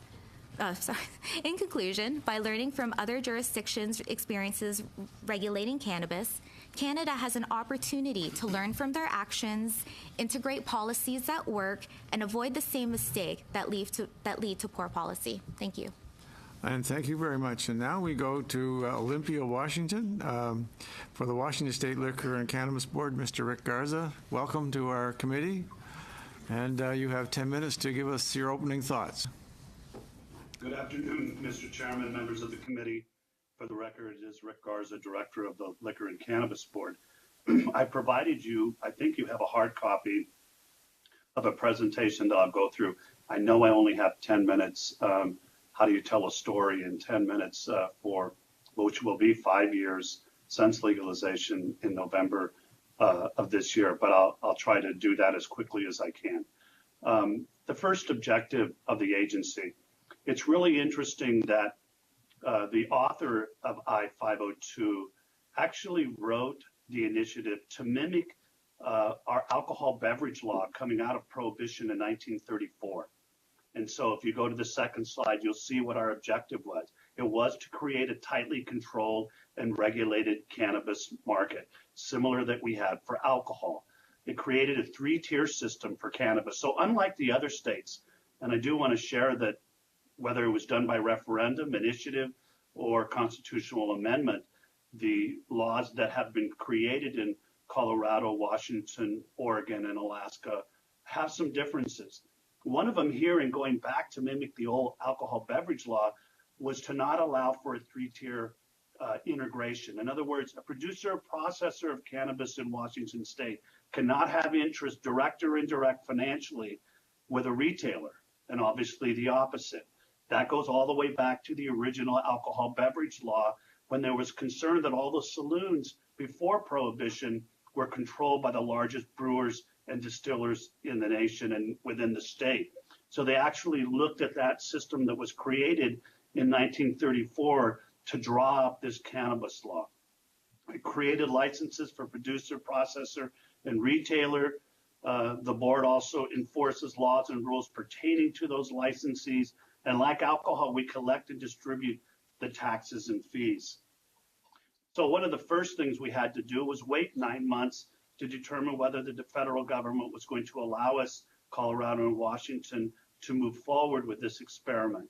In August of 2013, what's been known as the Cole Memorandum was shared with the two states, and it basically provided 8 enforcement guidelines that must be met as we move forward. And I think Michael Hartman, the director from Colorado, spoke to the things that are really most important within those guidelines. How would we prevent distribution and use by minors? How would we keep the criminal element out of our licensee base and our legal base? And how would we deal with the issue of diversion, either out of the state or inverting illegal product into the legal system? And I'll talk very briefly about how I think we did that. So basically, in November of 2012, it was legal for adults to possess over 21, like alcohol, an ounce of usable marijuana, 16 ounces in solid form, and 72 ounces in liquid form. And as I said earlier, it created a three-tier system for producer, processor, and retailer. It also imposed a 37% retail excise tax on cannabis. When you look at the history of Washington State, whether it's cigarettes or alcohol, it's interesting that we have some of the highest spirit taxes in the nation and also the highest cigarette taxes, and imposed a pretty high excise tax on cannabis. And one of the things I forgot to mention was that the alcohol system that coming out of Prohibition for Washington State is actually modeled by the Canadian model. We use the British Columbia model for alcohol regulations. And it's interesting that you'll see, and I'll share with you, elements that you'll see in the new cannabis law. It also established a THC bloodstream threshold for marijuana DUIs at 5 nanograms, limited the number of store locations, advertising, number of outlets, again, very similar to the original alcohol laws and regulations. And then it earmarks revenue for healthcare research and education. The first piece with respect to the Cole Memorandum, how would we keep the criminal element out of the licensing of this industry? As it is in Colorado, we do a criminal history investigation for all applicants. That means a fingerprint that runs through the Washington State Patrol here, and then with the Federal Bureau of Investigation to look at their criminal history, not only in this state, but throughout the country. We also do that for any financier and investor. It goes even further than the criminal history we do for alcohol. So if you have any interest whatsoever, a financier and investor must also go through a criminal background check, including fingerprints. Obviously, if you're an applicant, there's a financial background investigation that occurs just like it would for an alcohol potential licensee. We want to know where the source of funds came to establish the business. We want to know what the financial wherewithal of the applicant is. And then there's a 6-month residency requirement. Initially, it was a 3-month residency requirement, but was moved up to 6 months. And then there's also a restriction that was placed in the initiative that these entities, whether you're a producer, processor, or retailer of cannabis, cannot be within 1,000 feet of schools, childcare centers, transit centers, game archives, libraries, playgrounds, public parks, obviously places where children would be present. And then in order to deal with the issue of diversion, we have a robust and comprehensive software system that traces from the start to sale. We call it a seed to sale system that captures any movement of product from the producer to the processor to the retailer. And then how do we limit access? So like we have in Washington State for alcohol, we do youth compliance checks. And in fact, the youth compliance checks, we do 3 of them a year per retailer. We have a 93% no sales to minors compliance rate today. In fact, the last 2 months, I believe the compliance rate was at 98%. That's even higher than the compliance rate for alcohol in Washington State. We limit the number of production and retail stores. The idea of diversion and the concern that the federal government had meant that we had to establish what the demand was for those over 21 in Washington State, and we've limited our production to that, and the retail number of retail stores, about 500 statewide, again using the old liquor model where until 2011, the state of Washington actually distributed and retailed spirits, as you may recall. We used that same model to set up the number of stores within the state. I talked a little bit about the possession limits earlier, and obviously, like alcohol, there's an age restriction. Again, another difference between us and the other states is we don't allow for home grows for recreational or personal use. And there have been legislation since the initial initiative passed to allow for home grows. In fact, we were directed, we're in the midst of looking at and bringing recommendations to a legislative committee with respect to whether home grows should be allowed. They are allowed for medical, they're not allowed for personal use. Just so you know what the sales activity looks like, $250 million our first fiscal year, almost $900 million the second year, $1.3 billion this last July. We're averaging about $4 million in daily sales. You can see the excise tax collections, just so you can look at the revenue projections that were initially made and the projections that have come through. It's interesting, there was a fiscal note that had to be written on the initiative to determine the amount of excise tax or revenue that would be collected by the state. The estimate was $0 to $2 billion over 5 years because, of course, no one knew how fast the industry would grow. It looks like if you take a look at those numbers that probably about 1.3 billion in revenue that will be collected in the first 5 years.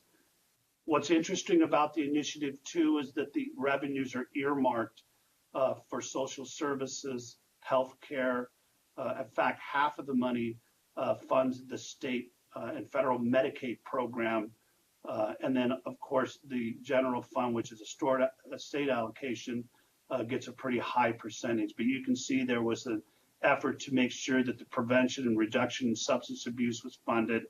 Department of Health has public health programs to speak to parents and to youth about cannabis. And then our universities also receive funding.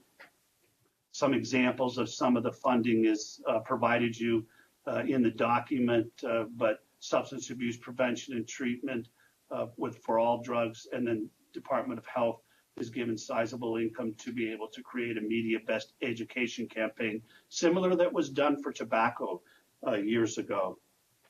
Consumer safety was something that we didn't expect. You'll see in the slide examples of gummy bears, lollipops, cotton candy that was actually being distributed in the black market and gray market of medical in Washington. The board actually wrote a rule that says nothing as far as edibles or infused products can be especially appealing to children. Anything that mimics candies, believe it or not, that was out in the marketplace in the black and gray market of medical. We actually have a 4-person committee here at the board that looks at all packaging, labeling, and products. Many products have been denied. Again, anything that might be appealing to children is not allowed. Some of the current challenges, obviously the conflict in federal law continues to be an issue. If we had time, we could talk about the issues of banking and the difficulty. Because of the rigorous process that we have for licensing, we've been more successful than the other states. We have 4 regional credit unions and state chartered banks that have provided banking. Typically what we'll do is after they sign a release, we provide the licensing file to the banks, which has the criminal background check that was done, the source of funding, and then they often tie into our traceability system so they can see the money that's being reported or the sales that are being reported to the state to see if that meets up with the what's happening with their bank accounts. Mr. Garza, I have to ask you to wind up. You're over your minute, over your limit. If you could just wind up a little bit. I think the only thing I would add is the whole issue of consumer safety around pesticides. When we struggle with that, typically we would look to the EPA, the Environmental Protection Agency, to provide us guidance with respect to that. But that's something we continue to struggle with because of the conflict with federal law. So with that, Mr. Chairman, I appreciate the time. Thank you very much. And now we'll open the floor for questions. We start off with a round. Yes. I did ask my colleague to present first, but I did not want to forego my presentation. Oh, I'm sorry. I thought That's okay. we had you down for one presentation. Well, it's very brief. It'll only be 3 minutes. Fire away. Thank you. Et merci beaucoup, mesdames et messieurs du comité. Thank you very much, ladies and gentlemen. My name is Marc Boris Saint-Maurice. I was Director General of Normal Canada, and I'm a founder of Bloc Pot, a provincial party in Quebec, the federal marijuana party, and I direct Centre Compassion in Montreal, which is a cannabis dispensary. I'm a member of the Liberal Party, but that will not prevent me from criticizing your bill. I've been fighting for legalization of marijuana for 25 years, so I'm apologizing if I may seem shocking. That's not personal. It's my duty to criticize the bill. First of all, one mustn't forget that if we are here today, it's because activists like us have fought and been arrested and protested in the streets to demand our rights. So you have an obligation to give proper weight to what we have to say, because we are the most affected and concerned. We are the victims of this prohibition. I don't want to presume anything about your government's intentions. However, according to my experience over the past 25 years, I have a lot of fears about how the government intends to legalize marijuana. After having been persecuted, criminalized, incarcerated, and alienated, excuse me for being dubious, when you talk about eliminating the criminal element from the market, I feel targeted. I'm one of those criminals. Like many Canadians, I have a record exclusively for cannabis-related infractions, and that's why I became an activist. Hearing that I'm going to be eliminated from the market, I feel threatened, and when I'm threatened, I want to defend myself. We should be talking about how to recover and legitimize people like me, legalize us, in other words. But prohibition did not eliminate me. Legalization certainly won't either. You should look at what's being done in Oakland, California, where they give priority to people who have cannabis-related criminal records to apply for permits to distribute cannabis. This organization admits that there's been harm done to these people. That is the first step towards reconciliation. We're not organized crime. Cannabis is disorganized crime, if it's anything. We have to create a diversified market open to everyone, and what's most important to me is the rights of entrepreneurs who come out of the cannabis community to integrate into this new industry. We're not asking heterosexuals to manage all the businesses in the gay community, nor Catholic churches to look after halal and kosher meat. So why are we putting the responsibility for cannabis in the hands of people who don't know anything about the product? We, the users, producers, suppliers, and activists have created an industry and have unequaled expertise in this matter. The loss of this expertise and knowledge would be a disaster for the new marijuana industry. The existing market is too well established to not have a role in the distribution of cannabis. We'll never agree to be set aside from this new industry for which we have been fighting for over 25 years. That would be further injustice and an insult to all those who paid the price for the fight against prohibition. Many categories of producers have to be created to allow all kinds of models to coexist in a dynamic market, and this has to include people from my community. There seems to be some kind of shame or guilt around the pleasure people can have in consuming cannabis. Why is this true for cannabis and not alcohol? We celebrate our winemakers and our microbreweries. Great wines are considered great art, and rightly so. We use it for all kinds of celebrations and weddings and what have you. But somebody who likes marijuana has to hide in a back street alley. Why? For most users, it's recreation, it's relaxation. It doesn't cause any major problem at all. So I fear that the problem with legalization as proposed is that we're trying to temper this shame by giving us the illusion of good social conscience. We have to broach the subject by thinking about the majority for which consumption of marijuana does not present a problem at all. We have to let go of this model that only looks at problem cases. Badly executed legalization will not be a good idea and will be no better than prohibition. So I'm pleased to be here, and I'm open to answering all your questions and contributing to make this a good system for all Canadians. Thank you. Our 7-minute question period with Ms. Sidhu. Thank you, Mr. Chair. Thank you for giving the valued information. I appreciate it. My question to Mr. Garza, our Colorado Department. My riding in Peel region is similar to many other communities across Canada when it comes to youth use of marijuana.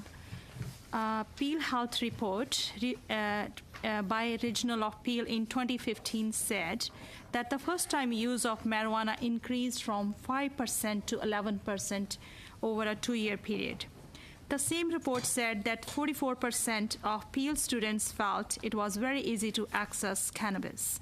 We need to take action to reduce youth use, as the present model is not working. Given your experience of cannabis legalization in Colorado, Washington, do you feel that Bill C-45 is a reasonable place to start with cannabis legalization in Canada? Mr. Garza, do you want to take that, or do you want me to start? Go ahead, Mike. Okay, perfect. Thank you. I don't necessarily want to speak to whether or not I think the place that you're starting from is the right place or not. I am happy to address any questions regarding our experiences in our district and the results of our regulations. Youth use is something that is very, very top of mind to us and something that we focus on very extensively. One area where I do know I think your proposed bill has an opportunity for improvement in my mind.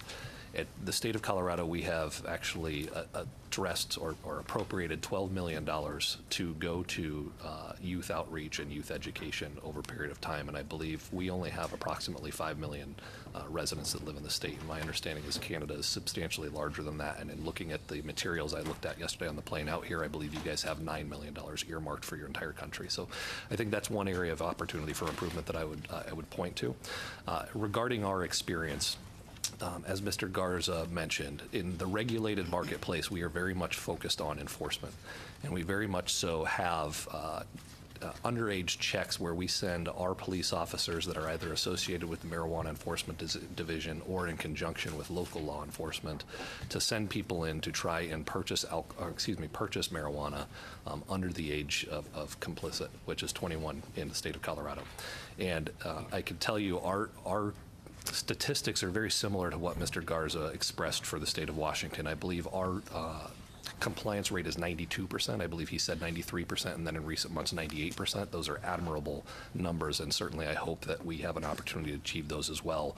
Where I would say we could do a better job on our end is candidly, on a historical basis, we haven't done enough of those checks. I believe over the last 4 years, we've done something along the lines of 600 on an annual, or excuse me, 600 in total. Over the last 2 years, that's been 350 of those 600. So we have started to accelerate those. We do anticipate doing more of them. But I think that having strong regulatory enforcement tactics in place to address that portion of the marketplace is very, very important in addition to the public education component. Okay. Mr. Hartman, could you speak to the experience in Colorado of maintaining the medical supply after legalizing for recreational use? Unfortunately, I can't. The medical side is not part of my purview. We do the recreational side, and we do also license those who are involved in the medical side, but actually, I can't speak to that experience. Mr. Garza probably would be able to speak to it better than I could. Okay, Mr. Garza, can you? Or Mr. Kamen. Anyone can speak. I can speak to the youth access piece of the first question. One of the things that we have in our schools, 8th, 10th, and 12th graders, is called a Healthy Youth Survey. It was really something we were looking at after legalization to look and see if we would see, there's an obvious question in the survey that asked if you used in the last 30 days. And the most interesting thing that came back this last year was that there was no increase in that number. I think we expected that with legalization. I think one of the things that was of concern is the perception of harm had gone down, and that could be related to legalization, but a belief that it's not as risky as it was. But we did expect to see youth use up, especially among 10th graders and 8th graders in the survey, and in some counties we saw a decline. I think one of the most obvious things is cannabis has been around Washington with our youth and our adults for many, many, many years. And in some instances, because I have teenagers, it was easier before legalization to get marijuana than it was alcohol, because it was black market or gray market medical. So I think it's still early, but I think we were actually pleased to see that we didn't see an increase in use among youth in the 8th and 10th grades through the Healthy Youth Survey. Clarify the record, I apologize. I said that we do not actually regulate the medical space. That is completely wrong. I conflated that with the caregiver space, the home grow space. I apologize. In regards to our experience, what we have seen is that the medical space has actually remained more robust than I would have anticipated as a private citizen. I can't say that that's necessarily the voice of our state saying that, but that marketplace continues to exist. One area I may point to as to why that is the case is we have a substantial differentiation in our tax scheme as it relates to medical versus recreational use. Medical is only at 2.9% tax rate, and our recreational portion of the marketplace is at 15%. Thank you. May I speak to your second question with Sure. regard to the medical availability? I think both Colorado and Washington State, and Mr. Garza will correct me if I'm wrong, have had a tension between the recreational and medical markets in the way that Mr. Hartman just spoke of. In Colorado, there's a tax differential. You can also purchase more from a medical store. You can purchase up to 2 ounces at a time.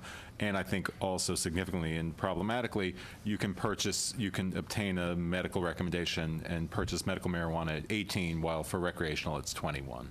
So I think so long as you have these two regulatory regimes operating in parallel, where it's more advantageous to buy in one than the other, there's going to be tensions between the two. And we've seen that particularly in Colorado with regard to caregivers, which are people outside, as Mr. Hartman mentioned, the regulated market who can grow for themselves or for others. And you had instances where they were growing possibly hundreds of plants in a single location. Police would show up, they wouldn't know whether that was a wholly illegal grow, whether it was a legitimate medical grow, whether it was somewhere in between.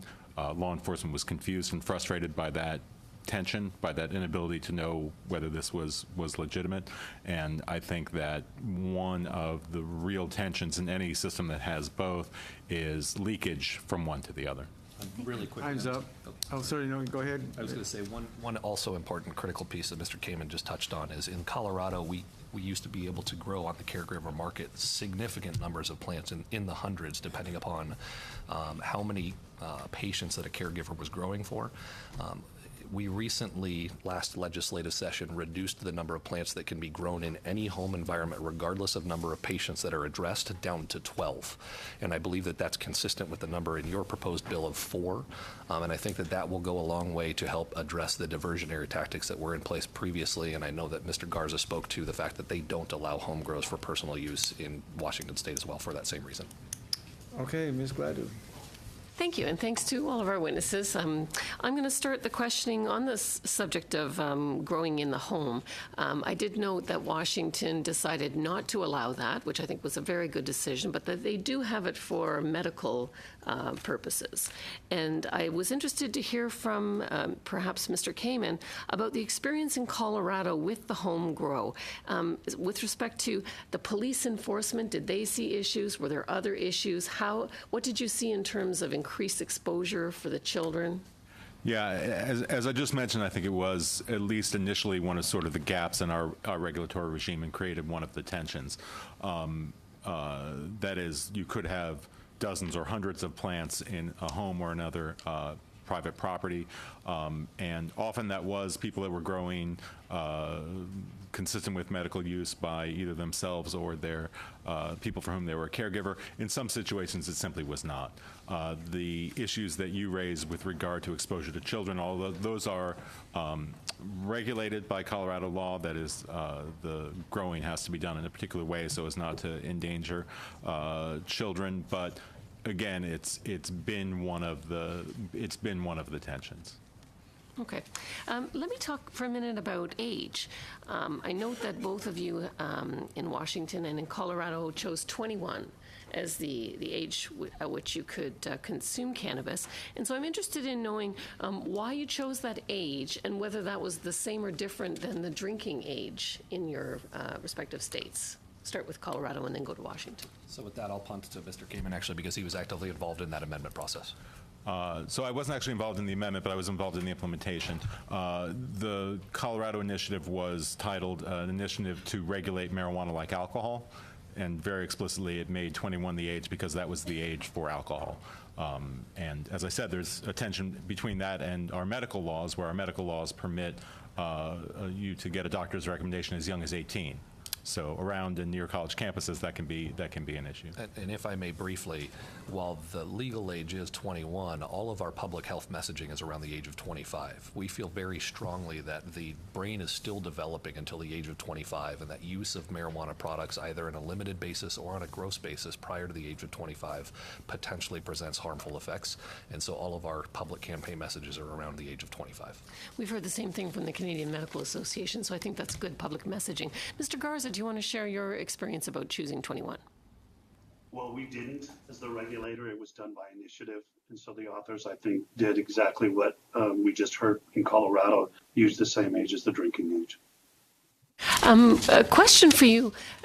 It's interesting when you see that it's illegal federally and you've got it legal state-wise. Have you seen any issues for your citizens traveling to other countries where cannabis is not legal? I've seen it arise with visitors to the United States. There was a case that got some publicity recently in Colorado of a woman who was traveling to the United States to meet her boyfriend who lived here. She lived in South America, and she was denied entry because she admitted that she had used marijuana on a previous trip to Colorado. And her answer was, well, but it's legal in Colorado. And the patient people at the border explained to her, under state law maybe, but in the United States it's not. Because she made that admission, she is no longer eligible to travel to the United States. Mr. Garza, anything to add? Nothing. Okay, very good. Another question I had regards the incidence of impaired drug driving due to cannabis. Now, I'm interested to hear about your experience when you first legalized cannabis and then after the public education and awareness campaigns, where that went, starting with Colorado and then to Washington. Sure. So this brings up one of the more significant points that I want to impress upon you as you consider this path. I think in all states, but particularly in Colorado, because I want to speak for our jurisdiction, there is some level of disagreement as to what the statistics show. It's important as you look at traveling down this path that you establish what are the key public health metrics that we want to identify and track over time. And even more importantly, in my mind, establish who is going to be the expert at collecting that data so that you can point back to it on an unbiased, unpoliticized basis and say, this is what's truly going on in our marketplace. Speaking specifically to our experience, we have seen a little bit of an uptick, but not a significant one. And so it's something that we're very much focused on, but not something that I would say is significantly alarming at this point in time. I think it goes back to some of the comments that Mr. Garza made, which is previously some of that data wasn't tracked. And so where you see an uptick in information or uptick in incidences of violations, that may be a function of reporting rather than actual occurrence. And that's something to take into consideration. Mr. Garza, I don't know if you have a different experience. No, it's very similar. I think what's important is there was no DUI nanogram threshold before legalization.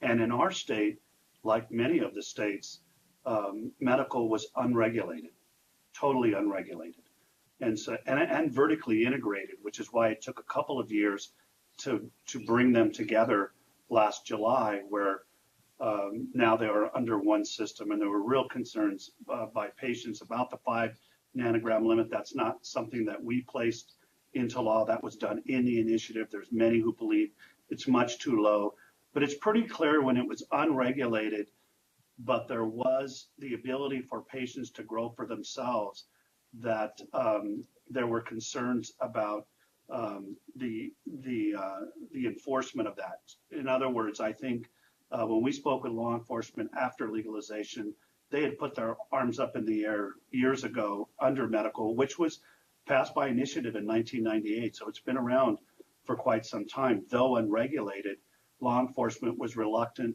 to go in and take people in because there was no threshold.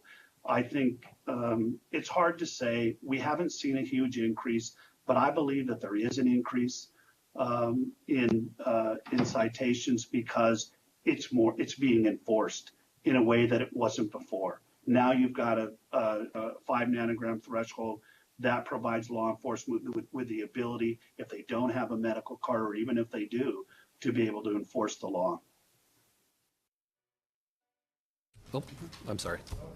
I think Ms. Sampson made an important point, which is that the technology isn't necessarily there on cannabis yet to differentiate between whether it's THC in the blood or cannabinoids in the blood. And there's a key differentiation there in that THC obviously causes impairment and cannabinoids does not either. I would note to the panel that that's similar to the fact that breathalyzer technology wasn't necessarily there when alcohol was legalized as well. So it's something to take into consideration that this industry will continue to develop, the technology will continue to develop, and it's one of those issues that we need to have a key focus on in terms of our focus on public safety and public health. Very good, thank you. If I may? Right.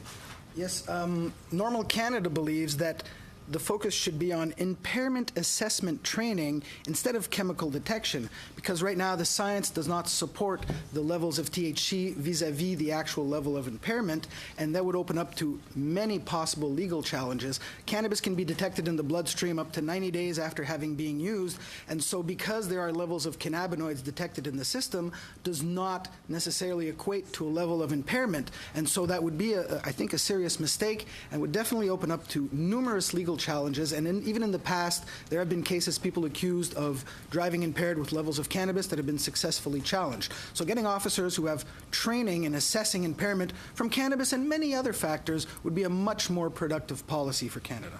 Okay, thank you. Mr. Davies. Sure, thank you to the witnesses. Mr. Kamen, if you know, if someone is seeking entry to the U.S., a non-U.S. citizen, and they are asked and admit to having used cannabis anywhere, are they automatically inadmissible to enter the U.S., or is it officer discretion? My sense is that those people are excludable, but not always excluded. Okay. Can you give me some sort of sense of the likelihood? Are they generally excluded, or are they generally admitted? I don't have statistics on that. I wish I could tell you. I know that this is going to be a tension. You know, there's an enormous border between our country and yours, and enforcement at the border in both directions will be complicated by the endeavor that you're all undertaking here. I don't have good data on how that's happening now. What I hear are sort of individual cases of people being excluded. Okay, thank you. Now to our Colorado folks and Washington, if you know what, broadly speaking, what percentage of cannabis products in your state are edibles or concentrates non-smokable?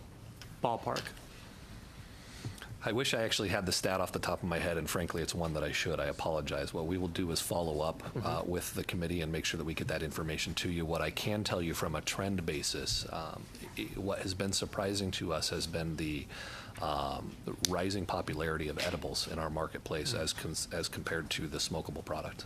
Mr. Kamen, any ballpark idea? I know that in the first year we were shocked by the prevalence of edible and infused products. They were initially about half. I don't know how it's changed since then, but the original regulations were really written with smokable flowers in mind, and really there was sort of when I talked about this iterative process initially, that was one of the things that right away we had to create equivalences between smokable flowers and edible and infused products, and begin regulating the appearance and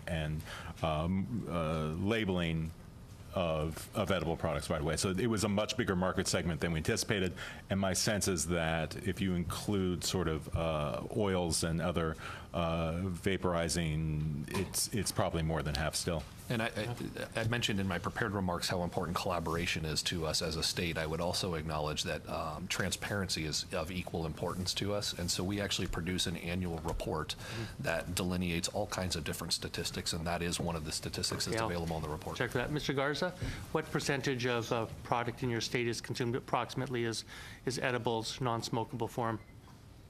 Well, it's interesting that it really hasn't changed a lot over the last 3 years since the first retail stores opened. About 68% is bud and flower that's consumed today. It was about 72% for the first year, and then about 12% edibles and infused products, and then also the concentrates, the vaping has gone up, but it doesn't look like the same experience in Colorado. And it's interesting that even among medical patients, we're seeing the same use, basically flower and bud. But I think that's quite different than the other states. Okay. Back to Colorado. I understand that after you introduced it, you had some initial issues with edibles that you subsequently had to correct with single serving and labeling and things. How's that working now? Would you say that the edible market, are you able to make those products available to your citizens in a safe and properly regulated manner? We are, and it's significantly changed from when we first rolled it out. In my prepared remarks and some of the background information, you'll see pictures of packaging and information along those lines.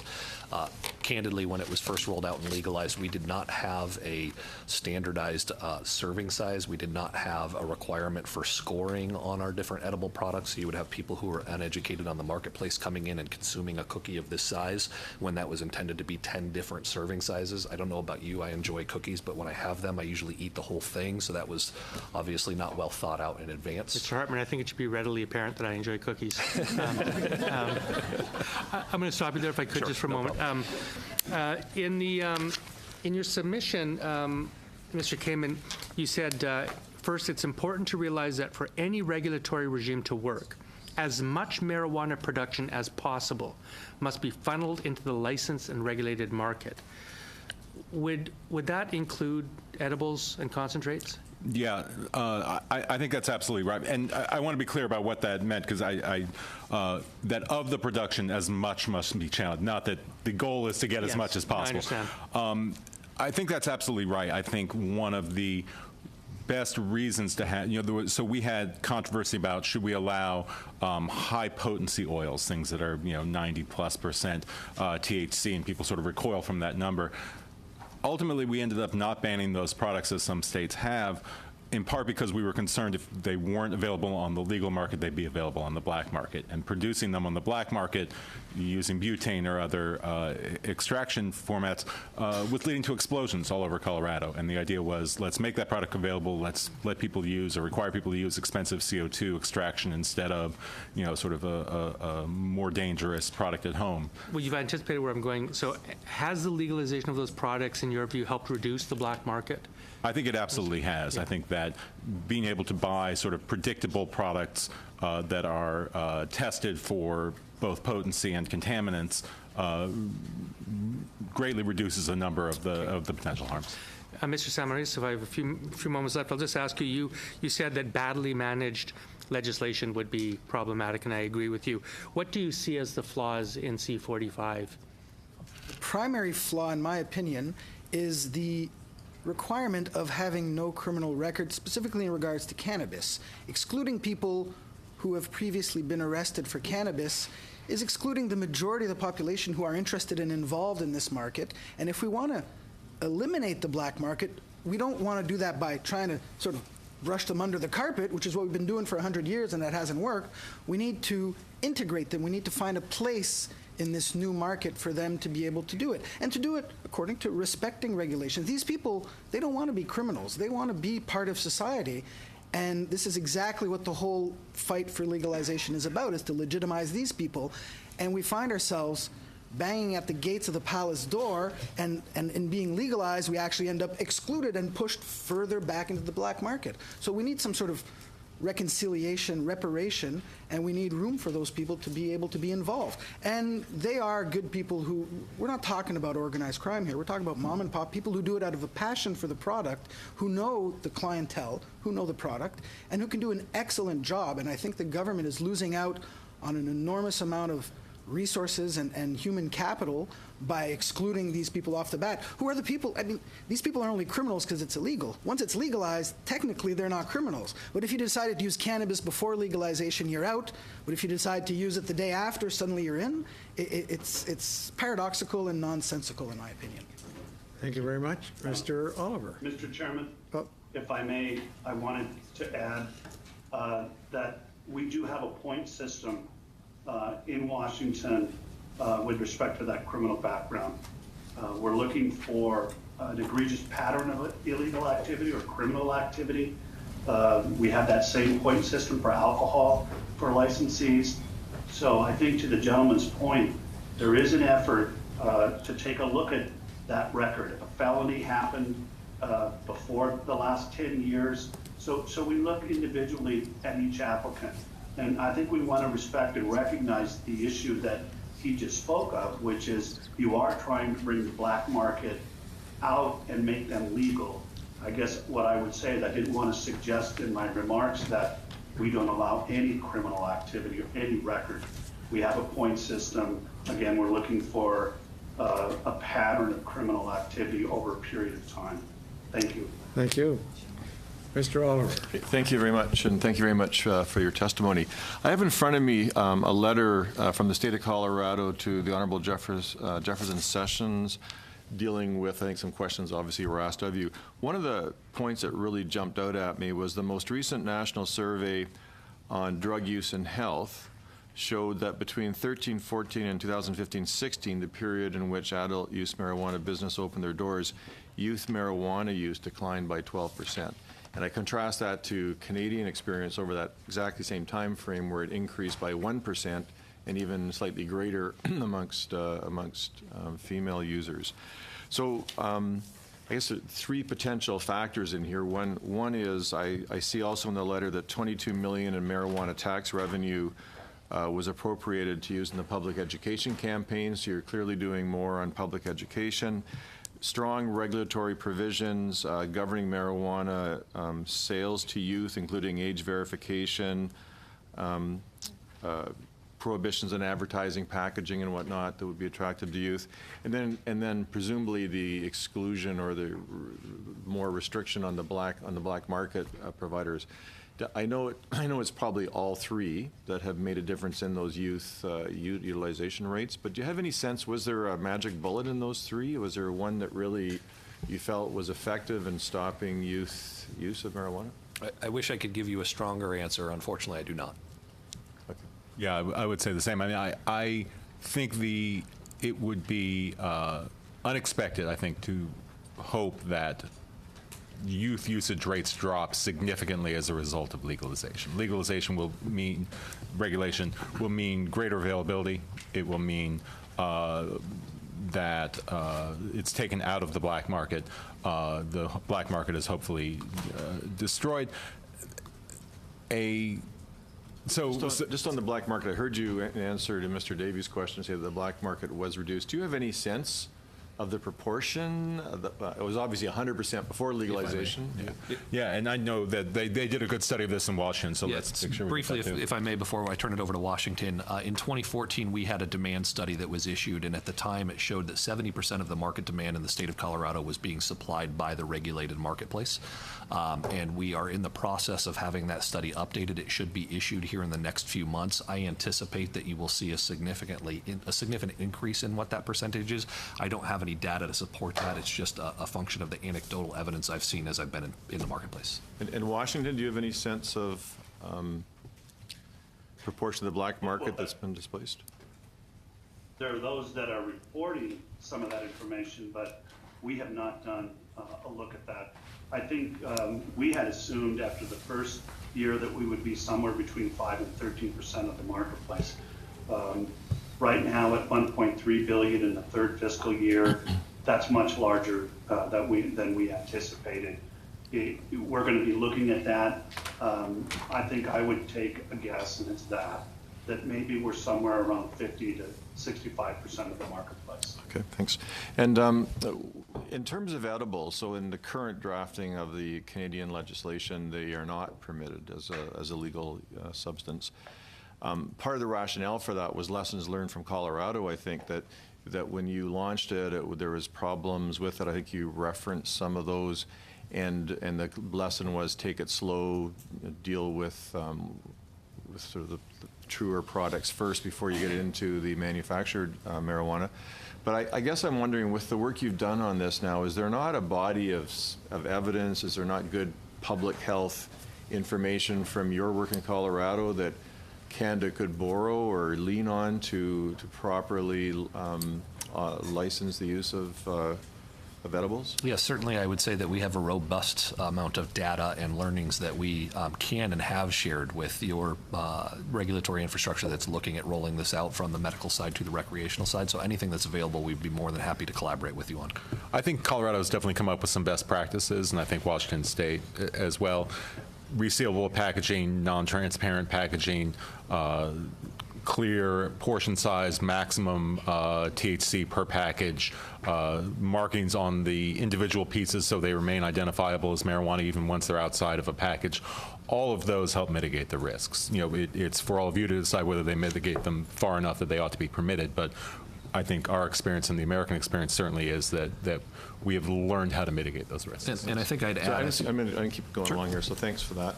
We heard this morning from our law enforcement that they don't feel they'll be ready to enforce the new laws as they come forward. It's more complex. There's federal and provincial, state that are being brought to bear here.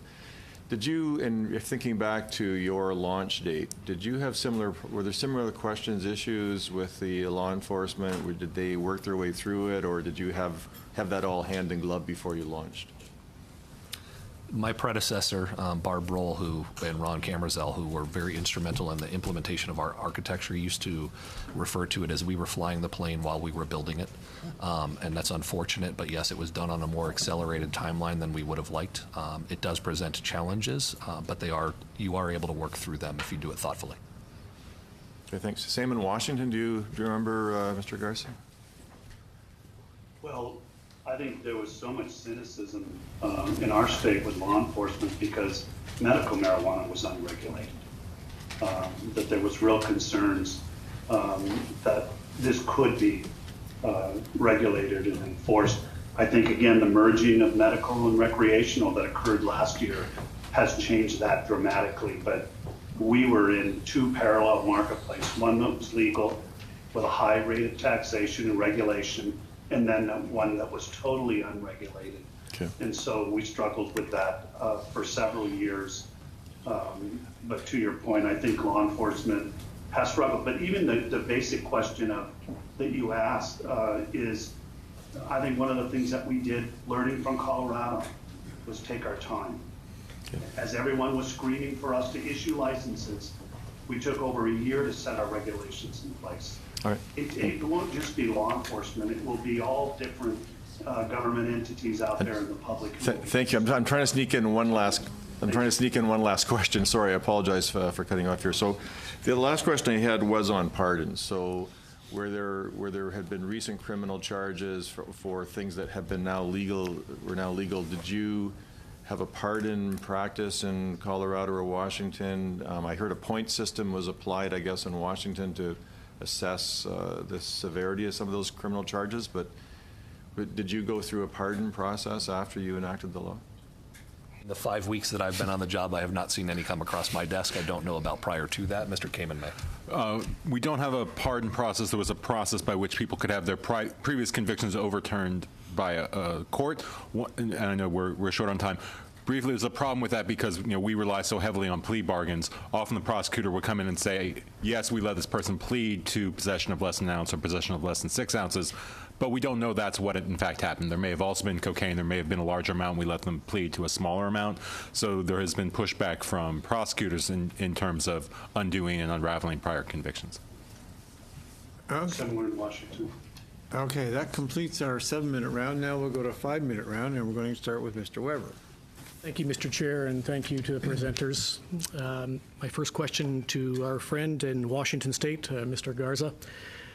Thank you for your information here on the sales and tax activity. I find that very interesting, especially the projections in the future with regard to the tax that you will generate from the sale of cannabis. I see that at a 37% excise tax rate. I find that with that being as high as it is, how do you compete with the black market? Your pricing compared to the illicit to trade black market, how do you compare? I've asked this before, but I'm not too an American who actually deals with the product down in the States. So how does your product compare in both Washington State and in Colorado with the black market? What's interesting is that the excise tax applies both to medical and recreational. So we don't have that issue in Colorado where people are sticking with the medical program where they can easily get an authorization to use medical. And that was a real concern when they merged the two together, that at least for medical patients, they were concerned that the excise tax should not apply. Now they can receive an exception from the retail sales tax that can be 7 to 10%. But it's amazing that we're down to about $7.48 a gram. Now, when legalization occurred in 2011, 2012, we believe that the black market in Washington was somewhere between $9 and $11 a gram. So you can see, and as soon as those prices fell to about $10 a gram in Washington about a year and a half ago, then we saw the sales occurring. And what basically we believe happened is that once it hit the same price as the black and at that time gray market of medical, there was no reason not to go to a retail store to purchase. It was being tested, as was said earlier. It had packaging and labeling. We learned from Colorado some of the issues that they had around edibles. I didn't talk about that specifically, but 10 milligrams per serving, 100 milligrams. Oregon, for example, even went further after their and went to 5 milligrams and 50 milligrams for a product. But to your question, I think the size of the marketplace now at about $4 million a day in sales suggests that those prices are equal, if not lower, than the black market. Okay. I was going to say that's been our experience as well. Yeah, and I think the answer is economies of scale. That while I'm here, my students are touring in Colorado several 100,000 square foot grow facility. They can achieve economies of scale there. That the concern now is the price going to drop too low? Do we need to set a price floor because marijuana will be so cheap that export out of state or resale to youth is going to become a problem? So, notwithstanding taxes, the price is still falling significantly. With the high regulatory environment with licensed producers, I just don't understand how they can keep it that low. That the overhead costs, the security, how do they do it? The black market doesn't have to adhere to any of that. It's like that joke. They do it in volume, right? That's right. Okay. I think the black market runs significant legal risk associated with their operations that, candidly, if it was included into their pricing structure, would make their margins substantially lower than what they are. Right. Yes, sir. If I may, the situation in Canada regarding licensed producers and the price that they sell it, these companies are funded and the publicly traded. Many of them are operating currently at a loss in the hopes that eventually they will regain that. So there's a lot of speculation, and I'm quite certain a number of these companies are going to go belly up, and someone is just vying to become the Walmart of marijuana, and one of them is going to make it and 9 others are going to lose it. I don't think that's a healthy way to go about it. There are companies publicly traded, who've traded millions, hundreds of millions on the stock market and haven't even sold a single gram of product. That's not a way to run a business responsibly. That's setting yourselves up for some major failures. Interesting. I want to get into the licensing requirements, Mr. Hartman. Actually, I'm looking at Mr. Garza's numbers here and his information here. Of course, there's quite a requirement, criminal history checks, FBI background checks for gaining your license. What about after the license and the production of marijuana? Do you have inspectors coming at a regular basis checking to ensure that they're not overproducing or somehow the plants are missing, things like that? Do you have a strong policing requirement as well? Well, I would like that to be stronger for the producer processor. Just to be candid, much of the effort initially was the whole issue of youth access and making sure the compliance checks were being done often in order to make sure that youth did not have access through the marketplace. The traceability system in itself is that red flag, and we're tied into that system, but we want to make more visits out to our producer processors to ensure there's not diversion. and you make a great point. You need to make sure that you give the resources to the regulator so that those inspections can occur often with respect to producers and processors. I want to emphasize this point because it's incredibly important. For us, there are three legs to the stool. There's 24-hour surveillance, there is the seed-to-sale inventory tracking system, which is incredibly important, and there also is the banking when they do have access to banking. For us to be able to see all three of those at the same time in the regulated space, it gives us a very good sense of what's going on, and the key there is the seed-to-sale metric inventory tracking system. Okay, thanks very much. And Dr. Ayolfson. Very much. Thank you all for coming today. A lot of my perspective on this comes from the public safety and particularly medicine. I'm a recovering ER doctor. Did that for almost 20 years. And one of the things that I found in my medical practice, and we studied in our toxicology as well, is the instances of adulterated product. And I would see that. I never saw someone come in just because they had consumed cannabis on its own. It was they had consumed what they thought was cannabis, and it turned out it's something else. Thankfully, although we're worried so much about opioids, there's actually been no or almost no recorded opioid contamination or overdose from it. There were other things too, plant alkaloids that could make people so sick they ended up in the intensive care unit, intractable seizures, this sort of thing. So, and of course, this is a function of an illegal, unregulated market where you don't have the quality control. Has this been tracked? The incidence of emergency room visits, or medical calls due to adulteration of unregulated product, and has this changed since legalization? So I don't know that I can say it's been tracked to the level that we know whether it's adulterated product or not. We do track emergency department visits as well as hospitalizations very closely. And this goes back to the reported versus occurred incidences commentary at the beginning of the testimony. We have seen an uptick in terms of the number of emergency department visits as well as the hospitalizations. Interestingly, there's been a slight uptick in the 0 to 8-year-old category, which would tell me accidental consumption. But the largest uptick has actually been in the 35-plus category, which tells me that that is more affecting people who are maybe trying it for the first time. We don't have data on it, but there is some level of disagreement as to whether there are more incidences occurring or whether because it's legalized, the doctors are now more willing to ask the question and the patients are more willing to admit to the fact that marijuana was at play in the situation. Yes, Mr. Garza, your experience in this? It's the same experience in Washington State. Early on, we had discussions with the Washington State Poison Center because they were seeing an uptick in calls, and also visits to hospitals with respect to panic attacks and all the things that honestly I wasn't even aware of at the time. But I think that's one of the, I want to throw out another issue, not just the others, but potency and the concerns that that we have, that whether there's an increase in use among adults, what we're seeing is an increase in potency of adults that use, and we're concerned about that. Also, with the lowering of the price, should we be looking at minimum pricing as they do in Scandinavia for alcohol, for example?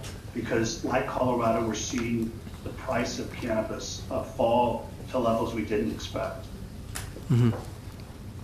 All right, thank you. Now, here's another question. I don't know if either of you from either Colorado or Washington will be able to answer this. I don't know if there are any states where there is basically a government monopoly on liquor sales. We have this in some provinces. I'm from Manitoba. We have that. They have this, although this has been relaxed for beer and wine, but certainly for spirits, as opposed to from the 7-Eleven or from a freestanding store. They're all government stores, and the Ontario has just announced that they want to make their marketing not in the liquor stores, but through the same body that says the liquor stores. Other provinces will decide whether they want to have this through private storefronts. Do you have, from your experience, any recommendations as to what would work better? First, I'll start with Colorado and then Washington. I mentioned in my brief, such a model is impossible in the United States today for cannabis because it's prohibited at the federal level, and you'd be putting these state employees in the position of requiring them to do something that's forbidden by federal law. And when I was on the task force to implement Amendment 64, we had public health officials say, look, with regard to alcohol, we get much better results in terms of public health from government-run distribution than from private distribution. You don't have to worry about targeting and marketing. You don't have to worry about sales to underage people. You can control all of that yourselves. So I think we can't say, it works really well in the United States because we haven't had an opportunity to try it. I hope that at least one province tries it here so that we can see what its effects will be. Yeah, but you've agreed it's a better public health system, at least with liquor. I know that public health, we took testimony from public health officials that it was. Okay, I can't say that I know that myself. Okay, sure. Mr. Garza? Well, without getting into too much detail, until 2011, we were the monopoly for spirits in Washington State, and Costco, through an initiative of privatized spirit sales. But that was typically the model. The model was less access, no advertising. We had state employees that ran the liquor stores with no incentive, whether they sold 50 bottles that day or 500 bottles, there was no incentive to sell. So that model's been there for 12 other states in the nation here since 1934. We're the first state that was overturned. But there's no doubt that when you have a control model and the government's involved, access is lower, consumption is lower compared to the licensed states. Typically 18 to 20% lower because you've limited the number of outlets for one. You've limited oftentimes the hours that they can be open. Now, ironically, that was part of the reason that the public said, no, we want to be able to buy spirits just like we buy beer and wine. But to your question, I think there's no question that a control model where the government's involved, whether that's in distribution or retail, has the results that you want, which is minimizing the negative impacts. Thank you. Okay, Dr. Carey. Thank you very much, Mr. Chair, and I want to thank the witnesses for being here. There may be some frustration in my voice, but I think, Mr. Garza, you kind of said it with your opening statement. You said, how do you tell a story like this in 10 minutes? And there's a great frustration, I know, on the opposition side that the government wants us to jam this into 1 week. And I take your advice quite seriously when you say take your time. Mr. Hartman, you said when you were doing it, it's like flying the plane while building it. Well, I think we have the same scenario here, except I don't see anybody really piloting the plane. So if you want to take a step back and look at the status quo in Canada, I don't know if you gentlemen are aware of it, but we had a peak use for youth boys 50% in 2002, and now it's gone down to 22%. And the government says they want to legalize in order to decrease youth use, and I found it quite disturbing, Mr. Kamen, that you said you shouldn't expect that when you legalize it. This bill that we see before us, the government will be allowing 12 to 17-year-olds up to 5 grams of marijuana for personal use, and just the health implications of that. There's some really serious questions that need to be answered, and I really do hope that the government allows us to have further testimony from witnesses such as yourself. I have over a page and a half of questions to ask you. I only have a very short period of time. So I'm going to ask a couple of them right out front and let you answer them. How is it different in your states about age of consent? Anybody under the age 21, how are they treated? I also wanted to ask about enforcement, about blood testing, because one of the scenarios here in Canada, mandatory blood testing, I don't think there's a precedent for that, but I believe in your states, officers maybe right at the scene can actually take some of these blood testing. There's been real concerns with our police officers. We heard from them this morning. How is this actually going to work? So I was wondering if you could comment, do kids or youth under the age 21, how's that managed? Is there any legal limits they're allowed to have for personal use? And if you could touch on the enforcement and about these blood tests. So just briefly on the first question in regards to under 21 usage, on the medicinal side in the regulated market, we do permit individuals of the age of 18 and up to have access to the marketplace, provided they have the right licensure, the right prescription from a doctor, et cetera. On the other questions, candidly, I'm not familiar enough with the data to be able to speak to it, but I'm hopeful Mr. Garza can and or Mr. Kamen can. Just in terms of possession by those under 21 who don't have a doctor's recommendation, we treat that like alcohol possession. So it's an infraction. It's a low-level criminal offense. Okay. Mr. Garza? Well, similar to Colorado, if you're a medical patient with an authorization, you can acquire medical marijuana if you're 18, 19, 20, and then with a provider if you're younger. It's a felony in Washington, which is a lot more egregious than the other states I just heard from, for a minor, to either possess or try to purchase cannabis. And actually surprised that hasn't been changed over the last few years, but it's pretty rough in the state with respect to that. Could you touch on the blood tests? How is this done in your states? You mentioned we have to take them in and have a blood test done because they're trying to work on some kind of technology that would allow a swab, for example, to be able to do it at the scene, but at this point they're taking them in to draw blood. Okay, so they have to bring them in and actually bring to a health facility to do that. Yes. And is that costly? I'm sure it is. That and in your state, how's it work? I assume it's done the same. I don't think it's done by officers in the field. Agreed. All right. That and well, Norma wants to comment on this. Thank you for letting me speak. I just wanted to touch on the measures of intoxication with regards to measuring cannabinoids in the system, or THC. I touched earlier that these measures are per se limits, right? That means they're quantifying the concentration of a certain product inside in the blood level. It is important to note that, as you touched on earlier, the chiefs of police did not endorse the use of per se limits, stating that evidence-based permissible limits are not defined and supported by science. There is no evidence that per se limits adequately quantify impairment, and therefore we are concerned with regards to potential challenges within our judicial system. We know with cannabis that people react differently to its effects. Per se limits must be research-based, and the science must catch up to strengthen their credibility. So meanwhile, although there are roadside tests such as a swab test or a blood test available in Canada, the per se limits doesn't necessarily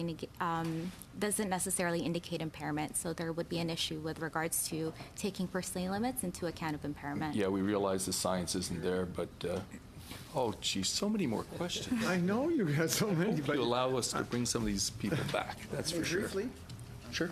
just briefly on the Very statistics of use by youth, the stats tend to go up and down, but on an average, we have more of consistency. I mean, the Canadian Centre for Substance Abuse has it at 26% in 2009, 20% in 2012, 25% in 2015. So the numbers that indicate that there is a drop in use, I question those figures. I'd love to know the sources on them because, from our understanding, use by youth has remained fairly consistent over the past decades with minor fluctuations. So I don't think it's fair to say that we're really succeeding in reducing the rate of consumption by young people.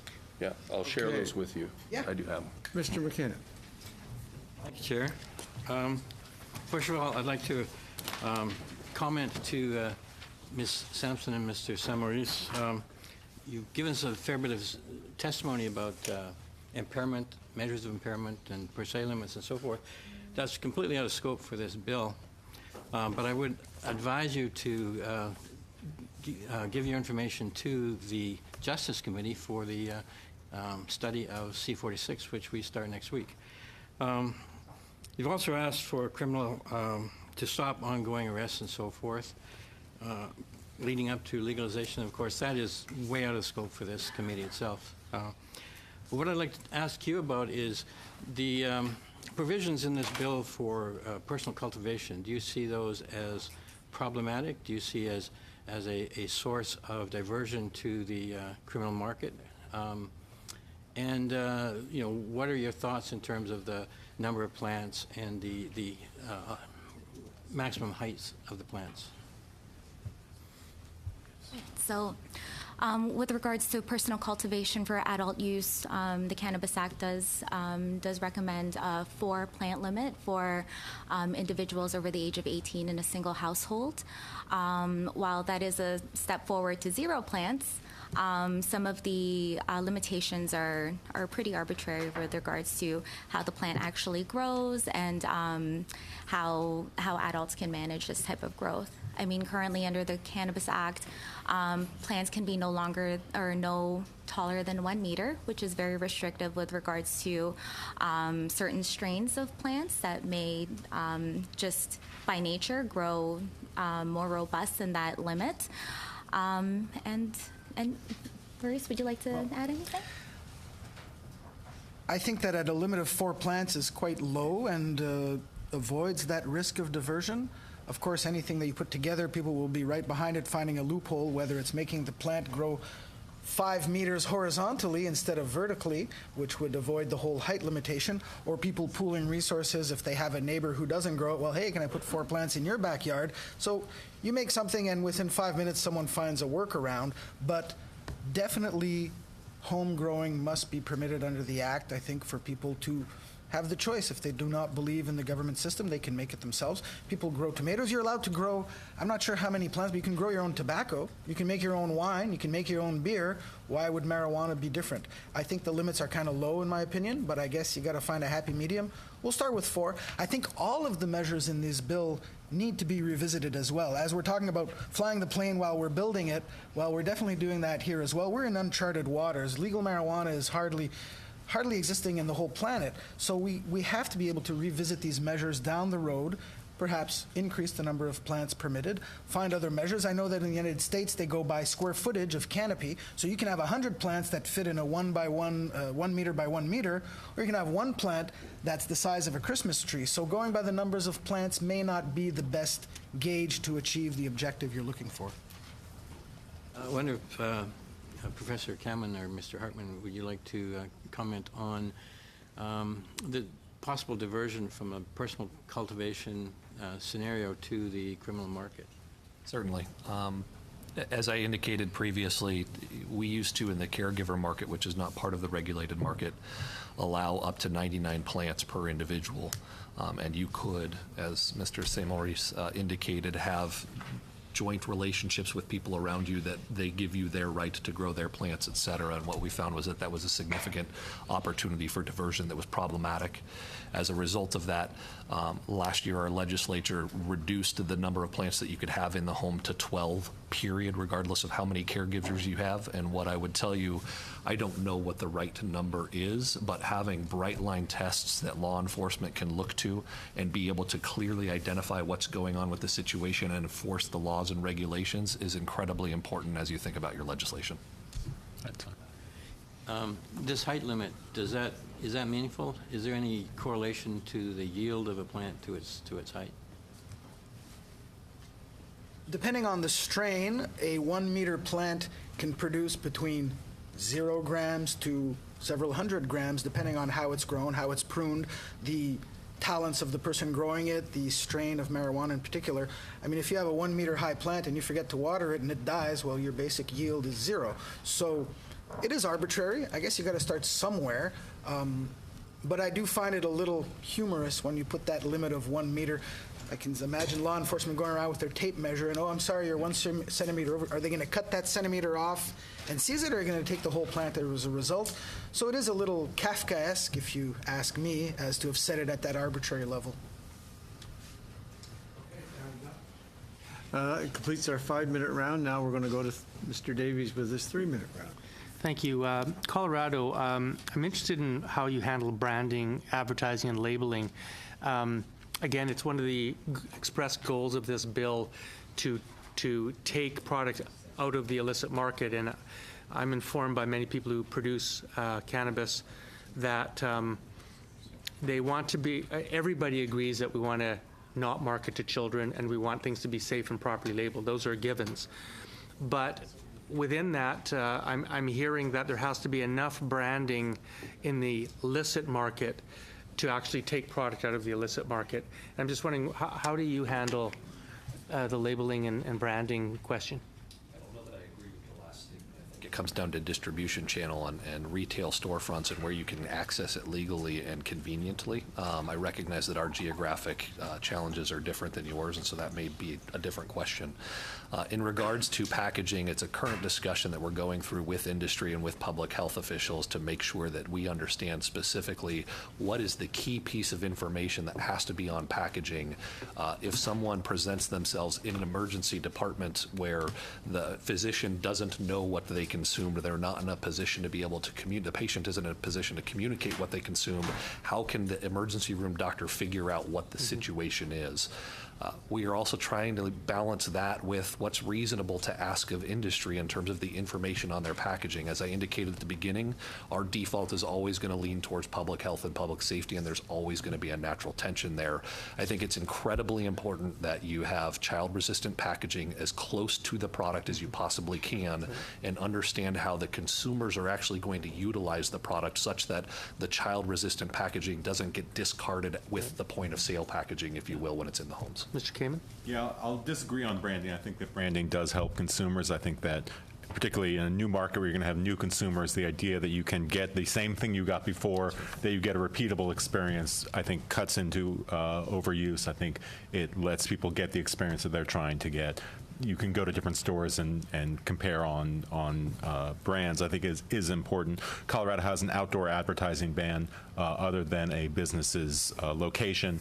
At its location, it can say whether it serves the recreation or medical market, and it can have its brand. It can't have anything else. It can't have flyers, it can't have prices, can't have any of those things. If you have a liquor store and a marijuana store next to each other, one has neon signs and prices and flashing lights, and the other is very simple.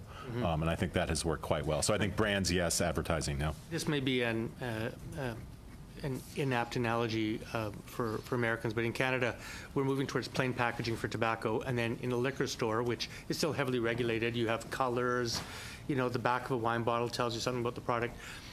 Is Colorado more like plain packaging tobacco, or is it more like how we would see spirits and wine? Yeah, so I would say it's much more like spirits and wine, where you do have branding and imaging that is attractive to the specific product. Outside of the store, though, it's very, very much so. I mean labeling on the product itself. Yeah. Mr. Garza, I saw you nodding. Was that something you wanted to say?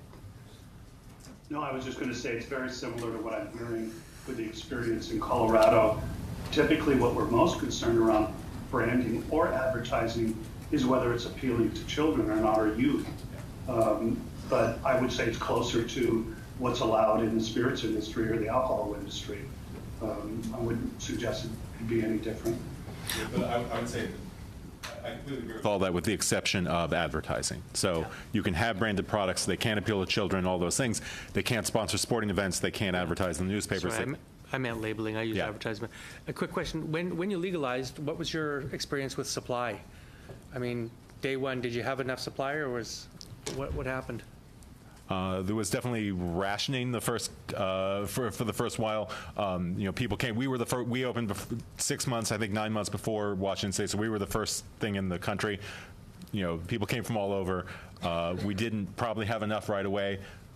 Price was very high right away. There was a big differential between recreational and medical, which led to issues. That's definitely normalized within several months. I'm just going to stop because I want the last word to go to Ms. Sampson, if I could. Ms. Sampson, any last thought?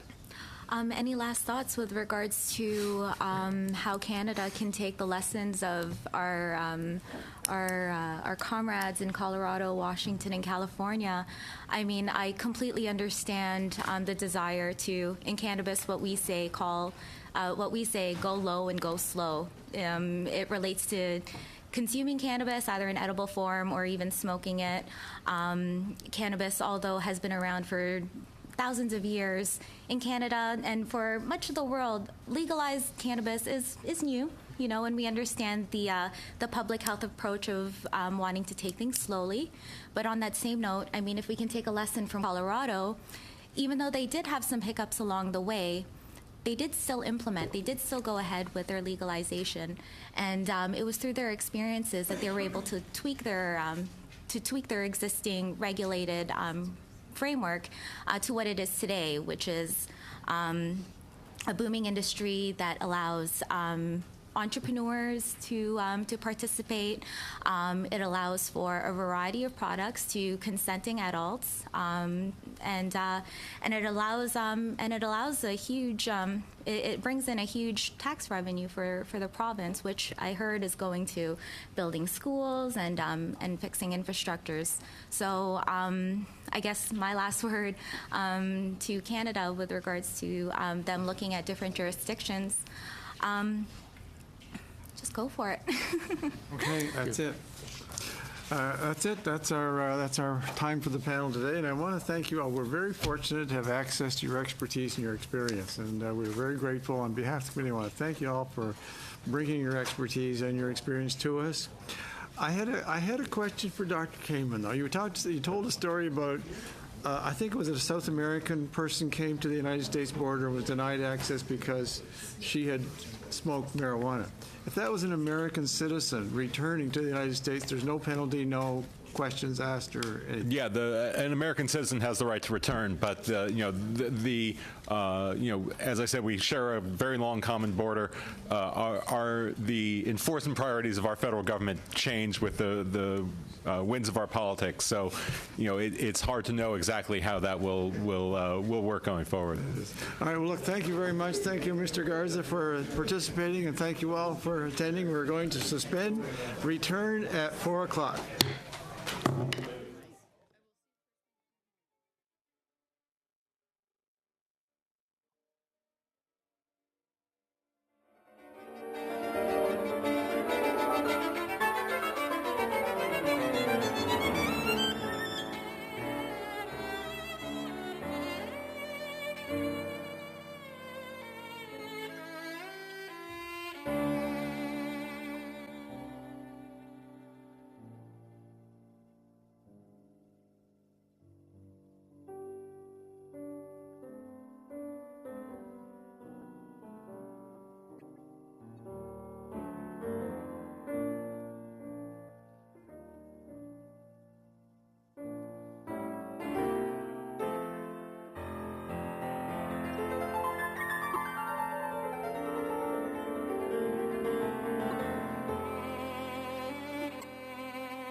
Okay. I would invite our members to reconvene, and Mr. Weber, everybody.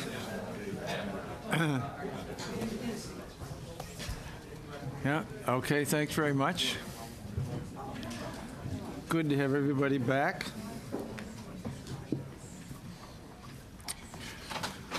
Well, we're reconvening on our meeting number 65 of the Standing Committee on Health to study Bill C-45. And this afternoon, for our witness list, we have, as an individual, Mr. Marco Vasquez, retired police chief from the town of Erie, Colorado. Thank you very much. That's by video conference. We have Andrew Friedman, director of Friedman Koski, a consulting firm which specializes in implementing marijuana legislation. And we have, on behalf of Smart Approaches to Marijuana, Kevin Sabat, president, and Washington State Department of Health has allowed us to have Christy Weeks, government relations director, by the video conference. So welcome, Ms. Weeks. And I understand you're in Hawaii, is that correct? Can you hear me? Ms. Weeks, can you hear me? Doesn't look good. Chief Vasquez, can you hear me? I can. Yes, okay. All right, perhaps our technical people will check on that connection. Okay, now the way we work, we have each person has an opportunity to make a 10-minute introduction presentation, and then we ask questions for 3 rounds. I think we'll start with Chief Vasquez, if you could start with your 10-minute presentation and give us an introduction. Again, this is from Colorado, and thank you for doing this. Thank you to the committee for inviting me to speak today. My name is Marco Vasquez, and I'm a retired police chief in Colorado. My background is over 40 years in Colorado law enforcement, including 32 years on the Denver Police Department. During my time at the Denver Police Department, I spent about 12 years in narcotics enforcement. I retired from Denver in 2008, became the chief of the Sheridan Police Department on the southwest border of Denver, and then was recruited to become the first chief of investigations for the newly created Medical Marijuana Enforcement Division in 2011. I helped set up the regulatory framework for commercial medical marijuana businesses in Colorado, and in 2013 I returned to municipal policing as the chief of police in the Erie Police Department, which is about 25 miles north of Denver. When I went back into municipal policing in 2013, I also became marijuana issues co-chair for the Colorado Association of Chiefs of Police. Over my past 40 years in law enforcement, my focus has always been on public safety and how to keep our communities safe. I have some experience in the Colorado marijuana legalization experience, having spent 2 years as the chief of investigations for MME, and then, as I stated, as the chair for the Colorado Association of Chiefs of Police. In 2013, the CACP drafted a marijuana position paper, and I'd like to read a little bit of that position paper that was published on March 13th of 2014. The philosophy and position of the Colorado Association of Chiefs of Police recognizes that Amendment 20 and Amendment 64 of the Colorado Constitution were passed by voters in 2000 and 2012 respectively. The Colorado General Assembly has enacted legislation which legalized the cultivation, distribution, and possession and non-public consumption of small amounts of marijuana and recreational marijuana. In 2013, the Colorado General Assembly enacted legislation which legalized and regulated the commercial retail cultivation and sale of small amounts of marijuana. The statutes which address the medical and recreational marijuana cultivation, sale, and possession have been passed by the Colorado General Assembly and signed into law by the governor. The CACP recognizes that society's views and norms are evolving on the use of marijuana, yet we also believe that public safety is also a paramount concern to our residents, businesses, and visitors. It is the position of the Colorado Association of Chiefs of Police that a primary mission and focus of Colorado law enforcement officers represented by the CACP is the prevention and reduction of crime and disorder. Marijuana legalization will negatively impact traffic safety and safety in Colorado communities. The CACP is committed to research and implementation of practices and strategies which will maintain safety in our communities. It is recognized that Colorado peace officers have a duty and responsibility to uphold the Colorado Constitution and amendments to that Constitution, as well as local, state, and federal laws. The conflict between federal law and state law with regard to marijuana remains a major obstacle and needs to be resolved as soon as possible. The Colorado Association of Chiefs of Police is concerned that widespread marijuana use has the potential to adversely affect the safety, health, and welfare of Colorado residents, businesses, and visitors. There are concerns that marijuana use will adversely affect traffic safety on our highways and roadways, and that marijuana legalization will result in an increase in marijuana and overall drug use in our schools. The Colorado Association of Chiefs of Police supports the community education to reduce the use of marijuana by our youth and to highlight the risk of marijuana use in our communities and individuals. So that, again, was a position paper, a partial reading of a position paper in March of 2014. I've served on a number of working groups, committees, including the Law Enforcement Subcommittee for the Amendment 64 Implementation Task Force, as well as committees on data collection, edibles, and potency. I've talked to numerous stakeholders, including business owners, law enforcement, regulators, policymakers, and I believe I have a good handle on what has happened during Colorado's efforts to legalize marijuana. I'm honored to be here today with several experts on marijuana legalization. I'm sharing this panel with people who know far more about marijuana legalization than I do, but I can speak to some of the impact of consequences on Colorado law enforcement. I talk about a simple formula when I describe what is happening in Colorado. When you increase availability, decrease perception of risk, and increase the public acceptance of any commodity, you will see increased use. Once we see that increased use, it is very difficult to keep marijuana out of the hands of our youth. We know from validated studies that marijuana use for youth under 30 years old, especially chronic use, can have an adverse effect on brain development. We also know that 1 in 6 youth become addicted to marijuana, and we've certainly seen an increased use of marijuana in Colorado, and I believe that the increased use ultimately will increase disorder and risk factors for our youth. We're already seeing signs of increased disorder within our communities. Because marijuana legalization in Colorado involves both commercial and non-commercial cultivation, distribution, and use, Colorado law enforcement has had a steep learning curve. Most of our issues have been with the non-commercial, unlicensed marijuana industry in gray and black markets. Andrew Friedman can speak to some of the things that Colorado has done to try to address the unregulated marijuana industry in Colorado. Some of the issues that we have identified over the last several years that has impacted Colorado law enforcement have been the lack of data collection systems to quantify the impact of marijuana legalization, the lack of clarity in the implementation of Amendment 20 and Amendment 64. Regulators and law enforcement still try to understand legislative intent, including the term and definition of open and public. Edibles and concentrates were a surprise and have had an adverse impact on public health and safety. High concentrations of THC, vaping, and shatter are challenging what we know about cannabis.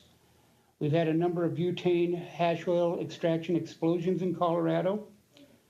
Colorado remains high in substance abuse, and marijuana legalization has not decreased the use of opioids for pain management. Colorado has the distinction of being number 2 in the U.S. for opioid abuse. Detection and prosecution of impaired drivers was and still is an issue. We have a 5 nanogram permissive inference standard in Colorado, but marijuana is much different than alcohol, and we do not have the technology to determine THC impairment. There have been increased fatalities involving THC. Caregiver and co-op cultivations in non-licensed settings have added to the diversion to youth and out-of-state trafficking. Organized crime elements have moved into Colorado and grow large amounts of marijuana in rental homes and warehouses, virtually all their marijuana is diverted out of state. There has been an increase in disorder and crime in Denver and Colorado. We've seen an increase in homelessness, and many of the homeless tell us they are here because of marijuana legalization. And finally, Colorado law enforcement has seen difficulty in pursuing some criminal charges on behavior which is clearly illegal. In some jurisdictions, we have seen what appears to be jury nullification, and we have found municipal ordinances have been more effective than state statutes. A newspaper article just came out, I believe, yesterday in the Washington Post, and the article talked about that marijuana users, chronic marijuana users, are increasing in the United States, and people who consume daily has increased 19% in 2016. Daily users are up 50% from 2002. In Colorado in 2014, the Department of Revenue did a study, and they determined that 80% of the cannabis being consumed in Colorado is being consumed by 20% of the chronic users. So from a law enforcement and public health standpoint, I think one of our greatest concerns is the chronic user and how that ultimately is going to affect us in our traffic safety and safety within our communities. Thank you. Thank you very much. Now we're going to go to Andrew Friedman from Friedman & Koski, and it's interesting, Mr. Koski, Mr. Friedman was the director of the Marijuana Coordination for the state of Colorado from 2014 to 2017. So, Mr. Friedman, you have 10 minutes to Pleasure to be here, and I got to say it's an incredible honor to be able to present to you, so thank you for the time. I was, yes, in fact, the Director of Marijuana Coordination for the state of Colorado, which was a title that raised quite a few eyebrows when it first came out, and wondered how that job qualifications came in for that. So I can assure you it had nothing else to do but the fact that I was a lawyer and well-versed in Colorado law, and I was at the time the Lieutenant Governor's Chief of Staff. In wondering what would be most helpful for you all today about lessons learned from our jurisdiction, I thought one of the more useful distinctions that we have is when it was a better policy objective to educate Coloradans versus when we needed to rely on more stick-like law enforcement principles. And so for the most part, I've tried to divide my presentation into those two subjects, and then some other pertinent information that I think would have been of use to us at this stage of where you guys are. The first is to start about youth use, and obviously education about youth use is important. I don't think anybody would think of it any different way. I will say that in Colorado, we had a problem in tone at the beginning, and it certainly did affect our rollout of public education campaigns and our ability to educate the youth early. I think we relied on messaging that even though we as government didn't see as scare tactics, the first campaign was called Don't Be a Lab Rat, and was really about educating kids about the fact that the initial studies coming out are not good, and do you really want to be the brain that gives yourself up to science later on? I think what we missed when we did that was that when you're listening to the government talk about marijuana, there's a healthy amount of skepticism that is coming from the youth. And I think when you see our further campaigns coming on, like Protect What's Next, it works very hard not to have a condescending tone in any way, and really just tries to meet the youth at what their goals are in life. And so it will say things much closer to, are you interested in getting your driver's license? Are you interested in getting a good grade on your test, on getting a date to the dance, on making a sports team? And do you actually think that marijuana will help you get there? And we have found our post-tests come back on that at a much higher rate. And so there is a lesson learned on our side about how to view messaging in a way that best educates rather than reprimands youth. I will also say there's some very good research that we relied heavily in Colorado out of the state of Washington about the use of behavioral health specialists in schools in volunteer to identify at-risk kids that then get to volunteer into behavioral health programs. To date, that's been the best impact money that we've seen on the ability to both prevent youth use and also to pull kids back from substance abuse. The other place worth mentioning is responsible use. I think you'll hear a lot about people showing up in the hospitals and people calling Poison Control Center post-legalization. Most studies on that have shown that that's mostly about naive users, tourists being the #1 naive user, coming in and trying new products. And so I think the one that everybody's most familiar with, although it certainly isn't the only one, is edibles. And so youth or tourists come in, they both don't have a place to smoke, and edibles are frankly a more friendly consumer-facing product. They buy some edibles, they overconsume just like they would overconsume alcohol, but it's probably a little worse with marijuana because there's a delayed effect there, and so they end up using more than they should, and sometimes they mix it with things like alcohol, and they end up in the emergency room. The good news about that is that mainly the effect is a short psychotic break, which doesn't sound like good news, but it is. They're a danger to themselves and to others while they're in it, but there are no long-term health effects to that, and all they really need is time to get through that. The other thing to notice there, and why I put it in this category, is the more we've educated on that, the more we've seen those numbers come down. So we've actually seen a decrease in hospitalization rates and a decrease in Poison Control Center calls since the education on what new products can do to users, and just in general education to naive users that there can be a pretty huge impact coming in on that. The third one is licensee compliance. One of the things that I think we've noticed in our system moving forward is that there's enough built-in incentives for licensees to want to comply with law, that the more we educate them on how to comply with the law, the more we'll see compliance rates rise. And that ranges from everything from pesticides to youth use. In general, at least the way that the Colorado system was built, you had way too much money at stake and the incentive to keep your license, that we ended up seeing very high compliance rates, in some cases much higher than the alcohol compliance rates for similarly situated licensee suspensions.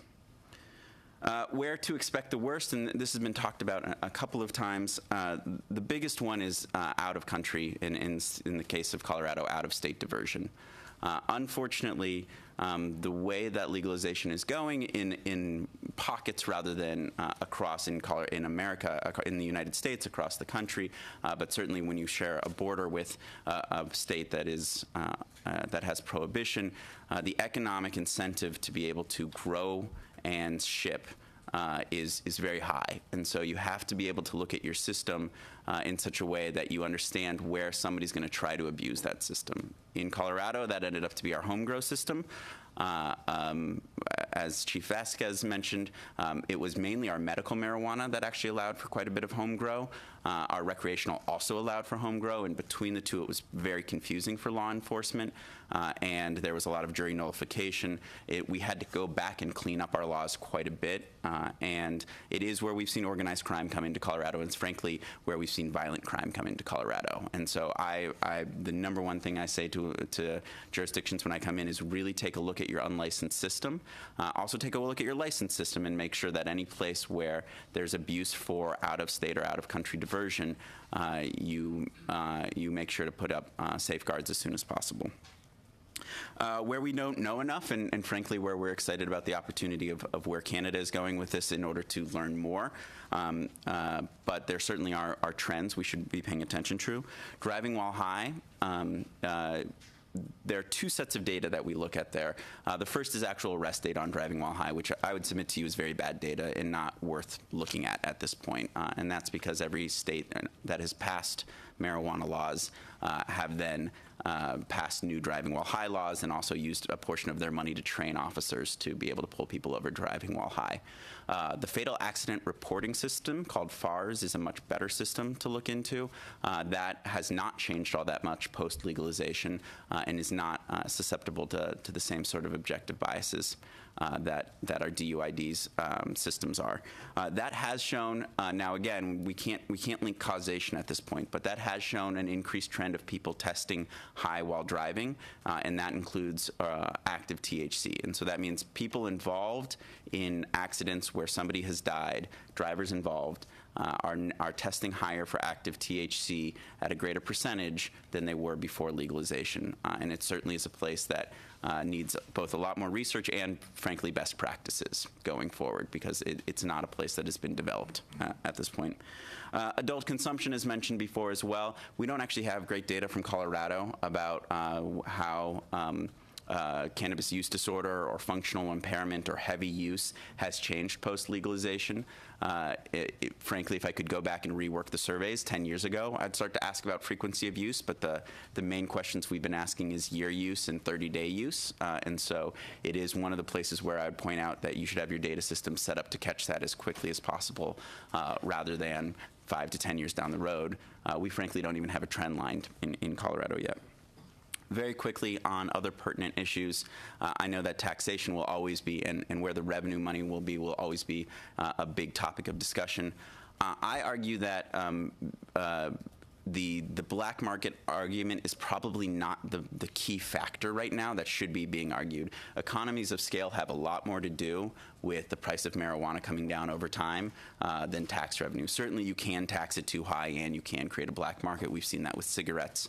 And so it should be something you be made aware of. But in the opening years of legalization, the price of marijuana is going to be determined a lot more by economies of scale than it will be about tax revenue. And so whatever you're thinking about, make sure that you remain flexible in your thinking there, because the price is going to decrease rapidly over time as people realize these economies. That being said, I don't think tax revenue should be a driving force behind legalization. In Colorado, in any way you look at it, it makes up less than 1% of our total revenue, but in the voters' minds, it makes up about 95%. And so it is in the media all the time, and it makes people think that it's enough money to fix schools or to fix transportation, and it's not. I urge new jurisdictions to consider going to discrete public health problems such as homelessness that don't typically receive revenue streams, and that you can significantly move the needle, because whatever you're giving marijuana money to, be prepared to have it get no more money down the line, because everybody thinks you can solve the problem with marijuana money. And I'll end with data, just the ways we look at data and suggestions we would have going forward. We have 5 standards we think about when we think about data. One is that you need to make sure that you have great baseline data moving forward. We didn't have great baseline data for marijuana related suspensions in schools. We just had drug-related suspensions, which marijuana might make up 50 to 60% of that, but it doesn't serve as good of a proxy. So any place where you can have baseline ahead of time, including DUIDs, will be really important and will help you be able to signify public health and public safety concerns much faster. 2, to the extent possible, and this is very difficult, it should be free of observation bias. I think that one of the things that happens once you legalize is everybody's very aware of marijuana then, and including doctors who will say themselves that they often code more often for marijuana than they would have before because they're asking questions more often. And so the places where you can be free, where you can be more free of those observation biases going forward, again, the better data you'll have to be able to notice public health and public safety issues. 3, you'll be pushed to gather information about whether or not legalization is a good idea or a bad idea. I think that's the wrong place to be looking for data. This is a country that's already decided where it wants to go, and instead should be picking up for public health and public safety data that is relevant for ways that it can change and move forward with it. And finally, 4, make sure that it's actionable. I know a lot of places have great seed to sale data that they don't feel comfortable yet, say, going to court with. And so unless you feel comfortable enough in your data to be able to use it in the ways that you need to use it, it ultimately is not, it's not useful. And so there's a lot of places you can go with data. I recommend making sure all your systems, especially your seed to sale tracking system, is talking to your public health and public safety data systems so that you can see your problems as quickly as possible. And with that, I look forward to your questions. Thank you for your time. All right, thank you very much. I'm going now to go to our video conference guest from Washington State Department of Health, Christy Weeks. By video conference, she's Government Relations Director, and I believe she's in Hawaii. Is that correct? Oh, we can see you, we can't hear you. I can't hear you anyway.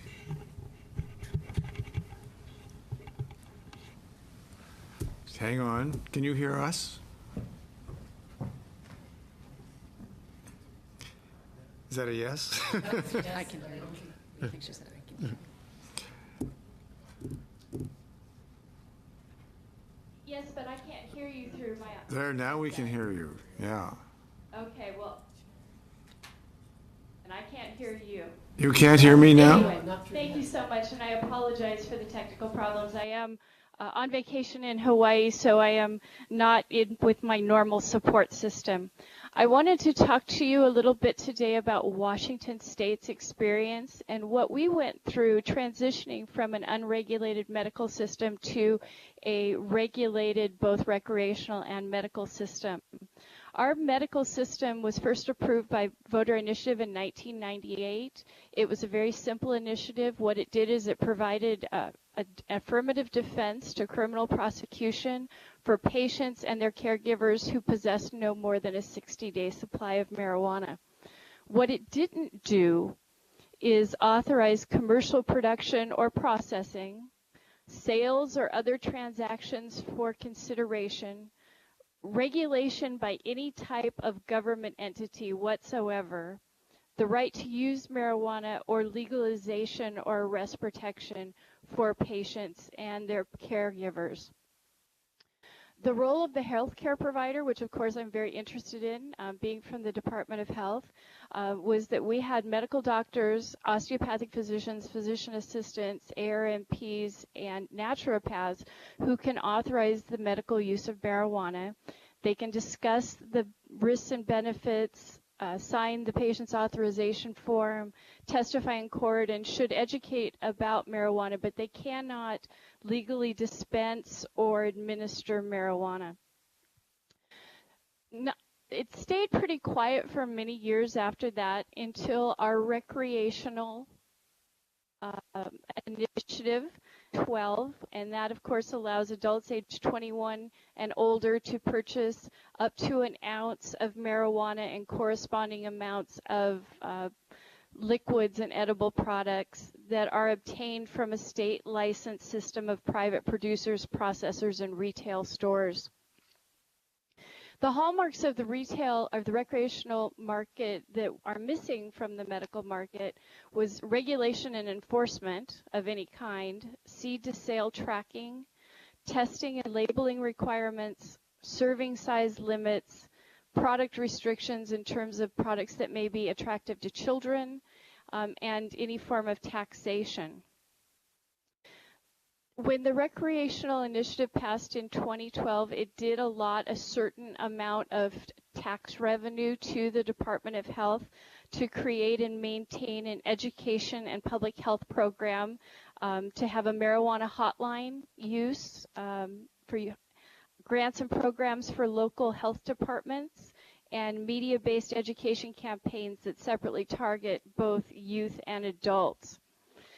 One of the issues that we had with that is it was funded out of tax revenue, but we were legalized in January of 2013, and sales didn't actually start until July 7th of 2014. So we had an 18-month lag where we had legalization in Washington, but we had no tax revenue that was coming in to fund this system. So one tip that I would give to you or to any other government entity starting up a marijuana system is to make sure that you have that educational funding up front and don't rely just on taxation dollars, because it's going to put you behind the 8 ball. And we had our citizens crying out for this kind of educational material that we did not yet have the funding to put together.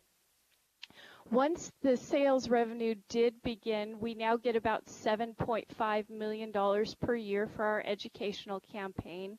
And we're in our 3rd campaign. We targeted first parents, how to talk to their children, and then we targeted youth age 16, 17, and 18, and we're currently working on a campaign for our younger kids, 13, 14, and 15. But when sales started for recreational system, what we ended up with was 2 systems living side by side, a highly regulated, highly taxed recreational market, and a completely unregulated, untaxed, kind of out of control medical market. And our legislature really started looking for a way to align these two systems. And that happened in 2015. They passed a bill that provided regulation of the medical use of marijuana through a single system of licensed producers, processors, and retail stores with consistent labeling, testing, and product standards, and specific requirements for patients who are under the age of 18. We'd never had that before in our initial medical system. There was no consideration for minors who might be patients, and therefore we had children who were literally going and getting an authorization for medical use of marijuana without their parents even being aware of that, which raised a lot of concerns. So the goals of the alignment from the Department of Health's point of view was to clarify what does it mean by the medical use of marijuana, because we have very strict standards in our law about what conditions you have to qualify for the medical use of marijuana, but a lot of people use it to self-medicate, and is that medical or is that recreational?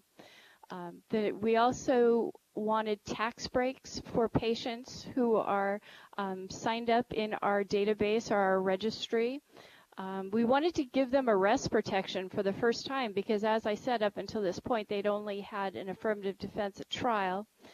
And we also wanted to better protect our medical patients by making sure that the products that they were using were tested, were accurately labeled, and they were actually getting what they were thinking that they were getting when they went into our unlicensed medical dispensaries. So if you have my slides, I believe they've been printed out. You can see some of the products. We have 2 pages of products of the kind of things that were in our unregulated medical market prior to 2015, and they include products that mimic popular candy and treats, products that have 1,000 milligrams of THC in a single package, which, as you may have heard, our serving size is 10 milligrams. So that is a very high serving of marijuana, and it's, looks like Twinkies. To a small child, they may not understand that this is a marijuana-infused product. And then I also have a photograph that I took in a medical dispensary of completely unmarked, unlabeled, edible products. I was actually in this dispensary. I held up a bag of goldfish crackers that have been sprayed with marijuana concentrate. I asked 3 different workers in this dispensary, what's in this baggie? And they told me 3 different things. And from a public health standpoint, that's very concerning, because if you're a patient and you're actually relying on these products for your health, to go in and not be able to know what you're buying, you're not going to have consistency, you're not going to have safety, and you're not going to be able to rely on these products. So after the bill passed in 2015 for alignment, the Department of Health was given 3 notable tasks. There were several tasks in there, but 3 that I want to talk about. One is to create rules for products that would be beneficial for patient use. One is to create a new profession, a new licensed profession within the Department of Health called a medical marijuana consultant. And one was to create a database, or most people refer to it as a registry. We were, up to that point, the only state that had legalized medical marijuana that did not have a registry.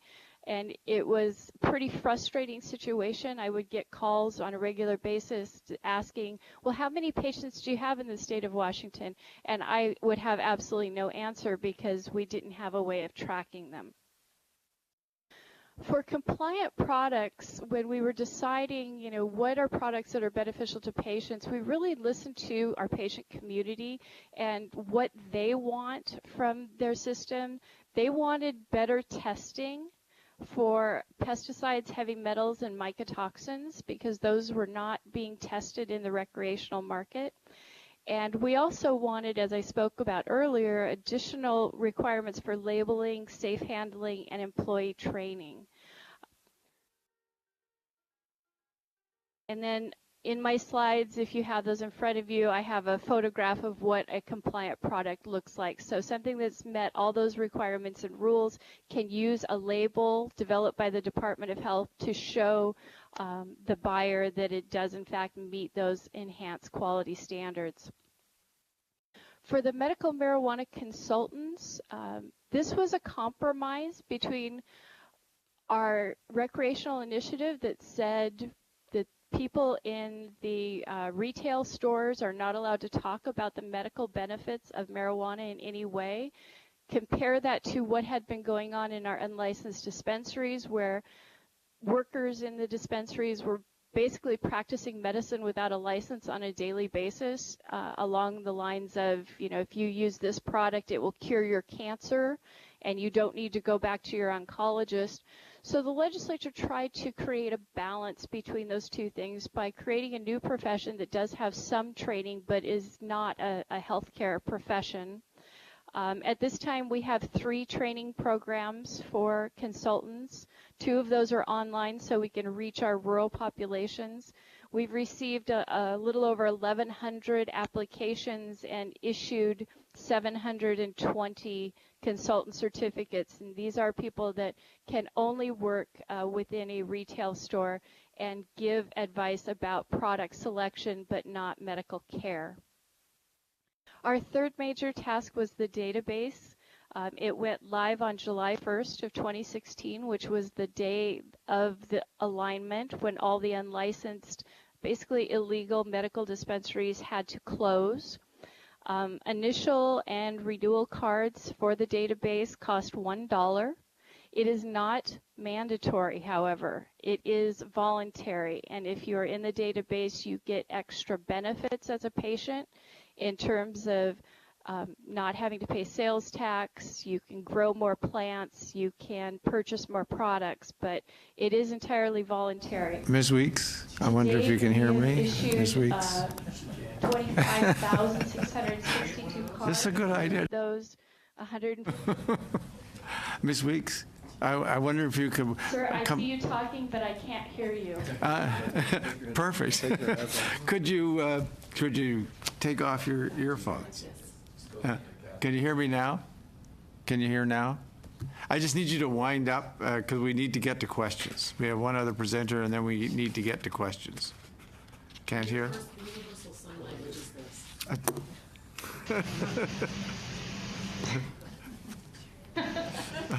Unfortunately, I'm sorry you can't hear us, but we have to go to questions. We have to one more presenter, and then we have to go to questions. Okay. I don't know whether we've got a message across or not, but I'm going to go to Mr. Sabet now. I hope we haven't left her. Anyway, okay, Mr. Kevin Sabet is president of the Smart Approaches to Marijuana. He's also director of Drug Policy Institute of the University of Florida. So, Mr. Sabet, you have 10 minutes. Well, thank you very much, Chair. And my Canadian wife is very proud of me right now. So this is an honor to be in front of you. My mother-in-law is probably even more proud. So that's probably more important. And I do want to thank you all for having this deliberative discussion. I wish in the United States we had a real discussion and debate about this rather than 30-second TV spots to whoever could fund their message. And those were the ones that won, the ones that funded it. So this is a much better approach. And really, from a personal perspective, I want to thank the government and everyone in Canada for being such a welcoming place and having welcomed my in-laws here from fleeing persecution 35 years ago, 40 years ago. This is a very special place indeed. As Canada embarks on this discussion, as a country already with the second highest rate of youth cannabis use in the world, I think you have 2 choices when it comes to this policy change in this arena. First, lawmakers can listen to public health advocates and people with essentially no financial incentives for policies to pass. This disinterested group grounds its perspective on scientific evidence and the legacy of other legalized drugs. We've already legalized drugs. They're called alcohol, tobacco, prescription pharmaceuticals. Based on that information, most of these associations, folks working in public health, reject legalization in favor of a modified cannabis reform, which would remove criminal penalties, not punish users, but at the same time not normalize, advertise, promote, and essentially commercialize cannabis. I think there's been a false dichotomy set up between you have to either criminalize or you have to legalize, and I think that is a false dichotomy. Now, if that can't be done and the decision's been made, then I would say a policy of discouragement and deterrence centered around strong science-based regulations and messages about cannabis use outcomes is certainly preferred to the policy of putting business people over public health and safety. Now, alternatively, you can disregard scientists and you cannot listen to the public health and safety experts, as well as your international treaty obligations under the United Nations, and instead listen to those with a financial stake in promoting, normalizing, and legalizing cannabis. These lobbyists and the interests they represent will make a great deal of money if cannabis is legal. The more people use, the more they will earn. And we know that the consequences of this approach from the world's experience with tobacco, our biggest global public health disaster, denying science on negative effects, promoting the use to children and other vulnerable populations, and manipulating the drug to enhance its addictive effects and thus its profitability. Sadly, in my country, in the United States, we've taken the latter route. It has already produced negative consequences, although, of course, the full spectrum of negative consequences will not be seen for probably decades to come. Mental illness, schizophrenia, psychosis, these things don't happen overnight. We know that cannabis use is at least up compared to the rest of the country in jurisdictions with legalization. A commercial industry rife with lobbyists is regularly undermining proper regulation. That's why in places like Oregon, you see billboards without disclaimers. You see coupons, you see brightly colored edibles. So these were supposed to be regulated out of the market. And there are concerns with drug driving. Now, I've worked on this issue for over 20 years. I look at this from a nonpartisan perspective. I've served most recently in the Obama administration, where I was privileged to help draft the president's national drug control strategy, which shifted our approach to a public health approach. I've also served folks in other parties. I have advised in the UK when I was before and after my PhD studies at Oxford. I am gravely concerned with the direction we're going on this, because modern high-grade cannabis is not the cannabis of old. We've learned to manipulate the THC levels, and that is why I co-founded with Patrick Kennedy, the son of the late Senator Ted Kennedy, a group called Smart Approaches to Marijuana. We joined the major public health and safety organizations in flat-out rejecting legalization as good public policy, but also rejecting criminalization and arresting people for small-time use. But we are very concerned with the kinds of products that cannabis now comes in terms of attractive, kid-friendly edibles like candies, ice cream, sodas, which account for a large portion of the cannabis market in legalized states. Now, think legalization and industrialization is responsible for these products. Let's be very clear. There is no effective way to mass produce highly potent products without access to technology and capital that legalization allows. And I'm very concerned that we're seeing former provincial leaders, people in the public good, having left their positions now, and we're seeing announcements of joining and starting companies and being involved in the cannabis business and using that inside information. With regards to health, you've heard from people who have studied this much more extensively than me, like the Quebec Association of Psychiatrists and others. There is no debate about the negative consequences, the long-term consequences, especially of heavy cannabis use on young people. Canadian youth will be less marketable, frankly, on the global marketplace if use goes up and continues to go up. They will not be able to be competing in terms of versus other countries. I think that is a real issue. I think the workplace is a real issue as well, and employer and employment safety.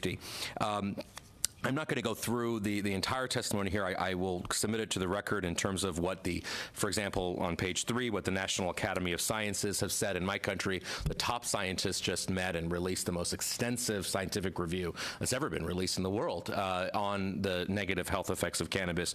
I urge you to consult that. I also urge you to consult the surveys that have been done on youth use around the country. Some of the ones that Andrew referred to talk about the issue of emergency emergency room admissions, and we have data from Colorado and Washington on that as well. And sort of for the interpreters, sort of moving on to page 5, as well as the issue of youth use and emergency room admissions, I think the black market is a serious concern. We are deluding ourselves if we think that major drug trafficking organizations will not exploit every chance they get a way to be legitimized through the legal market.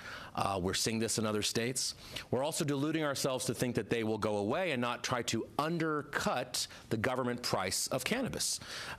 Economies rule the day here in terms of price. The lower the drug price, the more likely someone is to use.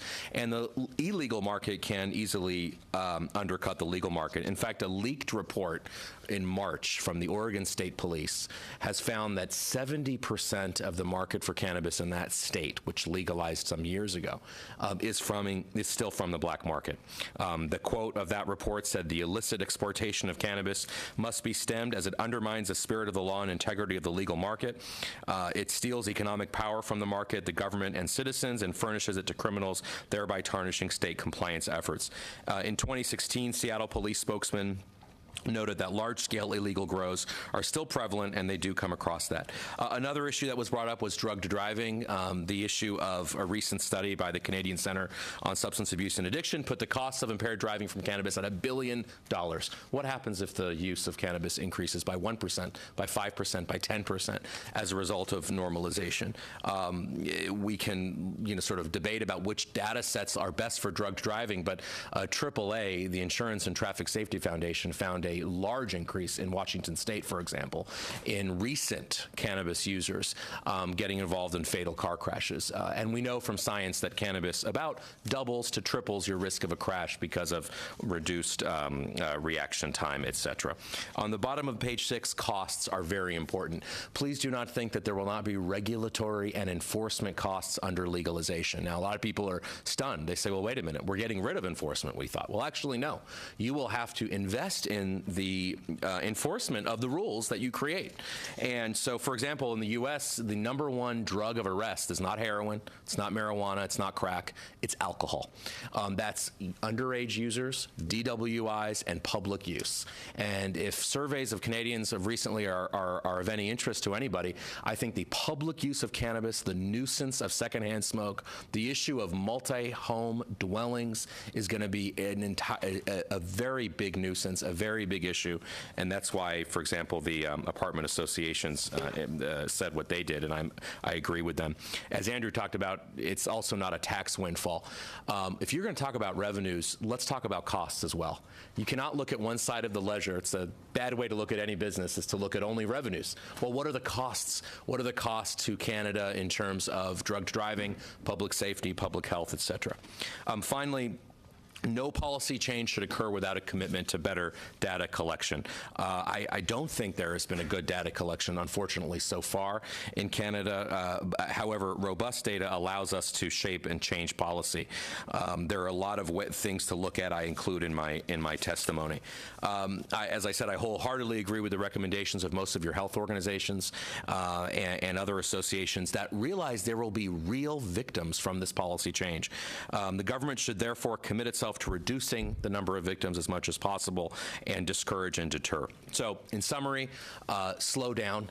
The only people that benefit from speed in this issue are the business people that are really waiting to get rich. There is no benefit to going fast on this issue at all. I share the concerns of provinces like Saskatchewan and Manitoba who have raised alarm about the issue of age and the speed at which this is going.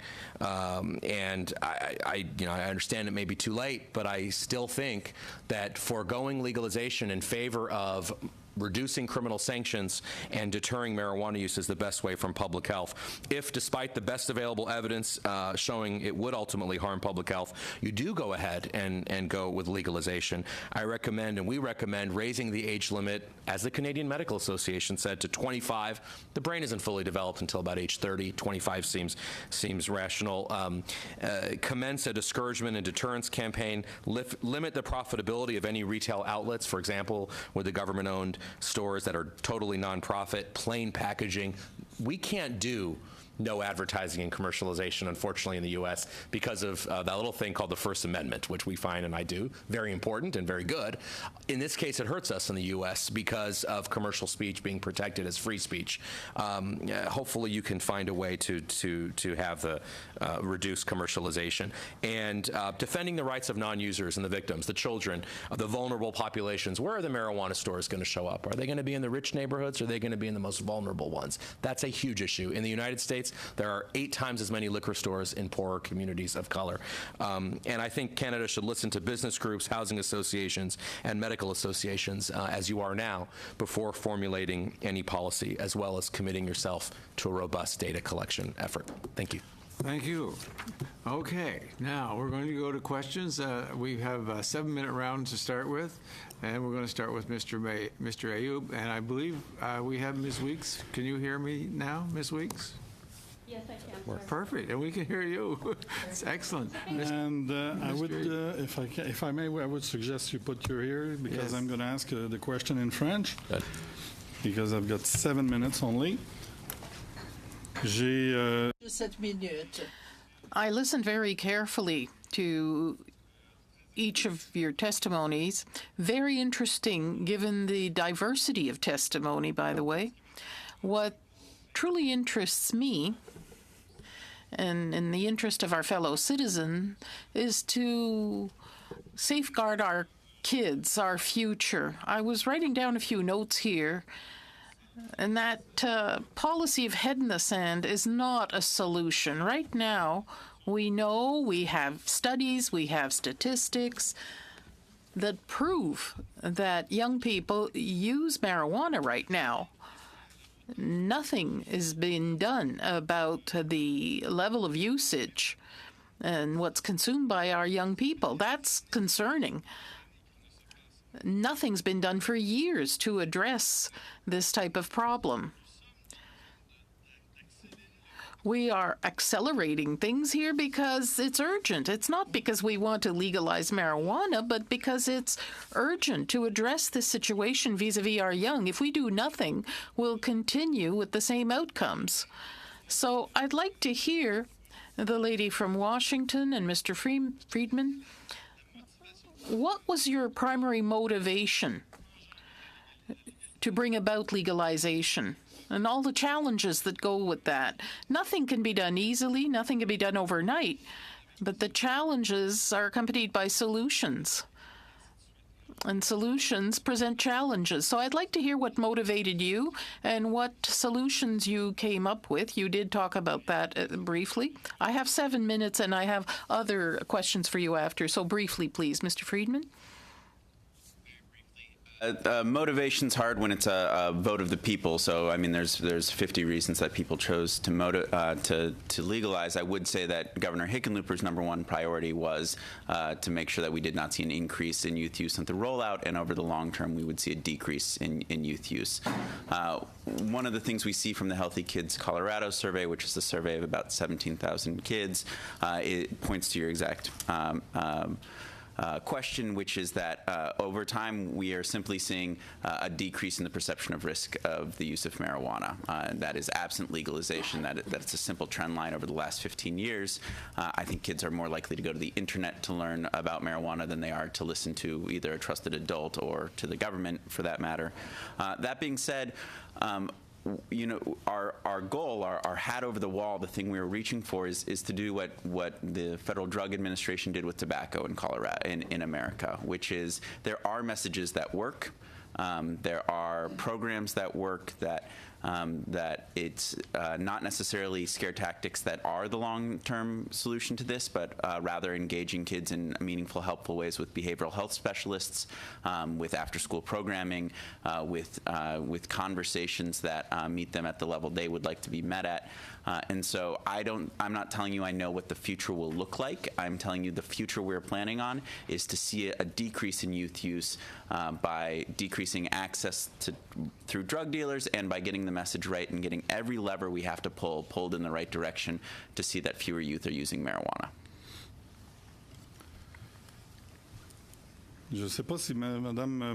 I don't know if Ms. Weeks can hear me. Answer, please. I would, to save time, most of what Mr. Friedman said. His situation in Colorado is very similar to Washington in terms of it was an initiative of the people. It wasn't a governmental action. I think the reasons that people voted for it was to decriminalize, what they consider to be petty crimes that were overly impacting persons of color. What we've seen since legalization and sales, particularly among our youth, is we have not seen an increase in youth use. We have seen that same decline in perception of risk that Mr. Friedman talked about. But what we've also seen, and what our kids are reporting through our Healthy Youth Survey, is that they're finding marijuana harder to get now. And that's important, because the stores are obviously not selling to kids. We are seeing some kind of reduction. C'est un point important que vous mentionnez parce que nous, de notre... What you just mentioned is important because on our side of the border, we're told by students, by young people, that it's easier for them to obtain marijuana than cigarettes or alcohol. Whereas quite often, alcohol is present in their homes. There's some in stores, but that are regulated. And that's what we're trying to do here. So there are many different solutions. They haven't yet been determined or finalized in terms of what we should be looking at. With regard to age, I'm looking at the questions being asked around that. There are other products that are legal right now. And so we should have an age. Why 25 for marijuana? Yes, the brain is not fully developed until then. It's not complete. But alcohol and cigarettes are things that we use throughout life. You could smoke all your life, drink all your life, and the effects are immediate and cumulative. So there's a question of choices and public health, choices as adults, and education. Every time we've discussed education, this topic here, education came up more than regulation.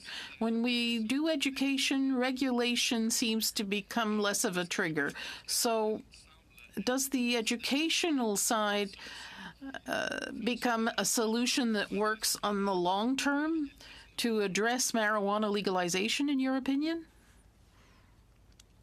Thank you. I would say that education is one of 8 or 9 levers that that go a long way towards seeing a decline in use. And so an important lesson that we learned from tobacco was for a very long time the perception of risk was actually very high for tobacco for kids for almost a decade before we saw a decline in use. And so I think one of the things to keep in mind is that maybe for an adult, knowing the long-term health effects is an important message. For a kid who's not looking to what their life is going to be like in 30 years, it might not be as important. And so I do agree. I think education is an absolute necessity here. I would urge that every education also comes with focus group testing with kids about what actually matters to them and what messages, even if they believed it, would actually lead to a change in behavior. And so looking for that towards implementation, I'm absolutely sure the public health specialist has more to say on that than I do.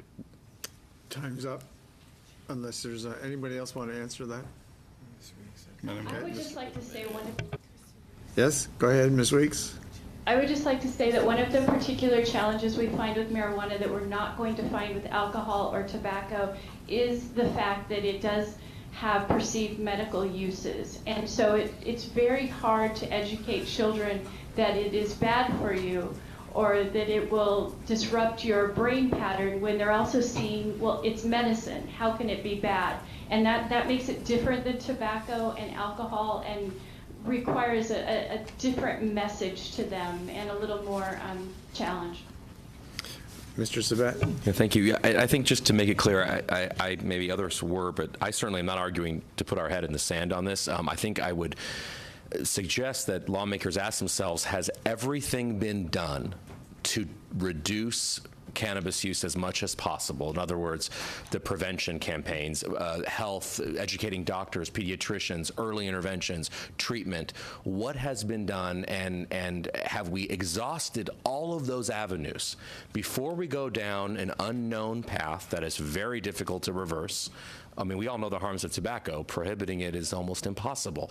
Alcohol is the #1 public health issue in terms of affecting other people than anything else. But it's very difficult to reverse that. So before down this path, which is going to be very hard to reverse, although you can make modifications along the way, although very difficult, have we exhausted all of those other options first? Okay, thanks very much, Ms. Gladue. Thanks very much, Mr. Chair, and thank you to all of our witnesses. I'm going to start with Ms. Weeks, your comment previously about how young people are finding it harder to get a hold of cannabis. I think that may be in part due to the fact that Washington did not implement a home grow part of this whole situation.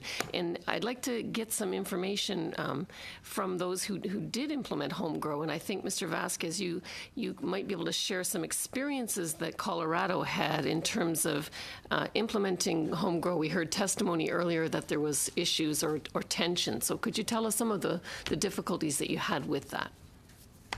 Well, we have in Colorado several different layers of legalization. We got medical commercial. We have recreational commercial.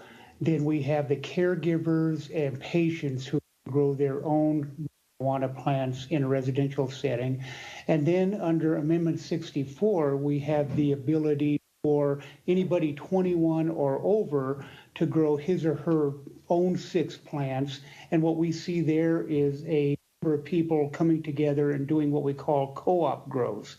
So what we've seen in Colorado is a saturation of marijuana. Marijuana is readily available, readily accessible through the commercial markets, but also the gray and black market.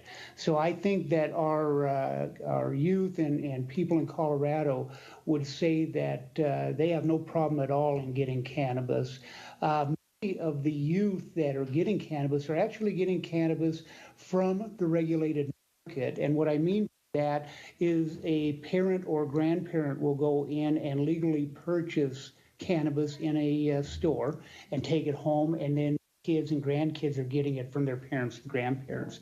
We also have the diversion that's occurring within the gray and black market, where people are growing their own marijuana in a home setting and then undercutting the price of the regulated market and selling it on the street. The Denver Police Department does quite a bit of enforcement around home grows on Craigslist. You can go on Craigslist and pull up Colorado or Denver marijuana, and you can see dozens and dozens of advertisements where somebody will meet you and sell you marijuana. All of it's illegal, but it is really resource intensive for law enforcement to try to enforce that type of illegal behavior.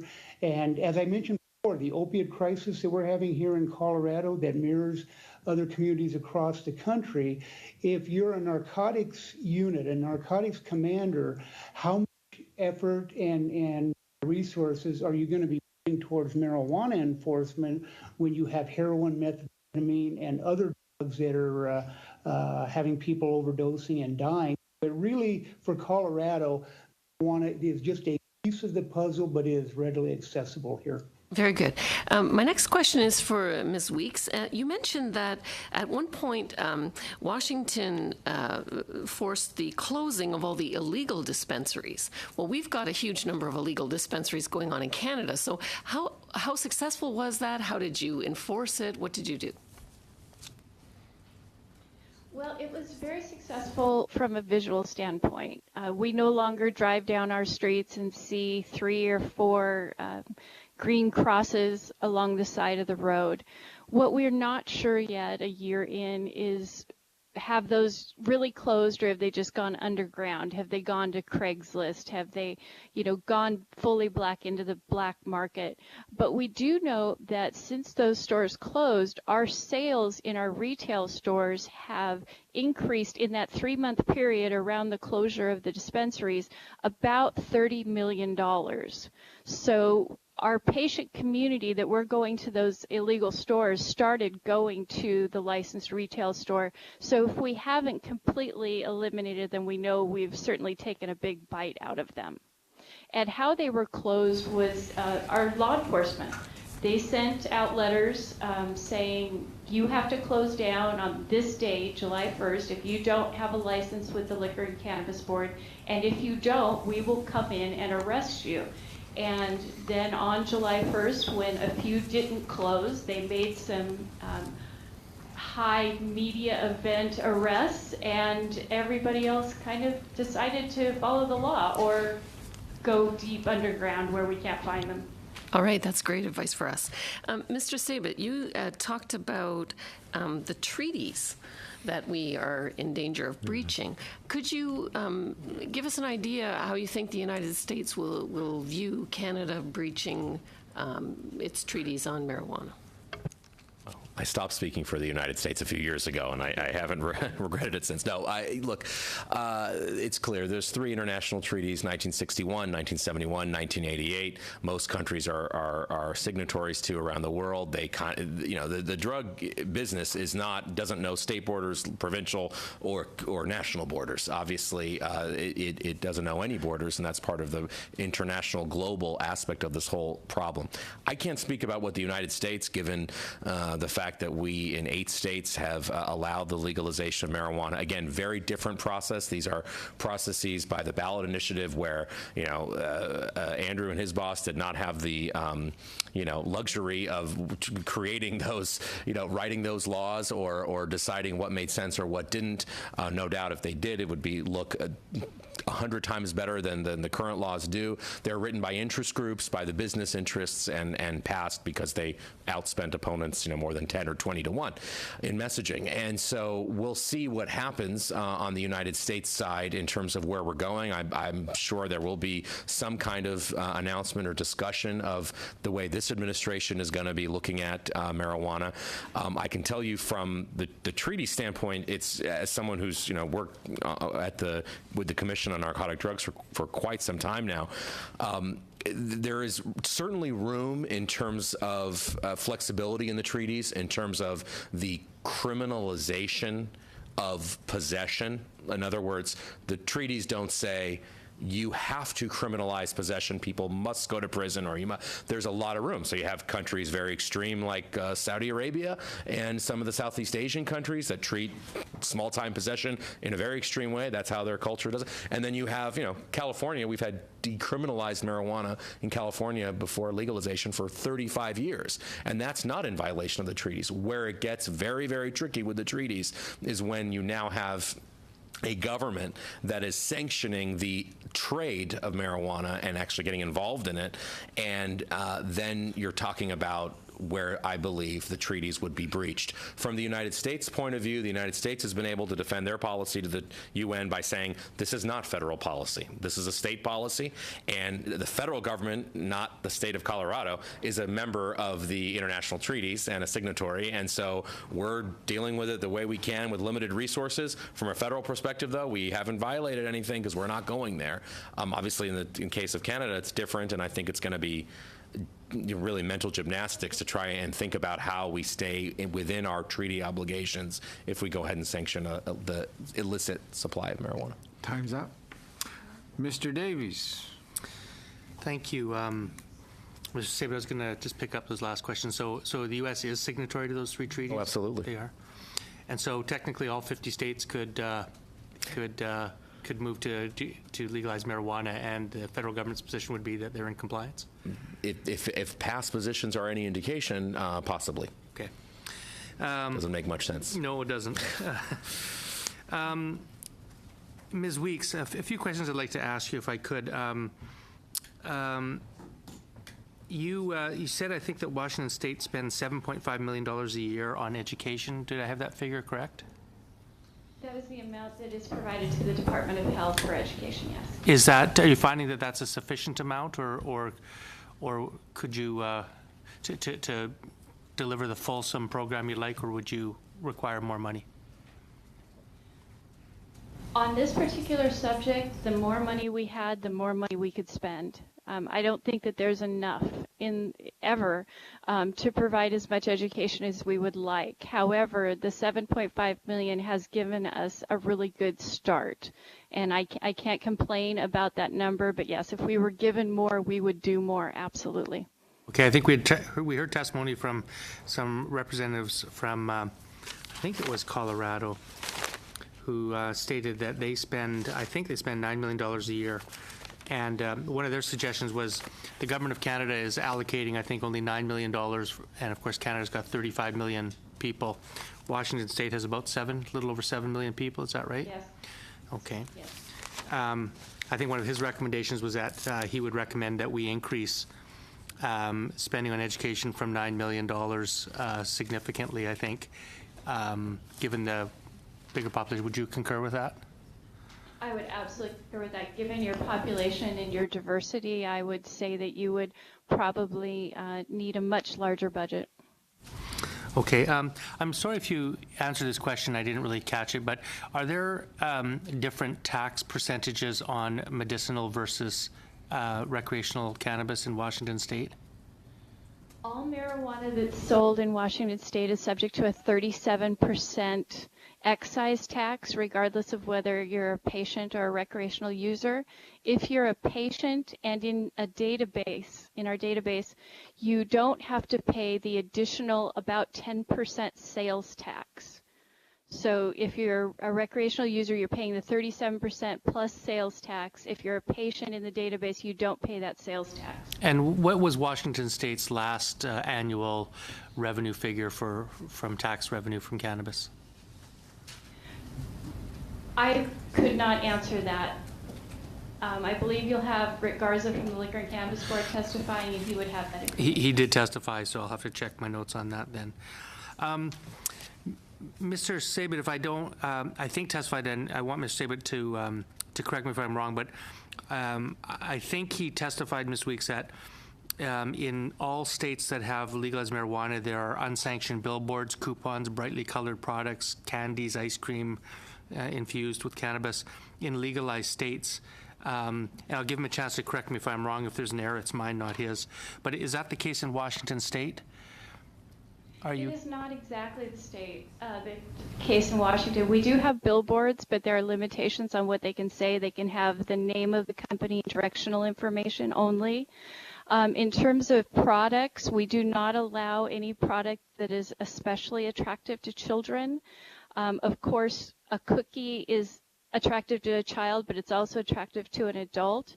But what we don't allow are things like gummy candies, lollipops, ice cream, cotton candy, hot chocolate. These are all kinds of products that have been disallowed because they've been found to be especially attractive to children. There's this cookie thing again coming up.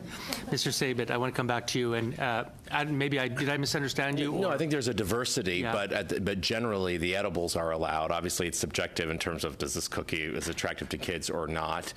In terms of billboards, the issue is, there are regulations, but they often are not met. So in Oregon 2 days ago on social media, and again, I'm happy to give all this evidence, physical evidence afterwards, there was a very large billboard on a major freeway in Oregon advertising a certain marijuana company.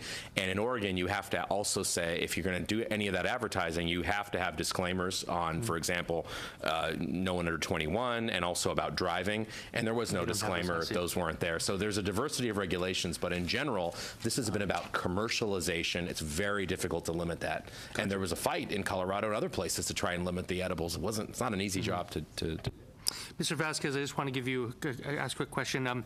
I visited a licensed dispensary in Vancouver this summer, and they told me that their single largest patient group were people who were addicted to opioids, prescription pills, mainly for pain management. These are not, street-level drug users. These are people with back pain who have been prescribed opioids, OxyContin, et cetera, and who are seeking cannabis as a substitute to try to wean themselves off of opioids. I'm just wondering, given the poor state of pain management for a lot of folks in our country, do you see any role for the use of cannabis in that respect to actually help people with the opioid crisis and with their pain?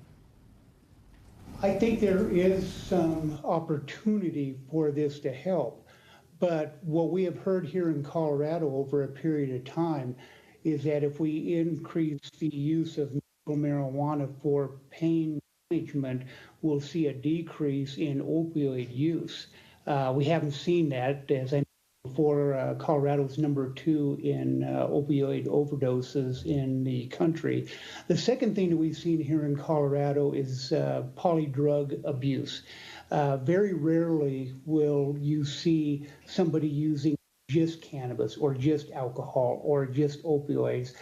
Most of the people that are going into substance abuse treatment in Colorado are using multiple drugs and addicted to multiple drugs. So, short answer to your question, I think if it worked to reduce pain and help manage pain and people were using less opioids, I think that would be a success.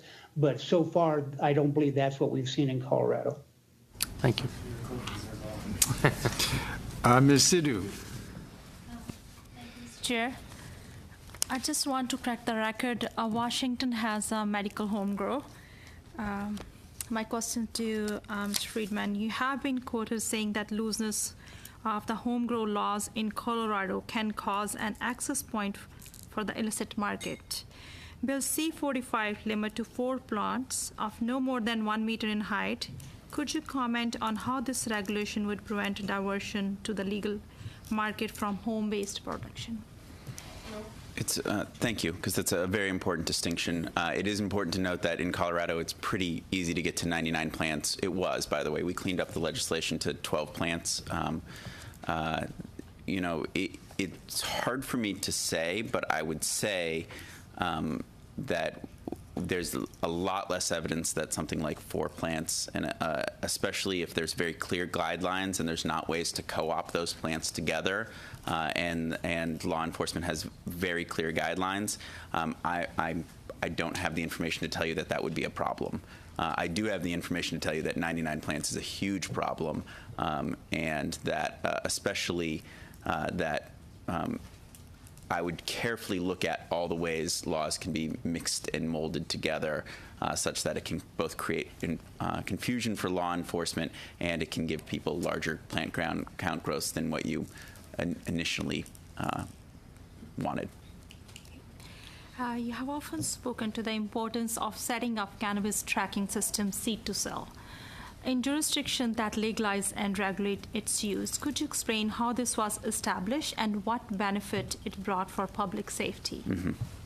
So the primary purpose for seed-to-sale tracking, which is in Colorado, is a radio frequency identifier tag on every marijuana plant once it's over like 6 inches tall in the regulated market.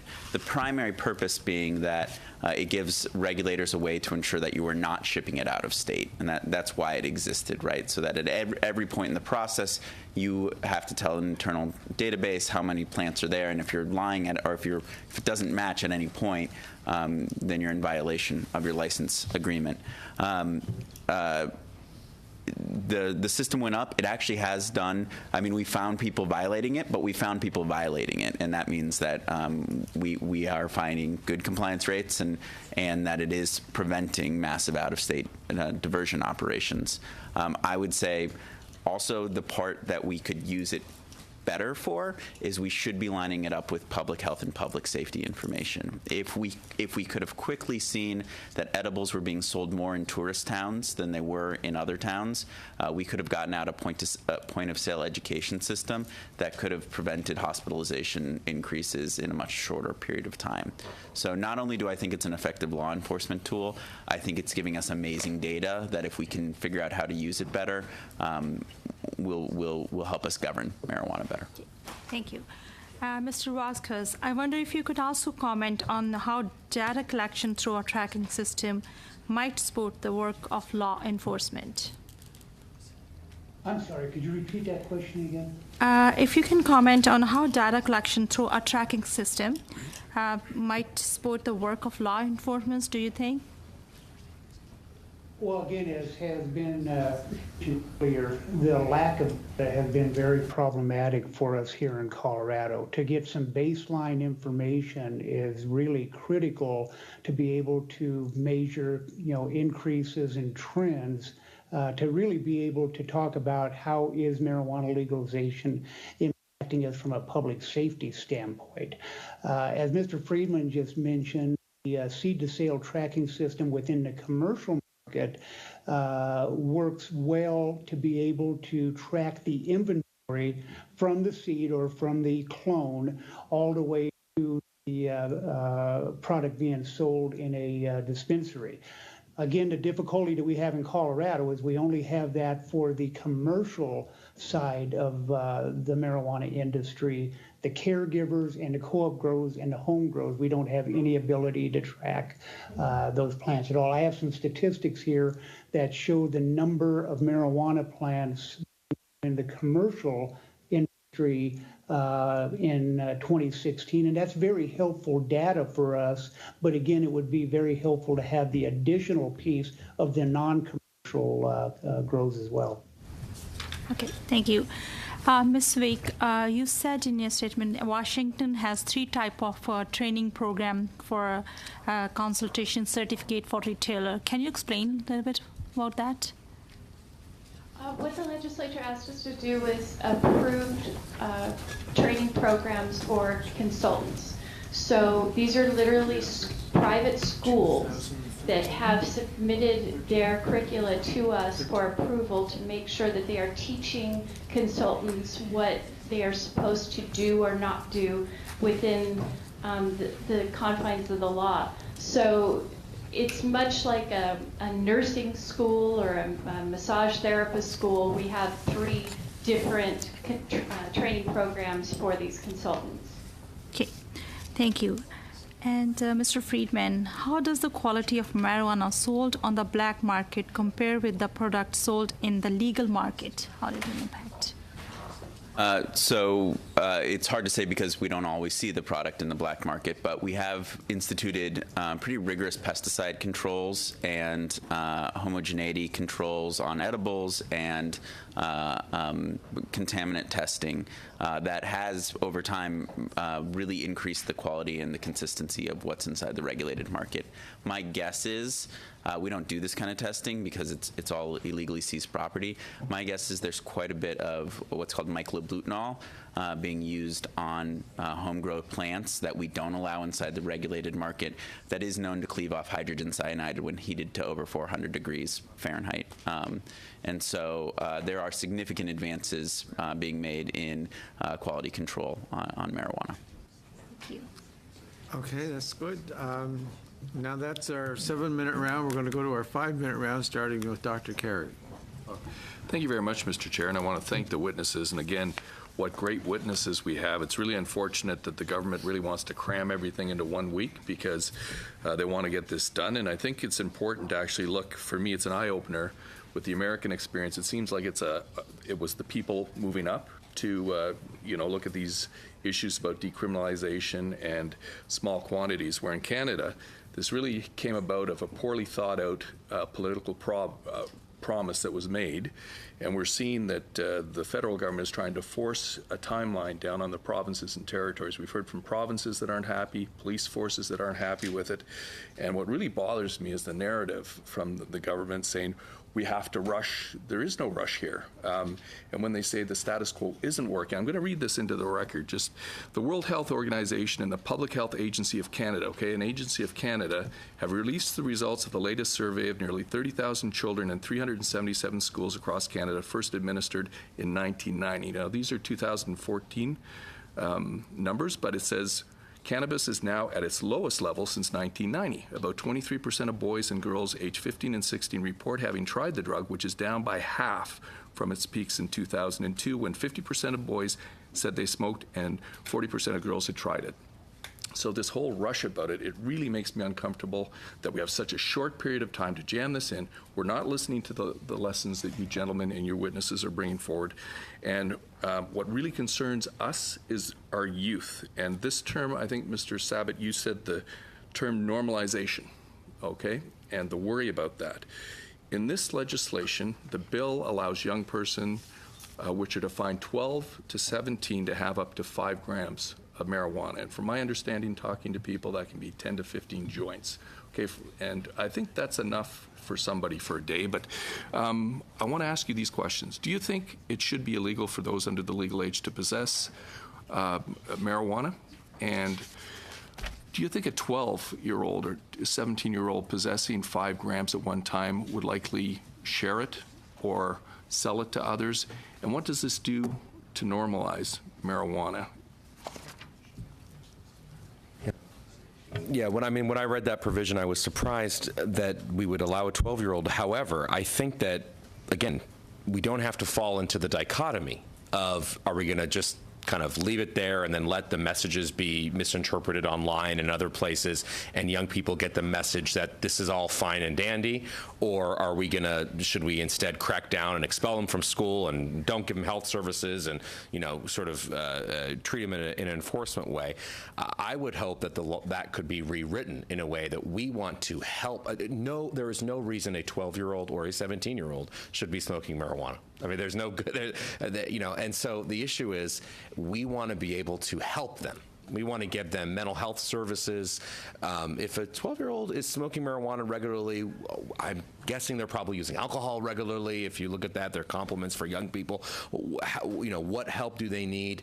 I don't think they should be expelled from school. We don't want to be, lay the hammer on them, but I think there are health interventions, and I do worry about a message that might send, even if it's caveated with, we don't want you to use, but again, if it's written like that in the law without, maybe saying, look, under a certain amount, we're not just going to allow you to possess it. That's not the point. The point is, we're not going to give you a criminal record, but we are going to connect you to health and social services in school and in your community. That would be a positive step. I think that would be very good. But again, that takes investment. And all of these things, like, can we enforce the seed to sale, and can we make sure that the driving issue is concerned, and testing, and can we make sure that people don't use in public? Again, all of these things are going to need to come with an investment, and I think there are still so many unanswered questions about that. Yep. Mr. Friedman, what would you think about that? I'm not sure I have much to add over Mr. Sabat, Dr. Sabat analysis there. That and honestly, I don't have an expertise in what criminalization from 12 to 17-year-olds do to consumption patterns, and so I just don't have that much to add expertise. Yeah, well, one of the concerns is more, does this help normalize it? And that, I think, is like Mr. Sabat was saying, maybe we should, before going down this path, there may be other options, but that's what we have. We have the bill in front of us. Also wanted to talk to you about, I live in a border town, and I'm worried about jobs.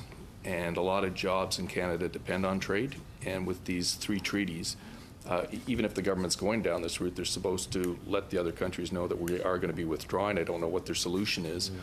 But what do you think is going to happen to jobs in Canada, where I think 1 in 5 jobs relies on trade, or it's more than that, I think, if we're so out of sync with our biggest trading partners? Yeah, I mean, I don't know what has been discussed in terms of what happens when someone crosses the border and they're asked a question about what, have they used, are they using, are they in the business, are they not, what do they have on their person? I'm not privy to those conversations. I think it's definitely a concern. I think jobs are a concern not only for the issue about trading partner, but even just internally, whether you're in a border town or not. Does marijuana help people get to work on time, do their job in a safe and responsible manner? I don't think so. And so if the issue is we're going to be testing more, which you may want to do, THC does stay in your system a little bit longer than alcohol. Alcohol isn't metabolized in your fat like THC is. And so depending on the person, could be 3 days, could be in some cases up to 30. And so what does that happen if that person has an accident and then they're saying, well, it's because of the working conditions. Well, actually, you tested positive for marijuana. Well, I used it legally 3 days ago on the weekend, boss. I mean, you can't penalize. It's legal now. I think there are a lot of those complications. Frankly, it's a lawyer's dream in terms of the lawsuit liability issues. We've seen insurance claims in some of these jurisdictions be affected by this because all of these other implications on accidents are happening. So again, there are just understandably so many questions that need to be looked at and confronted. Otherwise, you'll be, I think Andrew's used this term before, which I like, building and flying the plane at the same time. And again, we did that in the U.S., and I would actually say not so much because all the people wanted to do it, but there was a cash infusion by a few very rich billionaires and people who wanted to get richer, pushing messages about marijuana's harmlessness and it's safer than alcohol and all these things for years. Then they were able to push a ballot initiative. Most people they probably thought they were voting on decriminalization, not on a pot shop on Main Street. Nevertheless, they passed, and so folks are left with building the plane and flying at the same time. Obviously, you all are trying to build the plane before it takes off, but that's better. But let's make sure we look at all the parts as opposed to neglect a lot of the parts and sort of say we'll deal with them after takeoff. We don't want to deal with them after takeoff. Is there any other comments there? Oh, I thought I saw. Okay. Okay, Mr. Oliver. Thank you very much. And thank you very much for your testimony. And Ms. Weeks, in particular, thank you to you on a vacation in Hawaii and spending time with us in Ottawa. I think is quite unique, so thank you very much for that. I did want to just say a quick piece here. In Canada, we've had legalized medical marijuana now for over a decade. We're not new to this particular field. The government was clear during the election in 2015 that this would be a priority for them. In June of 2016, a task force was launched. They met with doctors, lawyers, researchers, law enforcement, multiple stakeholder groups, different jurisdictions. There was 20,000 submissions to the expert task force that eventually, with those recommendations, came about to produce this legislation. The legislation is actually more conservative, and we've heard that both from the co-chair, the chair and the vice chair, and from others, that the legislation itself is more conservative than the recommendations that were brought forward from the task force. It was introduced in April, and we're here today. We still have 9 months to the point where it would probably become legalized. So I think this has been a very careful, very thoughtful process. And we have a problem in Canada. So as much as I keep hearing numbers from other members on the committee, the bottom line is 21% of youth in Canada acknowledged using marijuana in the last year. 30% of young adults said they used marijuana in the last year. And a recent UNICEF study has Canada as the worst, this is children, 11, 13, and 15-year-olds who reported using cannabis in the last 12 months.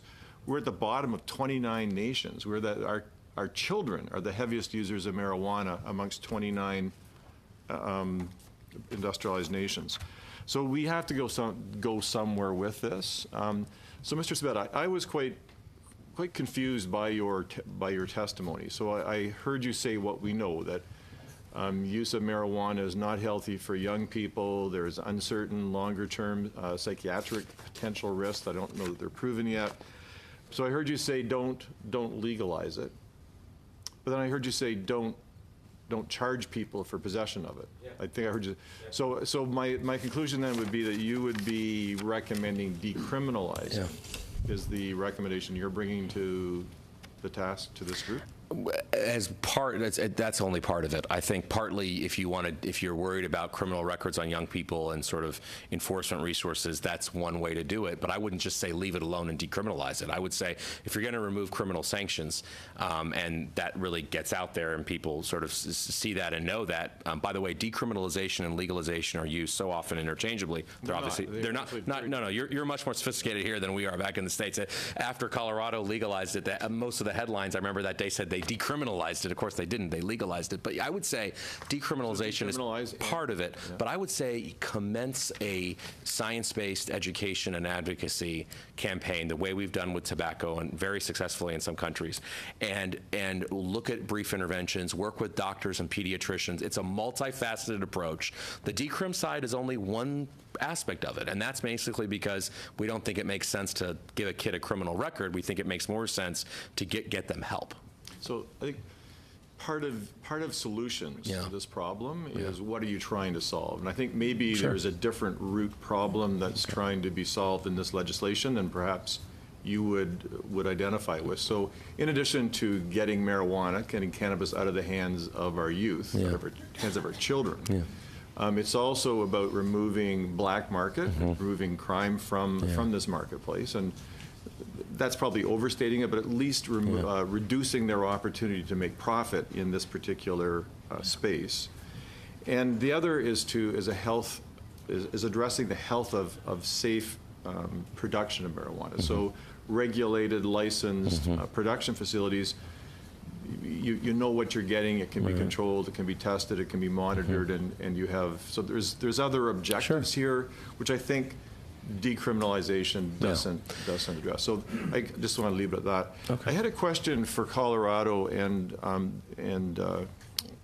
for Washington. So the last presentation we had was from the states again, those two states, and they had talked about a barring of vertical integration. And I was just curious, it sounded like it was more just about competition. They didn't want to have one big company that was doing everything. But was there any, other than competition, was there a health reason or a legal reason? In Colorado, we don't bar vertical integration on either medical or recreational side. And in fact, on medical side, we require vertical integration. The most often that I hear about why you want to bar vertical integration is to prevent a monopoly situation and the growth of one or two major players. I would argue, and I think it's what we're seeing, this is an agricultural commodity with small profit margins, and so the natural economy of it is to push towards larger grows. And so I do think kind of whatever system you set up, in the long term, you're going to start to see larger and larger grows. On the retail side, I think there's a number of different ways you can limit somebody owning too many retail shops. I think they were trying to bar the grower, who then also was the manufacturer of a product, who then retailed it. We're trying to break those markets down a bit. And it certainly makes sense. I think it's a the thing you're weighing there is more what they're going to argue is that more players in the market are more people who are likely to not be in compliance with the laws, that dealing with fewer actors who have more capital to be compliant are going to be better actors.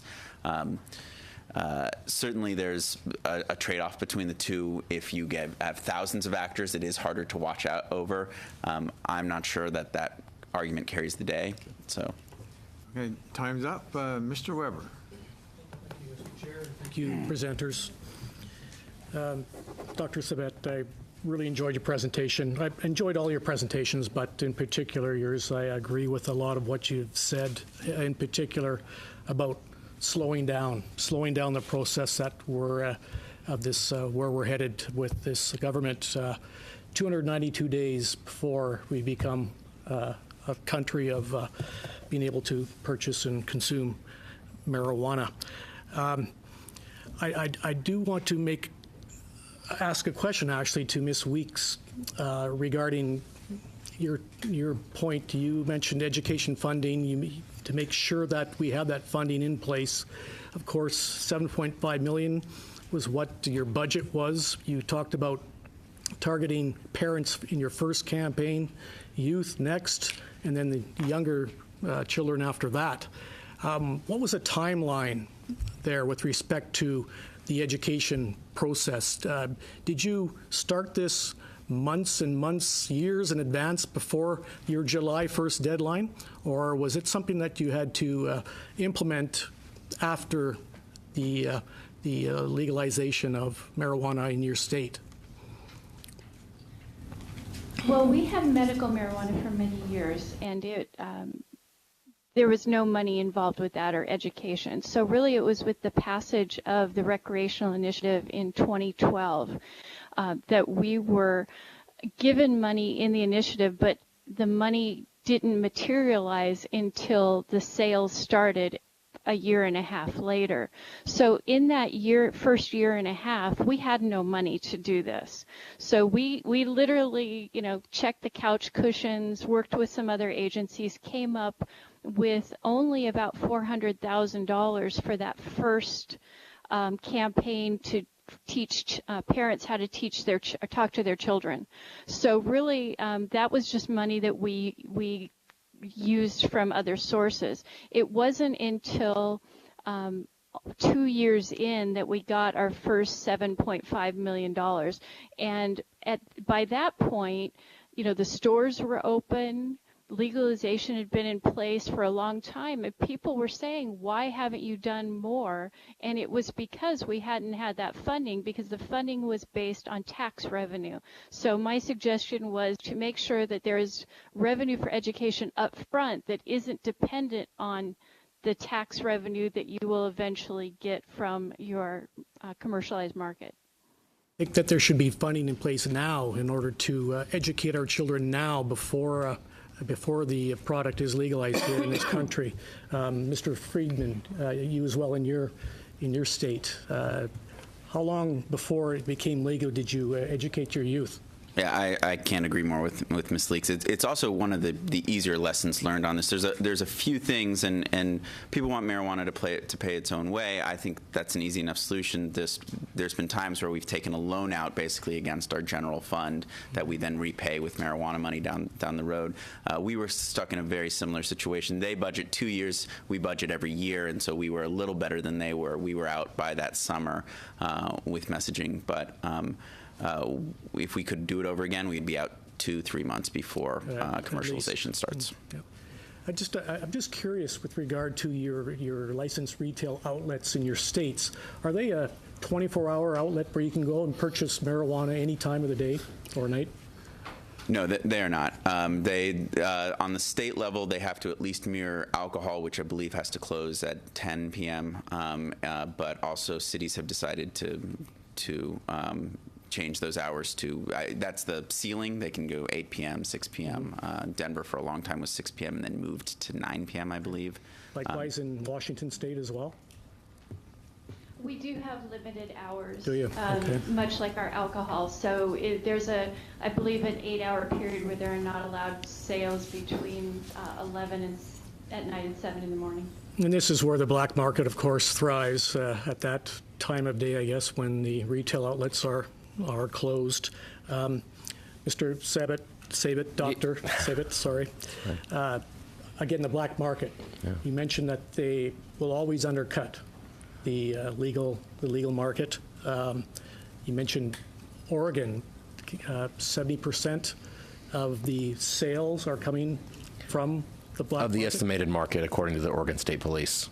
Okay. Yeah. And of course, the drug dealers are also dealing with multiple drugs. And so, again, I mean, unless we're talking, which I don't think we are, and I don't think we should be, about all drugs, again, and making all drugs cheap enough to get drug dealers out of the drug business, this becomes difficult. One thing on the variation that I think was a point that hasn't been made, if you don't mind making it, which I think is very interesting, especially as elected officials, sort of accountable to voters, is that what we've seen in Colorado, and I don't have the numbers for Washington, so it's Ms. Weeks can illuminate us on that side, or Oregon, but the majority of the localities have actually voted against having a marijuana store in their community.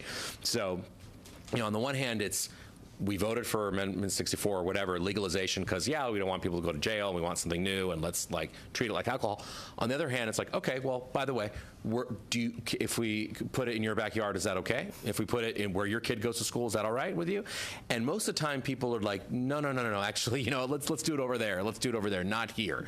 And I'm not sure again, I'm not as, I should be learned on the bill in terms of local control, but that is a very interesting issue, because this does not not seem to be a big issue for most people unless it really starts to affect you. And then you get the calls from your constituents saying, you know, I was sort of thought this was good and maybe we could regulate, but they're not going to open it here, are they? And what can we do to stop that? So that's a very interesting thing that even in a pretty liberal state like Oregon, you've seen in the last election, the majority of jurisdictions voting there, even in jurisdictions that they wanted legalization when they voted for it, they voted against having a pot shop in their own community. I think that's going to be a very interesting discussion to have, too. And time's up. Okay, we're going to go to Dr. Elson now. Thank you, Mr. Chair. Thank you, Mr. Weber, actually, because you actually pointed out something that you actually led into a question that I was about to ask. So this is perfectly in sync. Dr. Sabat, you talked about how the black market will always undercut the price of the legal market. In our previous session, we had testimony from Washington State that said that, in fact, the price was consistently lower from their legal market. So how do you reconcile that? Well, there are multiple reasons why the black market, one of them is I think is undercut the price, and I don't know, I'm not privy to that testimony, I'm sure I'd like to see it, but the other issue is that, you know, they are open all night. It's true, they don't care whether you have an identification or not. So there are... Which, in Washington?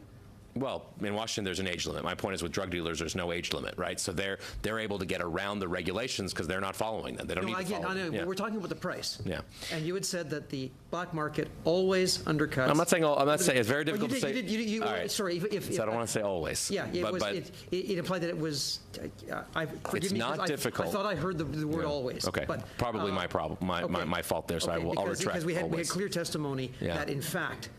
Due to the economies of scale of a legal market that did not have to worry about the fact that they could be shut down illegally, they were able to significantly undercut the price. Mr. Friedman, would you agree that's the experience in Colorado?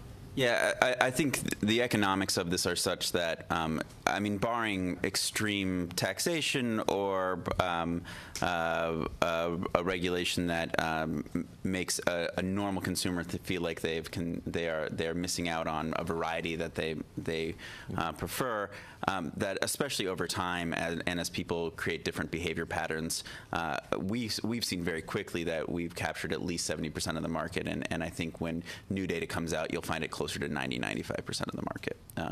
Internally in Colorado is now all in the regulated system and not in the black market system. Okay, thank you. That's quite helpful.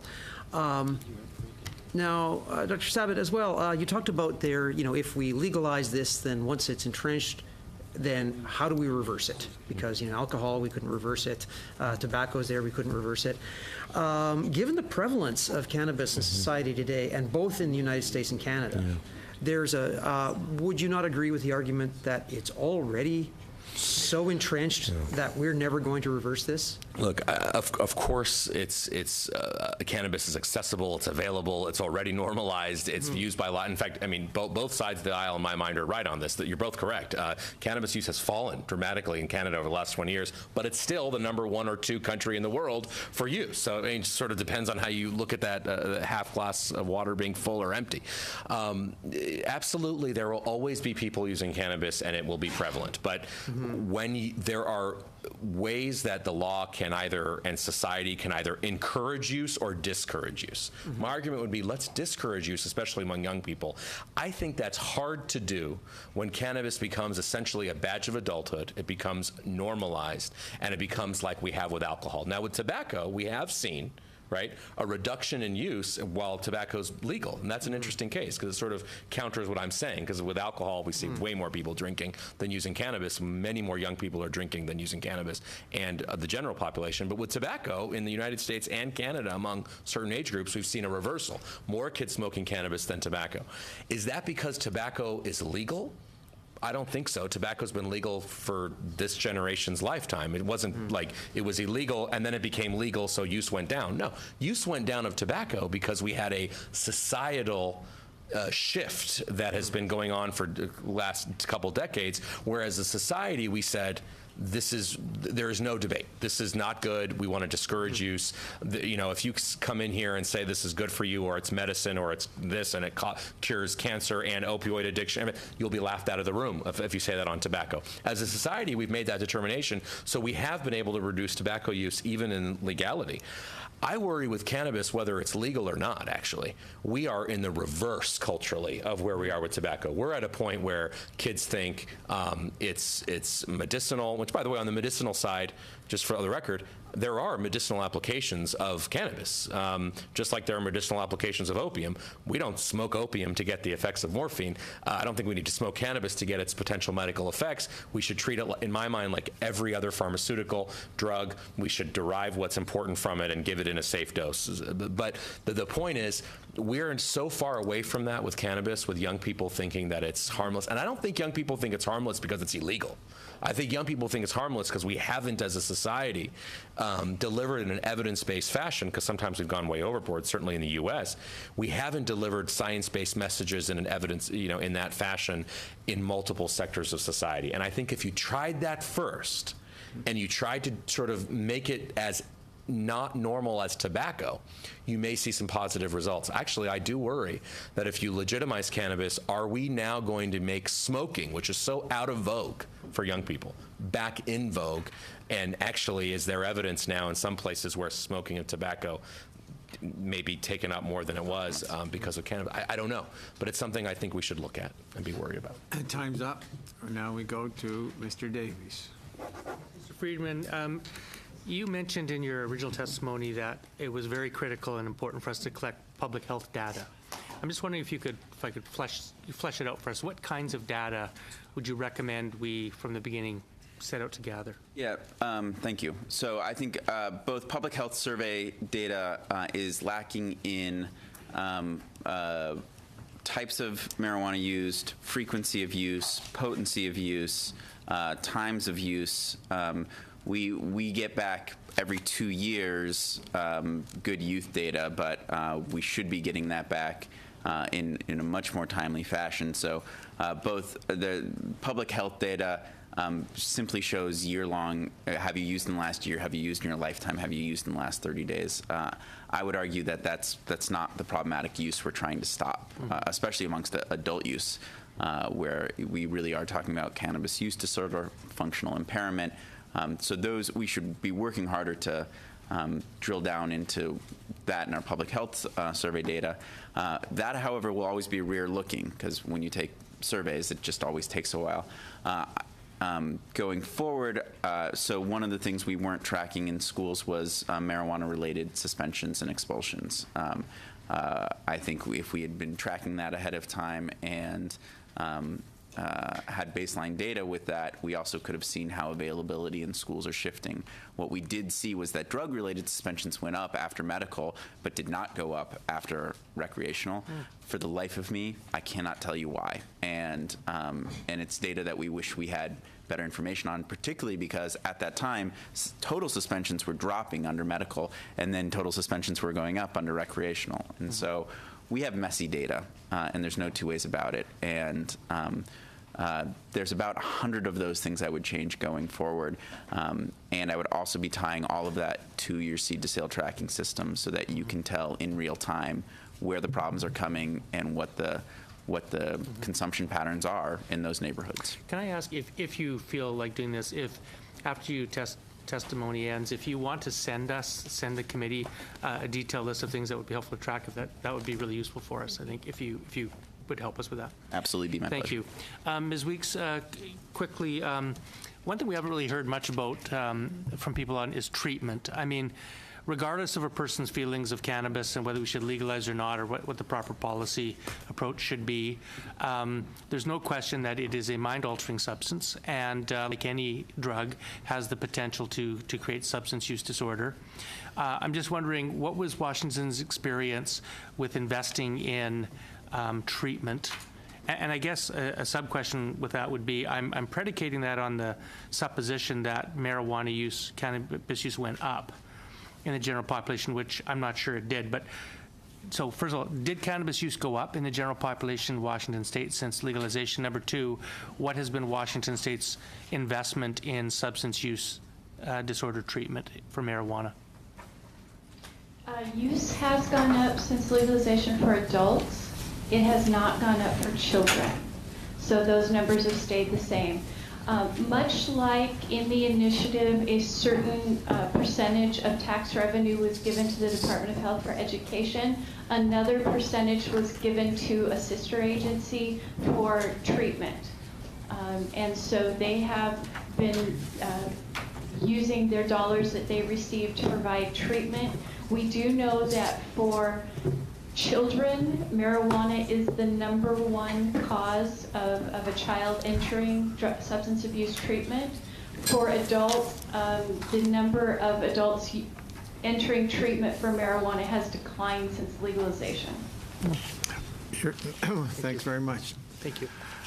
I just want to say thanks on behalf of the committee. You've all provided us with such really good information and different perspectives. I especially want to thank our video conference guests because it's not easy to be out there by yourselves, and especially if you're on vacation to take the time to do that. And Chief Vasquez, I know you've taken a lot of time to listen to us, and we're here in a room with other people. It's a little easier for us, but and I also want to thank our guests that took the time to come here, because you've given us the value of your experience that there's no way we could get any other way. So thanks very much, and I adjourn the meeting, and we'll see you tomorrow morning.